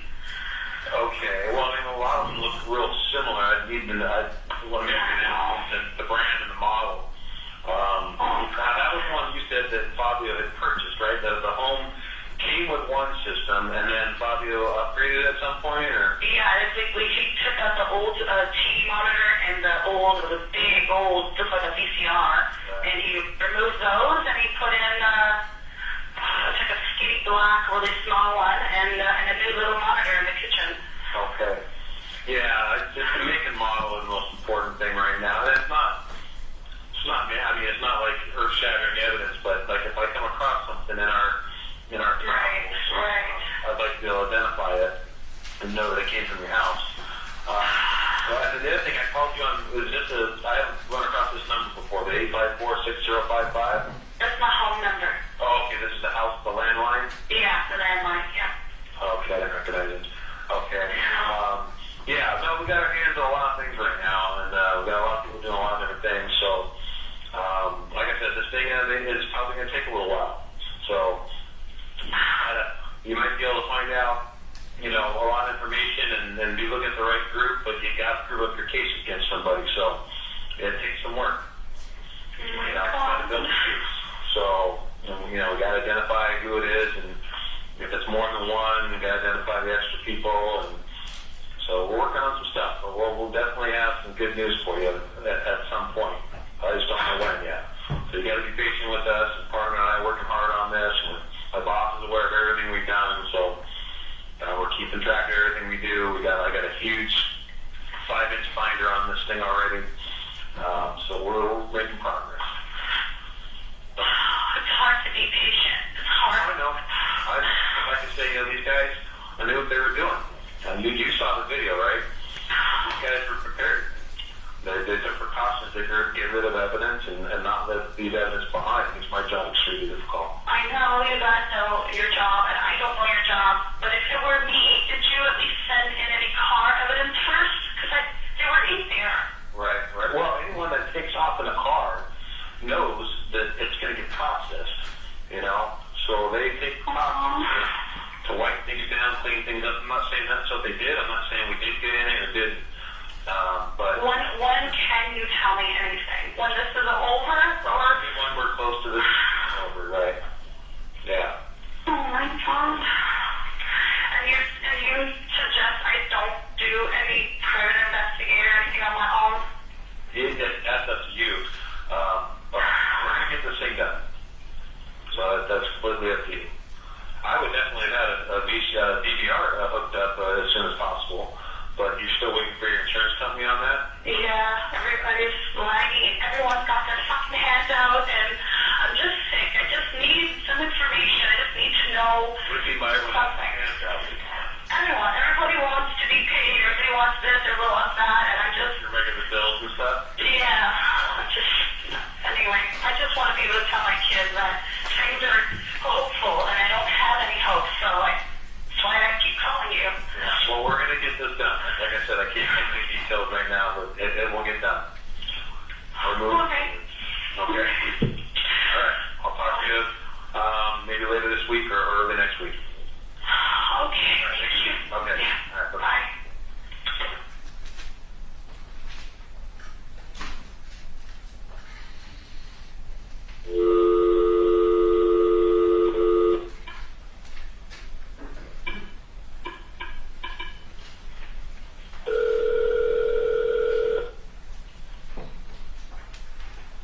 swabs, are they all going to be tested?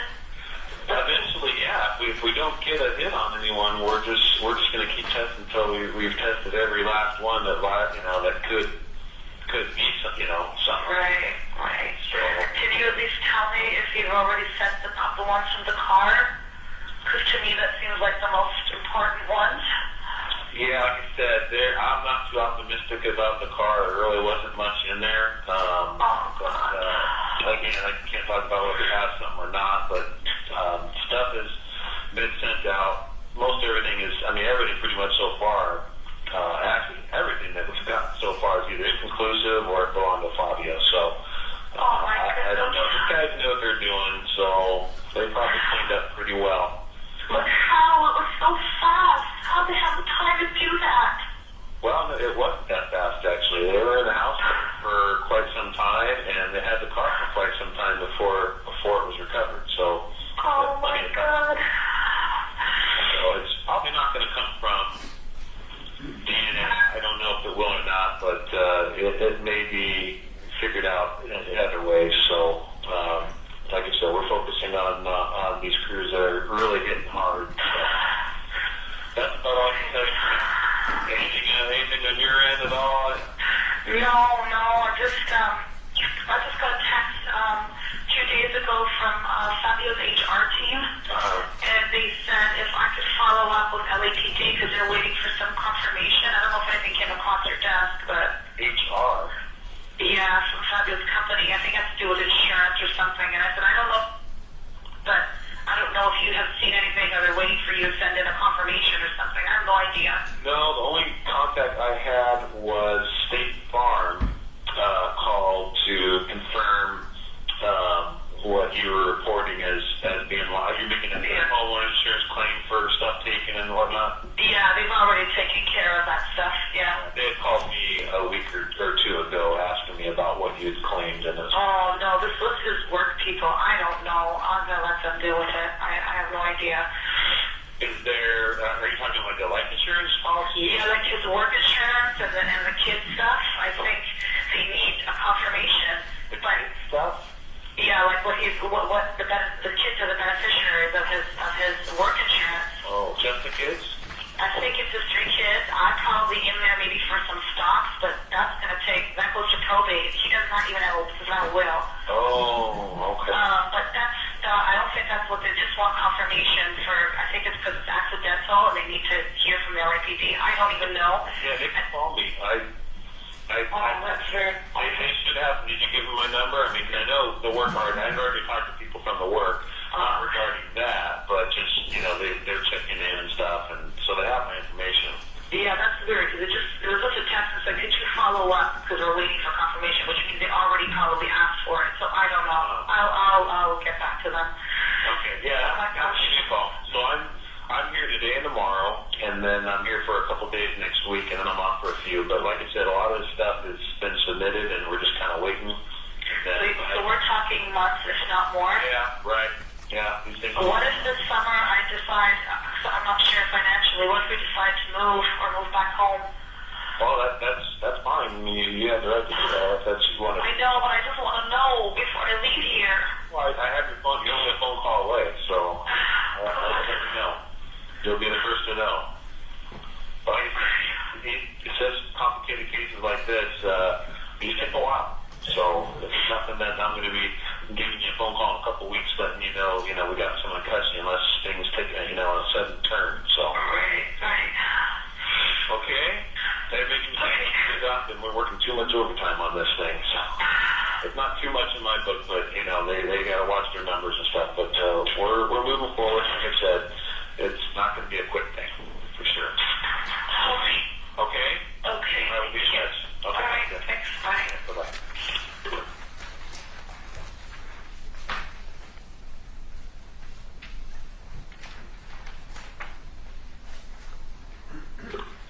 Porsche.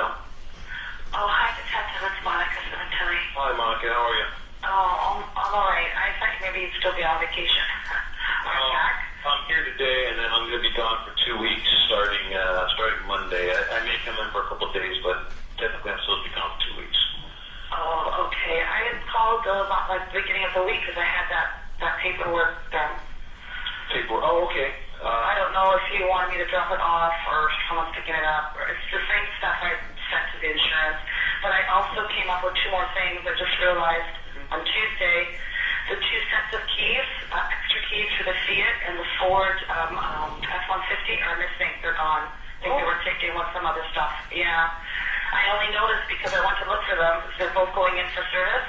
And those keys are probably $300 each. Who knows? I have to replace them, but they're taken. They're not here. So you're talking, so extra keys, you listed those on the form?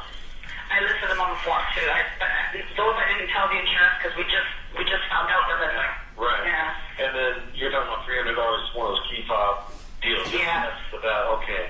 What other keys were on there? I'm curious. If your car keys. Okay, so the extra set of Fiat keys was just the black fob. It's not a key. It's a press start. Okay.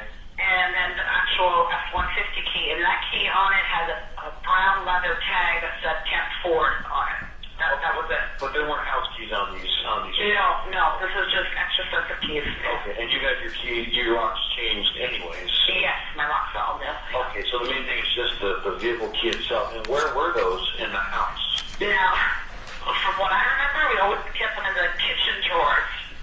Okay. The kitchen drawers. Now, so I checked there. That's where I usually keep them. They weren't there. And then sometimes in the bedroom drawers where all that stuff was taken out. I don't know if they were just grabbed or I don't know.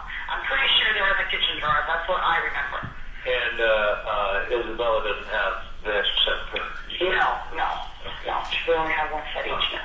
Okay, yeah, we'll throw those on there. And one says F-150 on a tag, and the other one probably says payout on it, right? Yeah, this one doesn't have a tag. It's just a black fob on a silver ring. But the truck one doesn't have a leather tag on it from the dealership that says Camp Ford on it. Ford, okay. Yeah. And did you write that on the description on the paper? Yes, I did. I hope it's legible, but I just kind of wrote down what I remember. Well, I can fix it if we can't read it based on what we talked about. Are you going to be out and about today at all, or? Probably not. Okay, then we'll come by. I've got something at 11:30. So I'll come by between 12 and 1. Are you going to be there? Yes, I will be here. Okay. I'll give you a call in case anything comes up, and then we'll plan on between 12:30 and 1. Okay, sounds good. Thank you. Thanks. All right, good. Yeah, bye.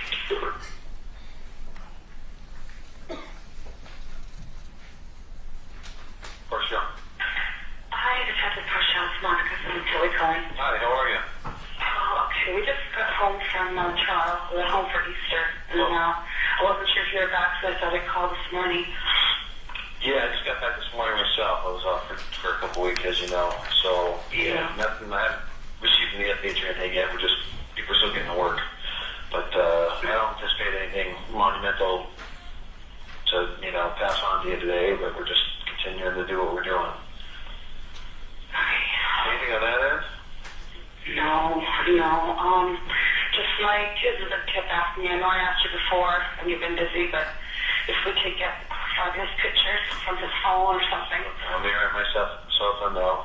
Pictures on Fabio's phone. I'll see if I can get that this week. I got a busy stuff.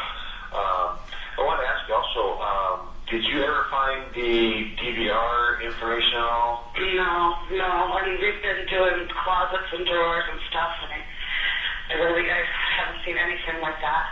Okay, and was it one of those systems you could check on your phone? You could, if you're away from the house, you could check to see how the cats are doing, or, is it one of those things you could access from your phone? Well, we used to have that, and then when he changed this, and we also got new phones, I don't know. I think it was an app that he could just look. You could see the video feed from your phone. Right. But that was I think the other system we had, which was a long time ago. So I don't. So I think you were telling me that when you guys moved in, there was a system that the previous ownership had already installed. Yes, and it was like an old, really old one. But you guys could access the system from a phone? Yeah, apparently he can look at the phone and see the cameras. Oh, only Fabio could. Yeah, I never had that. But then also when we got new phones, then he never had it anymore. And plus we had a new system, so I don't know what he did with that.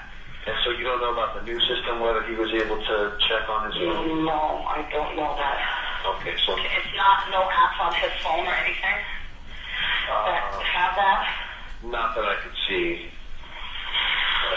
So he could use it before, but then you guys all got new phones and a new system. And as far as I know, the new system that you had in when the crime happened, you could not access it from the phones. No, and I think we had this new system for what, over a year almost, or just about a year.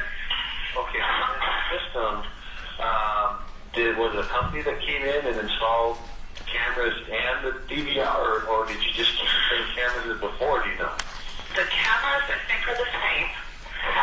I was not here, but I do know that he said the guys came to install it, the new DVR, and they put a new monitor, because it was an old big TV, now it's just like a little screen. Right.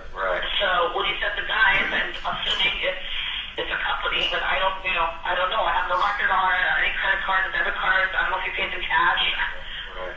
Okay. You haven't now located any paperwork, obviously, you have told me that by now. I've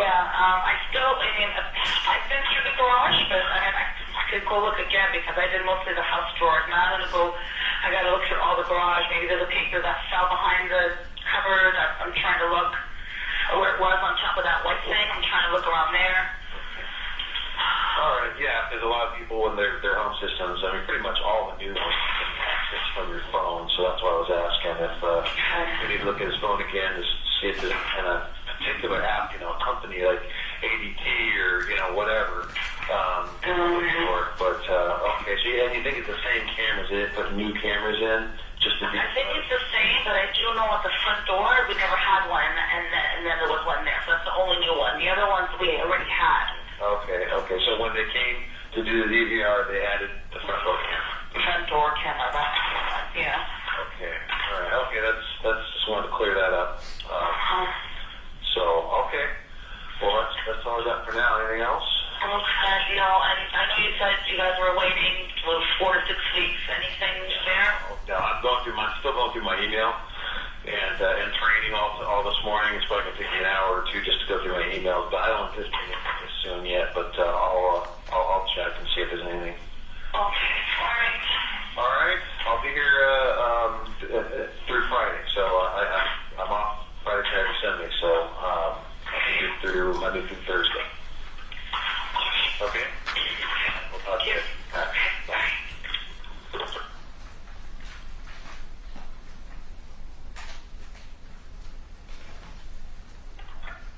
Porsche. Hi, it's Monica Sementilli. Hi, Monica. What's going on? Just doing my usual Monday morning call, just checking in. Anything good happening? No, nothing really to report so far. Still waiting for stuff to come back. All right. Anything going on that end? No, we're actually just trying to get our house ready to put for sale, but other than that, nothing else. Okay. Did you get a security system yet? No, I'm leaving. I'm selling the house. Aren't you waiting until the end of the... You guys still should be living there, though, right? Well, Isabella has to finish school, so I will get another small place for the girls that I can just keep going back and forth to Toronto and here until she's done school. What's your timetable looking like as far as just... I know, it's the whole... I'm trying to make decisions here, but because of the life insurance that we don't know, so we're just going to sell the place, sell the house, and get a smaller place here. And I'm hoping it's already May, June or July, we could be moving in somewhere else. Okay. Yeah. All right. You got any weird phone calls or haven't seen anyone around the neighborhood or anything? Well, no, but we always get the Forest Hills Watch, like we have an email group. And sometimes they'll say, hey, saw this strange person, and someone will respond, oh, I know that person, or I saw this, but nothing, no strange calls or anything like that. I have my family visiting me now, and My mom's coming next week for 2 weeks. Okay. So, Alright. Did you get the trunk transferred over to you or something, or? no, the dealership had to buy it back because they couldn't transfer it to my name without a will or something like that. Oh, okay. And so they had to buy it back, and they jacked up the price like 15 grand, and I just couldn't afford that. So I gave it back and just got a car for the, the amount that the original amount that the truck was for. Oh, okay. Yeah. Alright. Everything fucking sucks. Everything. Anyway. Alright, well, I'm hopefully getting something back in the next couple of weeks, so I'm going to hit them up today and see if they can give me some type of timetable. Like I said, I'm not, expecting anything wild to come out of it, but I'll be calling around. I'm meeting with some of our guys from the burglary task force that's working these knock-knock burglars this week, and I'm talking. And then I have some photos to show you, some jewelry and stuff. And there's nothing that really, to me, stuck out as matching some of the stuff that you had taken. But some of the stuff you mentioned, miscellaneous earrings and stuff. So I may have some photos to show you later this week. But I'll talk to these guys, see what they got, and maybe come by or send you some photos, one way or the other. Just to see if they're Yeah. that type of thing, but it's worth a try. So I'll get all your phone numbers and stuff on the same and everything. Yeah. So, this was at home, but my cell's the same. Okay. All right, I'll get in touch with you. Thank you. Okay. Bye-bye. We're going to take our adjournment this time. You can just leave your transcript on your seat. We'll be in adjournment until Monday at 9 a.m. Again, the evidence applies not to discuss this case either among yourselves, but anyone else or form express any opinion until the cause is finally submitted to you. So as I told you, and yet you're a member of the 101 family. So last Friday was pizza night for all of us, right? So what's today? It's Margarita Friday. Have a good weekend.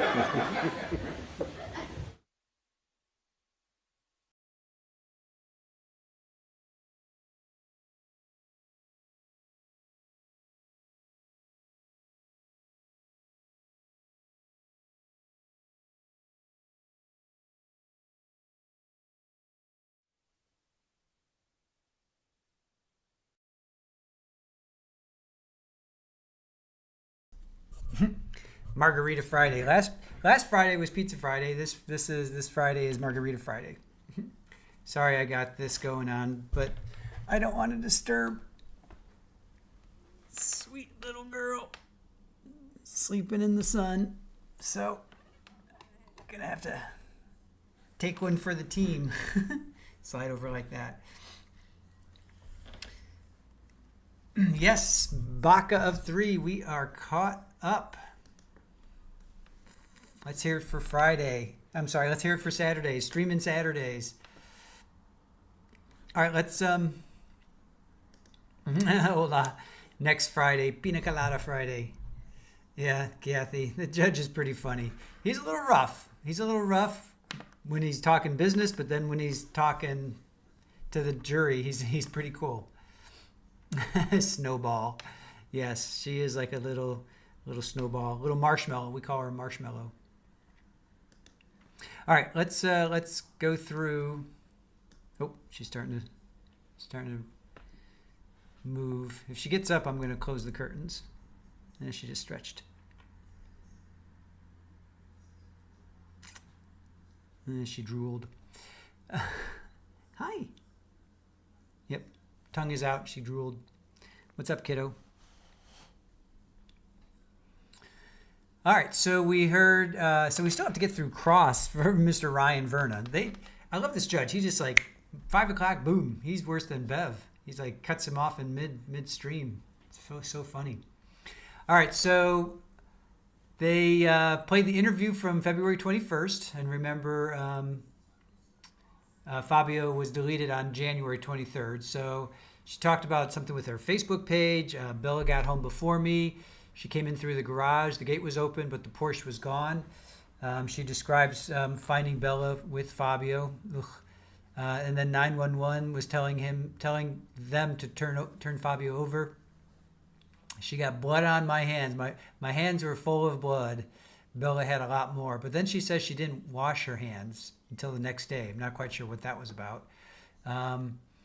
She wanted her friend Elise to come over, but she didn't call his family. Interesting. Why didn't you call his family, right? So her friends Deborah and Elise came over, and Jessica, they came back, and Bella went to her room. The poor kid. She's going to have some serious, serious PTSD, I guess. I mean, if anybody has it, I would think she has it. The money from the 3 countries was gone. She talked about that, talked about everything that was missing. So these gold necklaces, something with pearls, silver bracelets, gold earrings. She said, they said it was like costume jewelry, but she mentioned a lot of gold. So she asked, do you think he fought back? Do you think it was a struggle? Then she's like, Fabio pays everyone in cash. He walks around with thousands of dollars in his pocket. So she's again trying to like make it look like, it was just a robbery. And then prosecutor Silverman asks Mr. Verna, did Monica ever mention she was having an affair with Rob Baker? And he said no. And then the last name, do you know what the last name is? And she's like, I think it's Baker. Yeah, you knew. She never told law enforcement she saw Baker at LA Fitness or that they met at Target. How are they going to explain away meeting at Target? Oh, it was just, I think, to me, it's going to boil down to Baker and Austin's testimony, right? This whole thing is going to go towards those two testifying. I cannot wait for them to take the stand. She asked, do life insurances pay out? Oh, no, wait. Silverman, prosecutor, asked, do life insurances pay out before clearing defendants? And Verna said, company wanted to know the involvement of the family members, but he told MetLife the children were cleared, but not Monica. Then another interview is played. This one she talks about identity theft. Then there was another phone call. This is like phone call number 2. You haven't called me back for so long. I've been calling you every day. So we heard this in the opening where she just called like every week, and eventually she says her normal Monday phone call. So what can you tell me? What can be discussed? Monica implores Detective Parchell. First, he says the first round of swabs all came back Fabio, but another round is being submitted. She still hasn't found the paperwork for the DVR, but she did say she Googled it to try and find something, trying to remember what it looked like and trying to find something similar, but she still doesn't have that paperwork. Third phone call. Detective says, I'm just returning your phone call. I got your messages. She says, are all the swabs going to be tested? Have you sent the ones from the car? So she's basically telling the police how to do their work. He says all the DNA right now is just Fabio's. And they know at this point, they for sure know that there's more than just Fabio's DNA. Monica sounds distraught. Every phone call, she sounds distraught. And then she says Fabio's HR called. And Parcells is like, HR? Like he asked that in such a weird, he's like, HR? What the heck is HR calling? He did say State Farm called to confirm, some information. Fourth call, have you had that paperwork done? She says, I came up with 2 more things. The keys are missing from the car. So they had the F-150 and the Fiat. The Fiat was Isabella's, and the 150, I think that was Fabio's. Keys were in the kitchen drawer, maybe in the bedroom. I don't remember them being in. I remember them being in the kitchen. Let's see. Then the 5th call, which was right after Easter, the detective Parchell says, "I have nothing to pass on." Natalie says, "Kids keep asking me about pictures from Fabio's phone. Did you find the DVR info yet?" She says, "No." Is it the one? Is the DVR? Is it one we can check your phone? And she says it used to be that, but Fabio got a new system, so I don't know. So Fabio had access. So when they moved in, they had this system. So Fabio had access to it, but Monica never could. But now the new system, she's like she can't access it. So Call number 6. She says, doing my usual Monday call, checking in, and she still hasn't gotten the video information yet. So that concludes day 4, and we are caught up. So what do we got? Yeah, Baca. How do you ever scrub that from your 17-year-old brain? I agree. Kerville says, Bev starts late, takes too many breaks, then ends at 4. Therapist, Super Ball, the super cat, takes super naps in Squeegee's lap. That's pretty good. That's really good. I like that. And yes, Queen Olive Ruth Ann, we are caught up. Irish Amy says, thank you, Squeegee. And Aaron, thank you, mods. And Shirley, yes, thank you, Squeegee, Aaron, Snowball, and Julie. Well, it's Super Ball, but she does look like a snowball. And it's, don't forget, you got Therapist, Brat was with us, Hellcat, Widespread Panic. Curvy loves Super Ball. Pammy says, thanks to Chris and Aaron and Mod. You guys are amazing. It's February. When do you all get to the appeal? Oh, the YouTube. End of this month. I think the 23rd is when we become eligible. So Julie says, this case is nuts, and she's proving her involvement, in your opinion. Dream Landry, everyone have a great Sunday. All right, see you all on Monday. Absolutely. Therapist, I make up a different stupid song every stupid day. That was really good. Hey, better Hellcat. Yes, Hellcat, we hope you feel better. We hope you feel better. All right, we were going to do a raid on Florida PI Sam, but she doesn't start until 7. Then she was going to start at 6. So, Kathy Smith, thank you for doing this on Saturday. You're awesome. Aw. All right, Gina, thank you. Kathy, goodbye. Pammy, goodbye. Yep, get better, Hellcat. Get better. Colleen, Itchy Withers Horse Rescue. Goodbye to you as well. Thank you for popping in. Pammy says, feel better, Hellcat. So this is out in LA. This is California. So we'll be starting at noon, and we'll be going until, I guess, around 8. So reset your clocks there. We'll be streaming this at 8 o'clock. I'm not sure. Maybe we'll stream something in between then. We'll pick up something else. I'm not quite sure. We'll think about that on Sunday. Queen Olive, Ruth Ann, goodbye. So long to you. So the redirect is going to go over to Florida PI Sam. If you want to join us, we'll be checking in on her. Mandy Strong says, have a great weekend, everyone. Baca of 3, thanks, y'all. See everyone Monday. Yeah. I thought we were going to end around 6, but it went faster than I thought. Colleen says, been here all afternoon doing chores, so no chatting, but enjoyed the day. Cool. Thank you, Colleen. Appreciate you. Julie says, have an awesome Sunday. And Queen Anne, Ruth Ann, I won't have to be up at 5 a.m. That's true. That is true. You can sleep in until 9 o'clock your time. All right. Yeah, I don't have anything for another hour, so we'll just go check out Florida PI Sam. She'll be on later today. We do have a redirect, so if you guys want to go check her out. Therapist, thank y'all so much for being with me while I finally got some Christmas put up. High five. You're putting up your Christmas stuff? Therapist, I don't even know how to unpack that. Mandy Strong, you're going to work for the first time in 3 months. Yeah, that was tough. You had to say goodbye to one person. You'll have to tell us how your new person is, unless you have a new job altogether.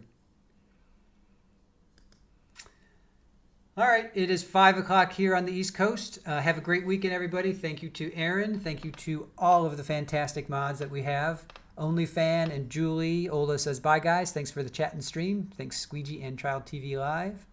And Julie, one of our fantastic mods, says, Mandy Strong. Congrats. So Brat was with us. He's going to be traveling. He's going to be out of pocket for a week. Hellcat's not feeling well, so Hellcat, we hope you feel better. Widespread Panic, didn't see you. I hope you're doing okay. Rachel B, Florida PI Sam, Jules, all you guys have a great Sunday, and we will see you on Monday, right? Okay, see you guys. Oh, new clients, husband and wife. All right, cool, Mandy. All right, we'll see you guys on Monday.